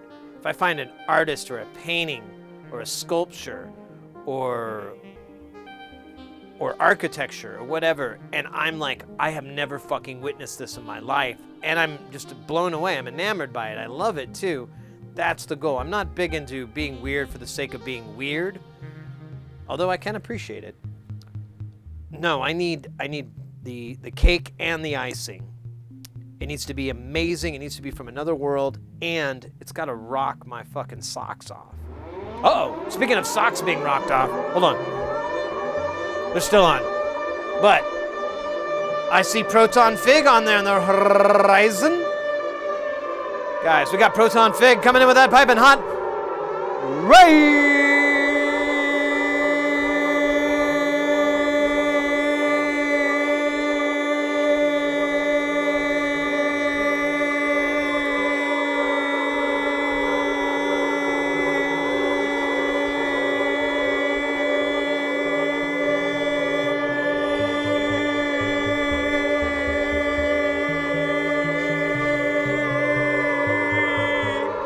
Let's go! Oh my gosh, guys!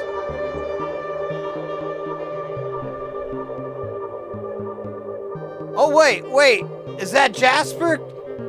Rating 2? We got... Oh man!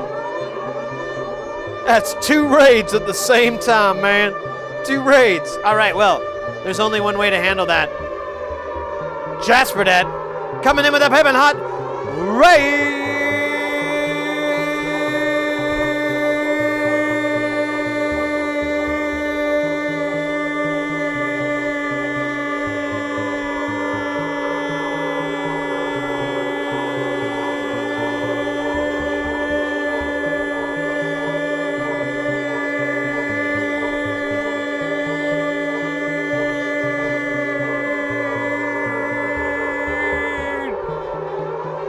Let's go!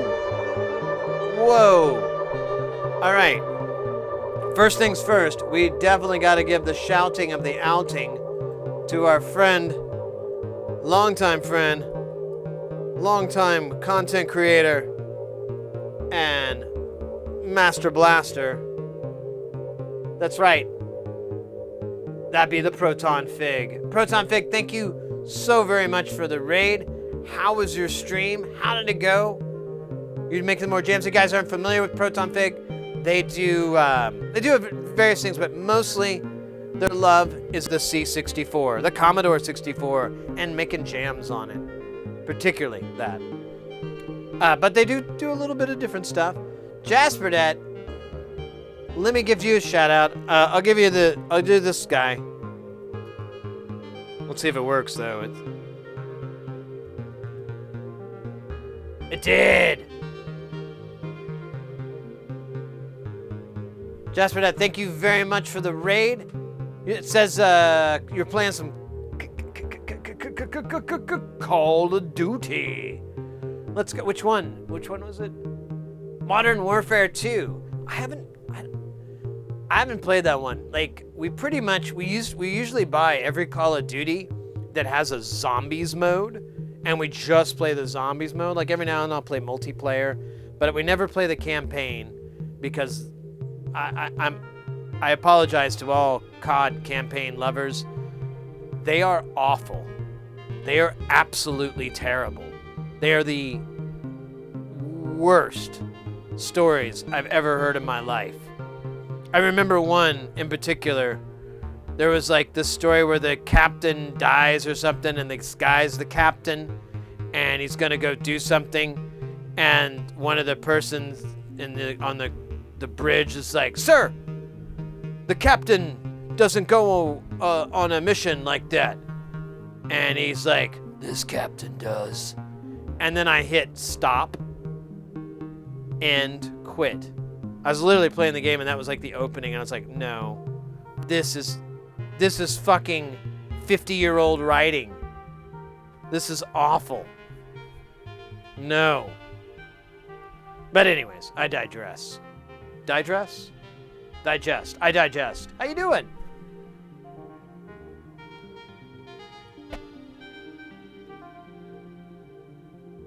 Es ist regnet in mein Hose. Ja, sehr gut.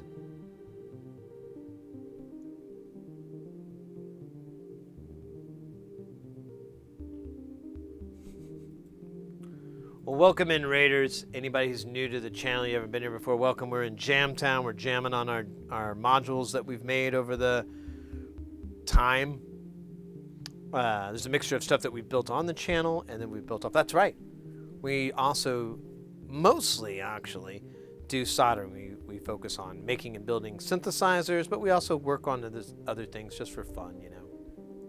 And speaking of fun, we also like to play a little bit of pinball.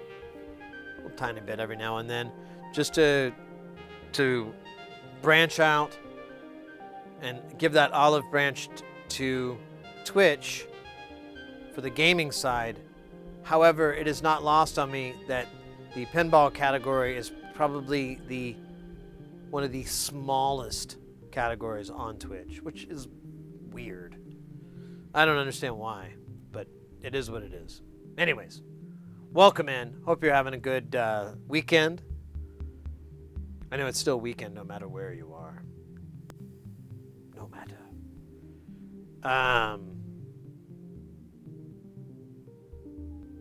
Yeah, that's all I got. I'm out of jokes. I'm out of stuff.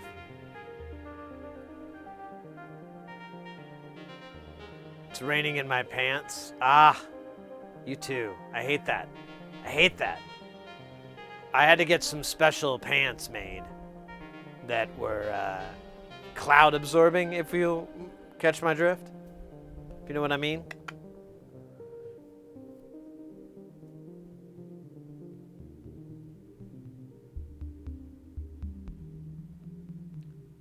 I don't know. It was terrible writing.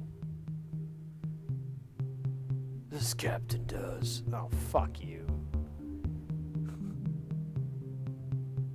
Sid, stream was good. I wrote my first native Windows application. Oh, no way!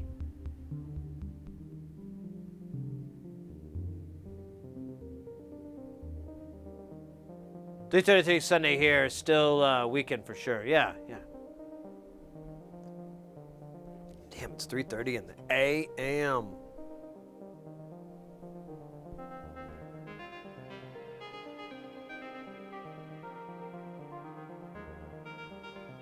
I'm extending my German is Wo ist letzte Biest im Himmel? Wo ist letzte Biest am Himmel? Wachst es deine Meile, wachst es mir? let's stand the days on the mall. Yeah, I don't know the rest of the song. Machten zijn en de machten zijn en de mak.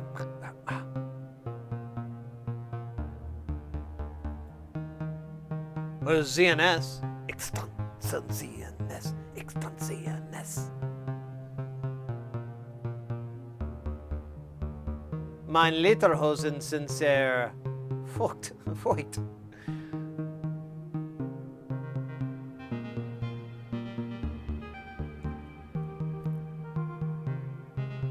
$5.33, good lord.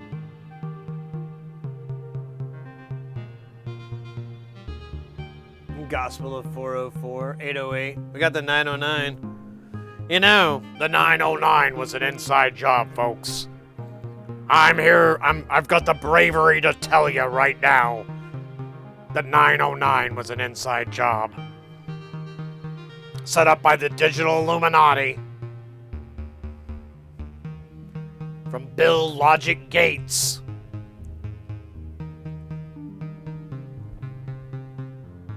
An algorithm. That's right. He's a machine. He's just a robot. Says he invented the internet. He's half right. He's half right. That slipped out.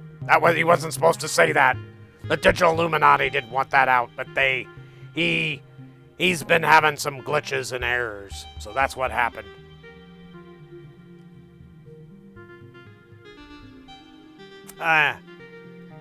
if it wasn't so boring after a while to do them, I would do more,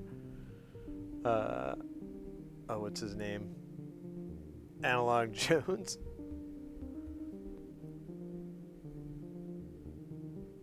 I don't know if Mr. X is still in the chat, but he's missing out here. I think he went Auf Wiedersehen, but I missed his Auf Wiedersehen, which is fine. I mean, I get it. It's just that he normally says.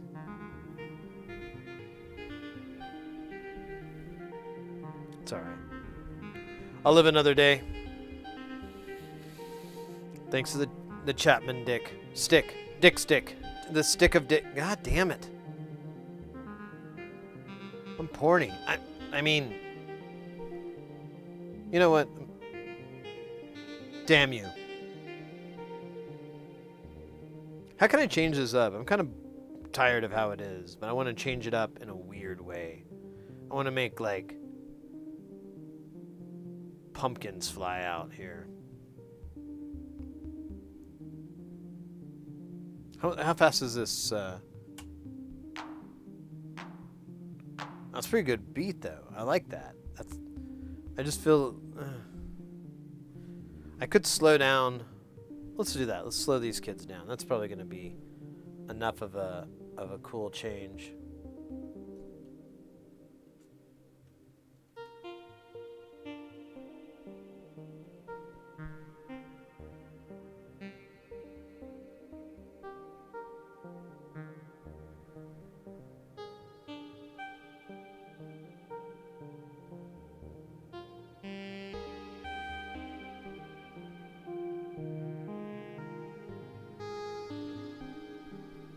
Yes, this pleases me. Yes. Go diagonal. I don't know if that's safe. Is it? I don't feel like it is.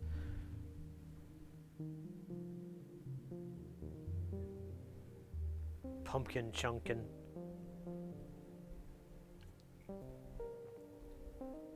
And a harp's kazoo.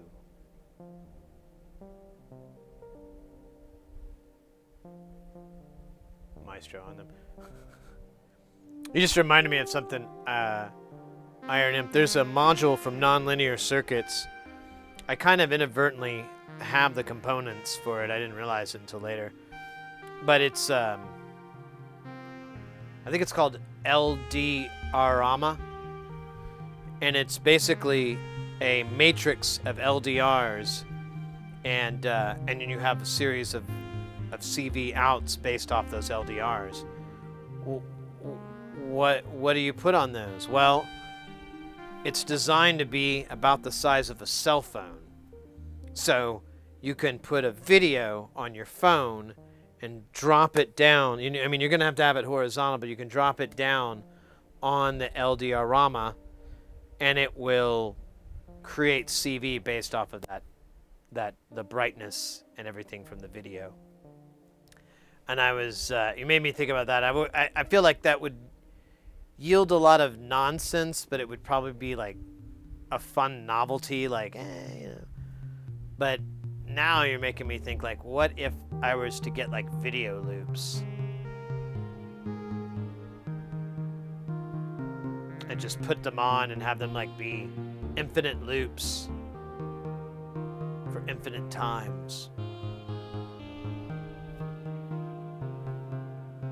Yeah, it's L as in Larry. Well, it's L as in light, D as in detecting, R as in resistor, and then that's punned into it for Rama. So AMA. So LDR AMA. Or LDR Rama. LD Rama. I don't know. I give up.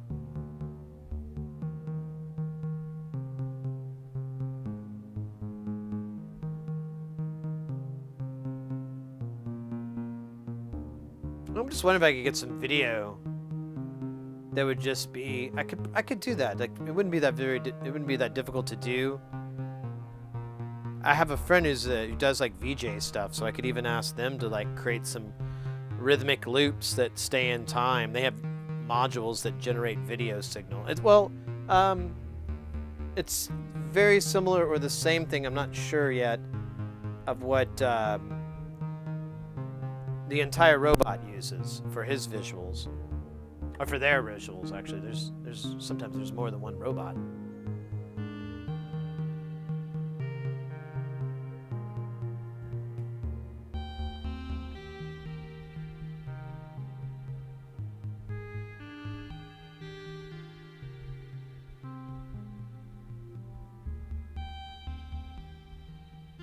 Yeah, that's what I'm thinking too. That or test patterns.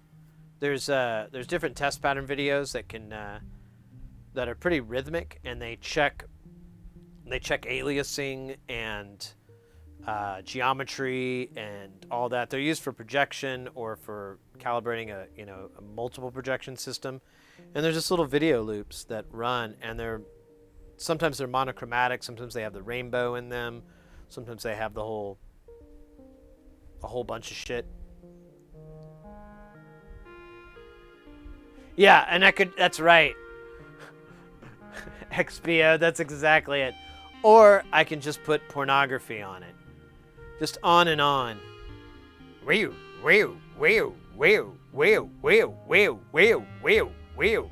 And then it cuts to another camera angle. Rrr, rrr, rrr.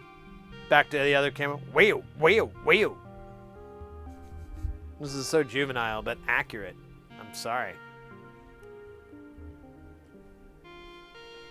I like we got the good old clarinet sound coming out of there again. I love it when it does that. Feels good. Feels clarinet-y. Oboe.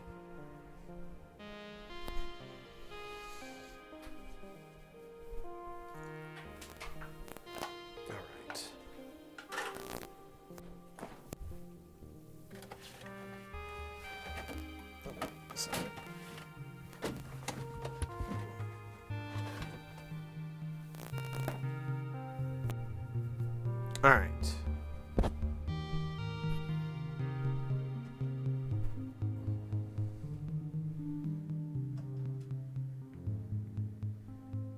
Bloody hell. Come here. There you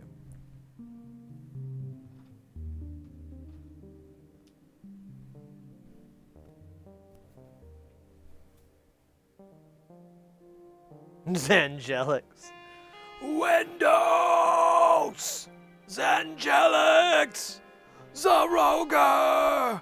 Windows! Zangelics! Now that all the synthsters have said every possible combination of their name, we can now begin. Zaroga Windows. Zangelix as what was it? Carla Windows hitting an augmented third, which has given Zangelix an untimely boner.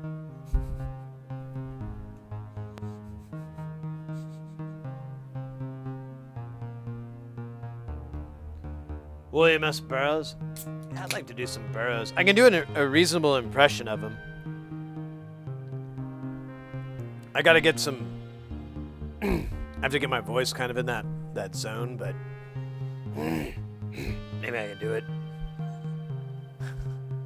Apocalypse. November 23rd, 1935. Nah, I need a little bit more time. I gotta pepper it with a little bit of smoke. Put some smoke in there. But the inflection, well, that was bad. Yeah. Anyways, I'm not gonna keep going because I'm pretty sure I'm gonna bury myself. But I can, if I do the time, a reasonable Burroughs impression. I thought it'd be fun to read Burroughs stuff, and then I was like, yeah, but I'll have to say the N word and the F word. I gotta say a lot of words that I just would rather not have a video recording of me saying them. You know, that just screams bad idea. So I kind of nixed the whole Burroughs reads.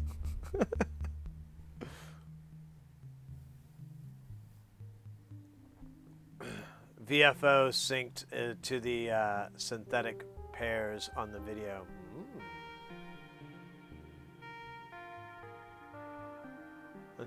Name of your new industrial band, Untimely Boner. I think I saw them opening up for Rusty Knife. Yeah, I think I saw the Rusty Knives playing, and I think I saw Untimely Boner open up. I want to say the Rusty Knives were on tour with Segmented Worm. Man, that's some good shit, man. Some really, really grindy metal. Industrial metal.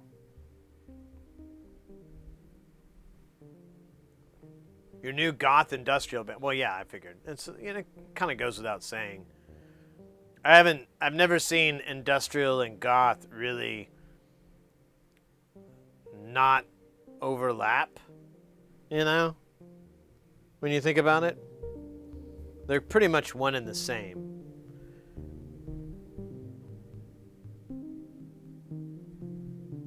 Like, I haven't met a single person. Here we go. I haven't met a single person that was a big Nine Inch Nails fan. We'll pick something really easy. 9 Inch Nails fan who also was like, oh, I don't like The Cure. Oh, no, I don't listen to any of that stuff. I only listen to 9 Inch Nails. Now, there are people that exist, but I don't know if they're in that industrial goth land.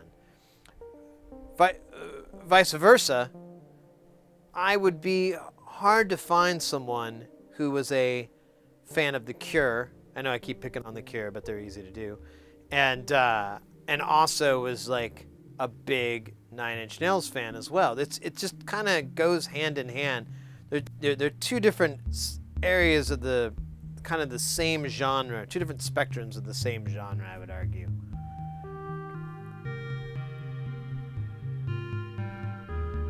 Bum slap bass, I like that.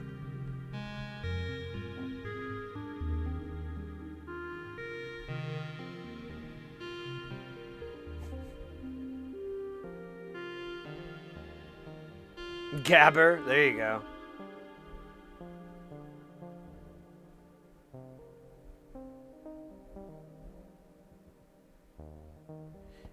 Yeah. The Count says he'll take that ghastly sound to his mahjong. That ghastly slopping sound. No, I know the exact one.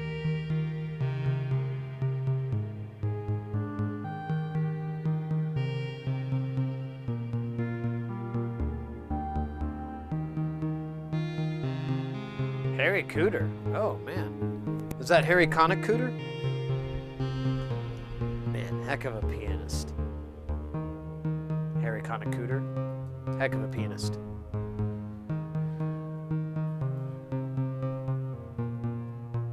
I don't know about this mic hunt.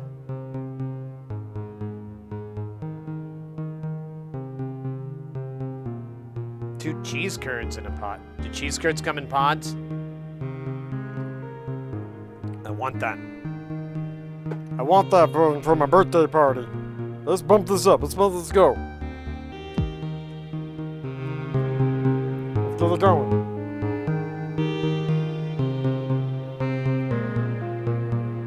Hold on, I gotta fix my glasses.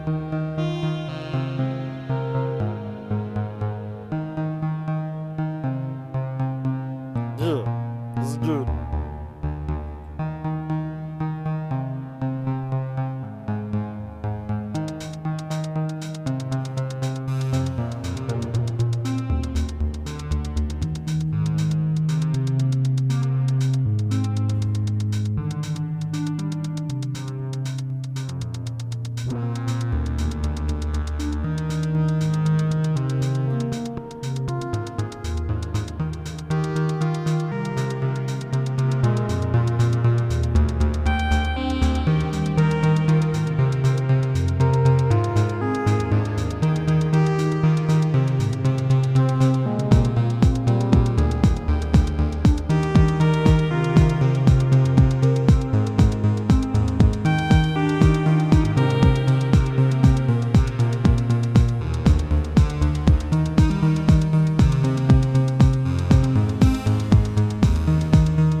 Nice.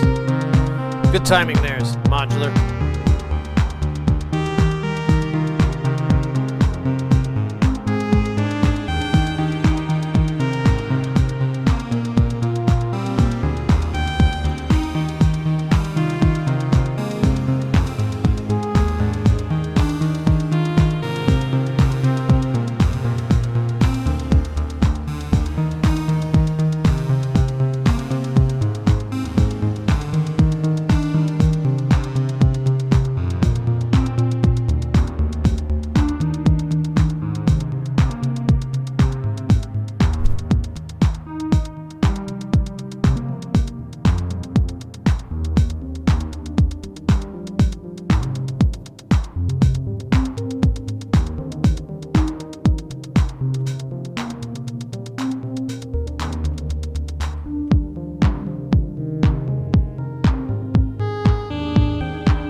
shit, we should do a battle royale.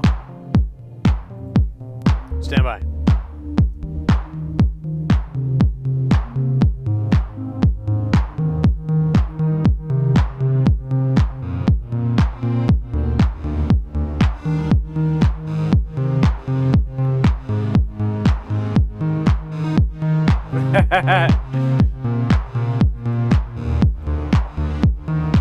I'm so glad we found the grow.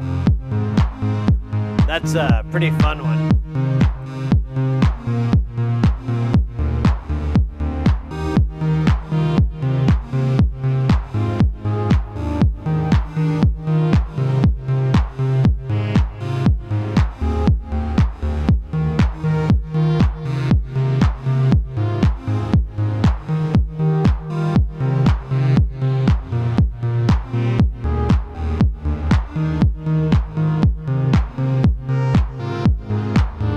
Man, I love this.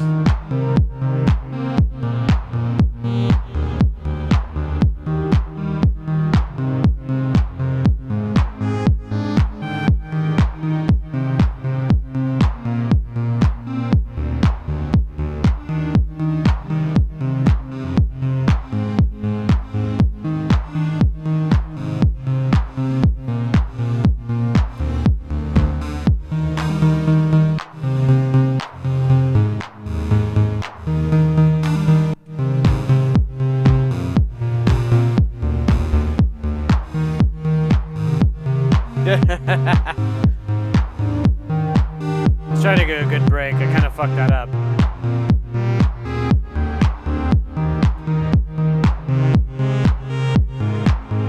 Nice.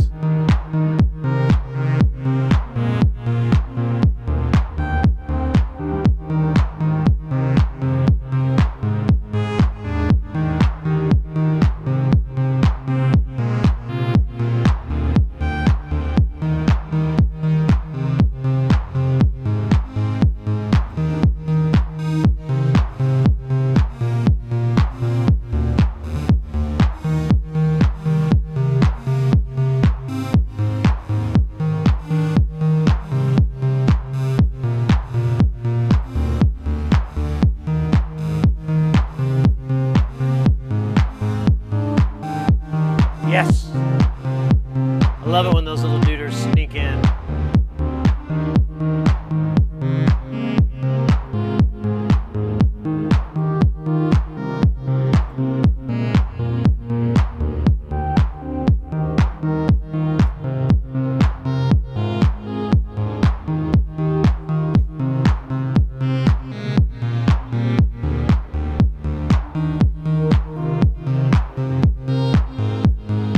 I gotta fuck it up one more time.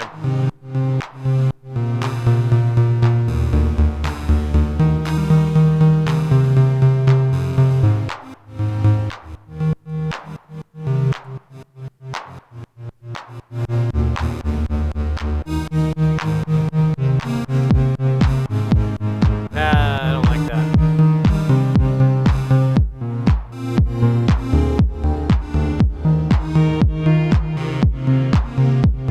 Alright, I tried something new and I hated it. Thus, the way of life. Oh my god! There's a cat. Is that Oddball? Or... Oh, I got you, little buddy. Or is it Chomper's cat? I think it's a little bit of both. How you doing, buddy? How's your weekend doing? I'm talking to Chompers, not you.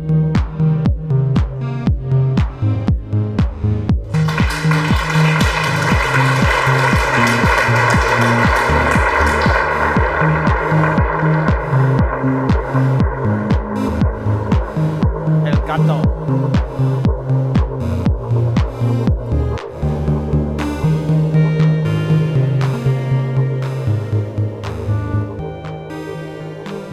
How you doing, Oddball? Good to see ya.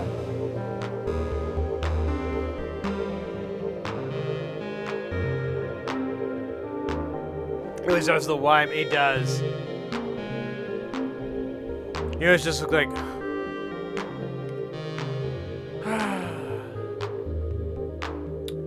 I'm about 10 cat seconds away from starting a fucking fit.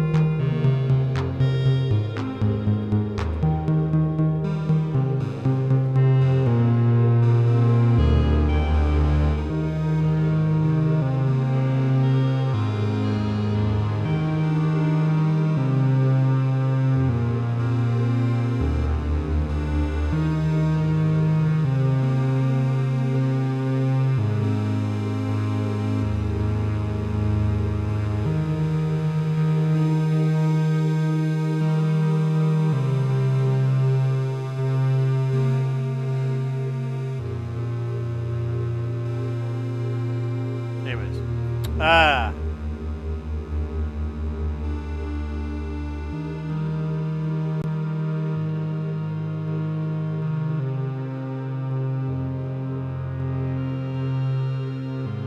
Yes. It can happen. Beware.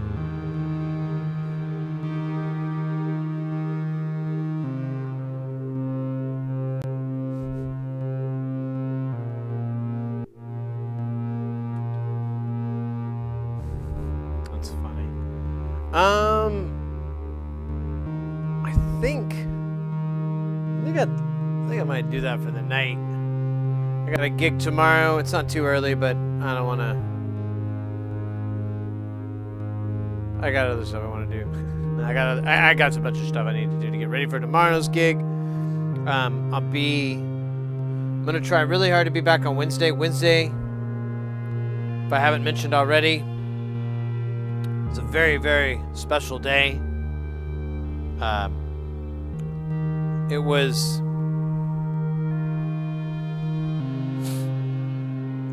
2 years ago when I sorry.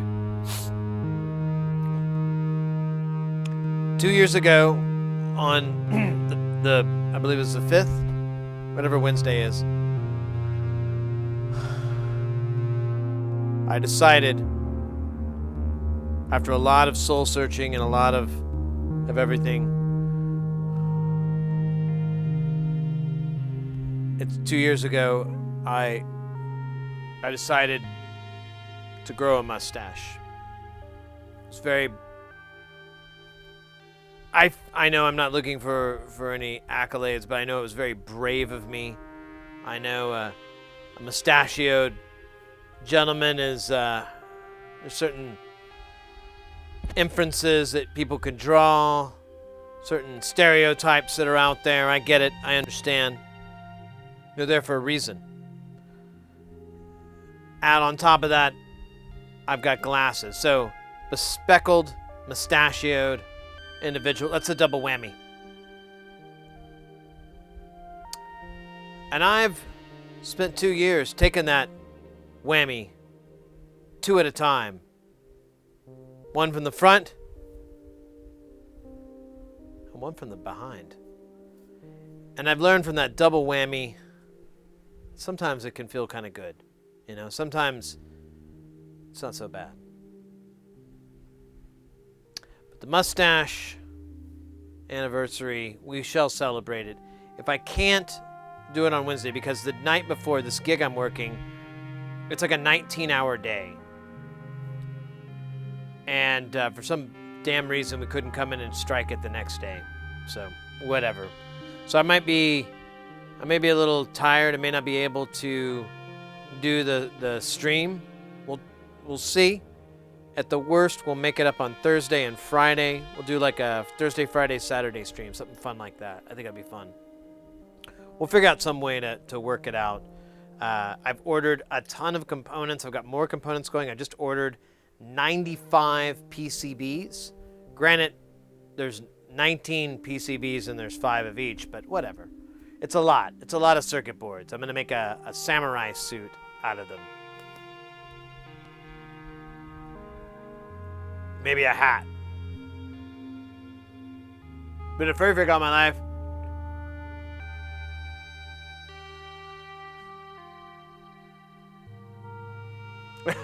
That's funny, mate. That's good. Oh yeah, Oddball's playing our one of our top games here. This is called basketball. You just punch numbers in. First number is the angle. 0, 90, 180. And then, well, or anything in between. And then the other number is your power, which is 1 to 100. So you're basically like angle and juice. Yeah, look at that. Look at that gentle glide. Makes you feel alive, doesn't it? But yeah, we'll have a lot of boards to work on. I've got parts coming. I'm going to order some more from Mauser. I'm kind of holding off because it's so much money. I want to kind of like get it all, or I don't know. And I've also got an issue with some components taking a while to get here, so I'm trying to decide how I want to handle those back orders. Yeah, we've got some projects in the wings. I've had a couple of you all send me, or you're going to send, or we've been working out some stuff for y'all to send to me to work on. So we'll work on it on the stream. Hopefully fix it without blowing it up, or hopefully blowing it up without fixing it. Actually, that last one, I don't want to do that. I don't feel comfortable blowing something up and not fixing it. That feels weird. It's like awful. Anyways, what's up there, Splots? Quick reaction, Sid. Anecdote. Today I was trying to hold the elevator by repeatedly pressing the open door button, and this dude backs up against the wall right in front of the button, lining his butt up with my hand. You take? Interesting strat.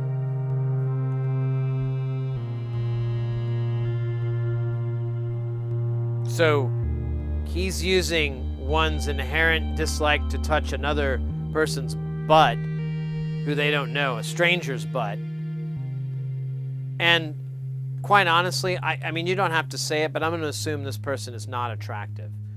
Like, you're just like, no, this isn't the kind of butt I want to, like, graze with the back of my hand when I'm trying to press a button. So, in that case, I would double down and look them right in the eyes and try to bring as much passion as you can. Pretend like they are your go-to, your celebrity go-to. Pretend like that's who is in front of you. You may have to like go temporarily blind in order for this to work correctly, but I have some techniques to help you with that. But either way, you'll envision that person and you'll stare them right in the eye with so much eros, so much sexuality, that they decide to kiss you. Wait a minute. That's not what you want, though. Wait, I'm sorry. What were we trying to do? We're trying to get the elevator held open for the other person. Not make out with other people. That's not was the plan. I mean, it could happen. There's nothing wrong with it. I mean, unless you're in a committed relationship, obviously that's not cool. But we're talking about you, not me.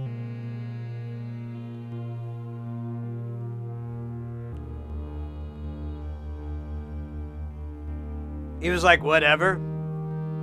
Yeah.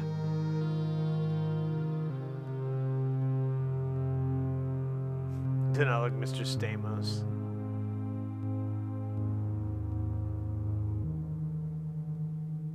Smelling, yeah, I guess. We'll just stare them. You don't have to touch them at all. You can just stare at them and go, what's up? Just holding the elevator open for this dude. He's on his way. 4 seconds isn't going to kill you, is it? It's important to do that Prince lip lick. Very important. I really can't stress it enough when I think about it.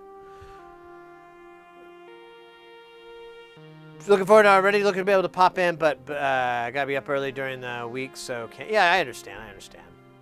We'll try to get the good stuff in the beginning, and then we'll just peter out towards the end. Sounds like a brilliant plan, actually. All right, guys, I'll let you finish up your game here. I think we're going to, let's see, let me see if I can find think I have a good raid target for us for the night, for the weekend, for the party time. But let me see if there's any body we don't normally see.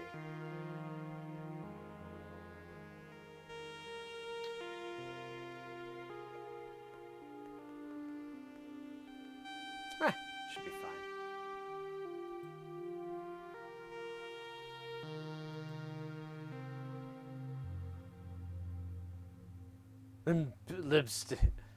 Lip lick is the name. Yeah, you're right. God damn it! I always get my Aerosmith and my real world life confused. It's kind of troubling, but so is tooth decay. So figure that one out.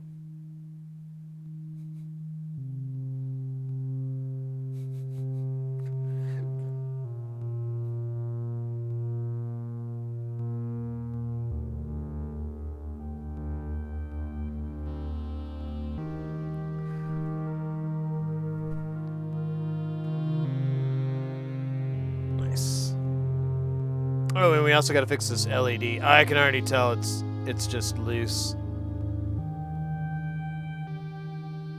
Probably bring it back if I wiggle it just a little bit. Damn. CP2, way to go, mate. Kudos. Or Captain 2? I don't know. All right, let's. Oh, Boost, you got the stretch in there. Let me do the stretch. And there's a dab from Oddball. Let me do those real quick, and then we'll GTFO for the night. Oh, that was a big crack. I'm pretty sure I killed someone. And then a dab. Let's do that.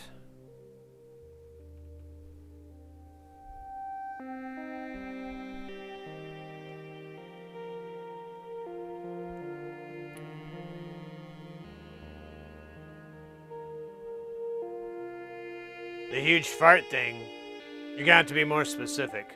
There's a lot of that. But you can make everybody fart. That's pretty fun.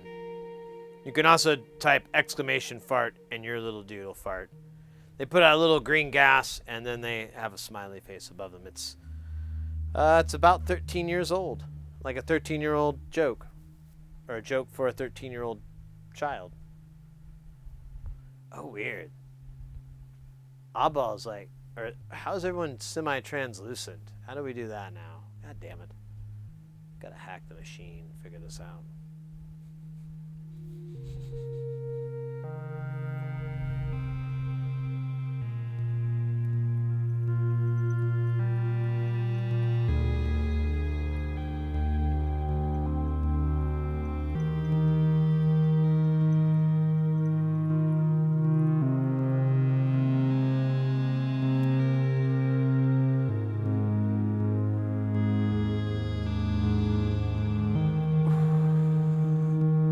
All right, mates. Thank you again, everyone. A wonderful week. Great time in Jamtown. We got some good stuff cooked up. We should be back Wednesday or Thursday, and we'll be back in the lab. We'll be doing some snottering. We've got parts coming in all over the place. I made lots and lots of orders, so hopefully we'll get something finished. God willing. God willing.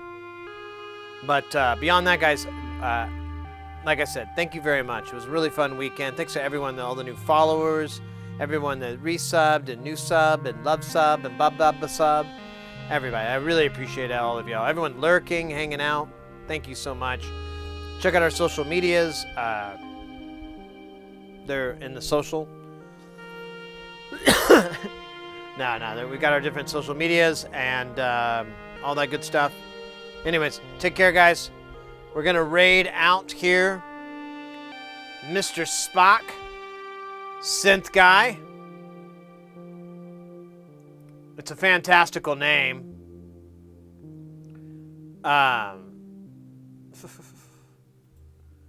And I think it's going to be a fantastical jam. I've remembered them before. I don't think we've ever raided them, so this should be nice to have a fresh raid. And go ahead when we get in there. I think they've only got like a few people in there right now, so definitely bring the noise. If you like the music and everything, get some hype going. Let them know that we don't fuck around here. We're for reals. We're super for reals. For reals is the deals with my sex appeals. Oh, I gotta shut up.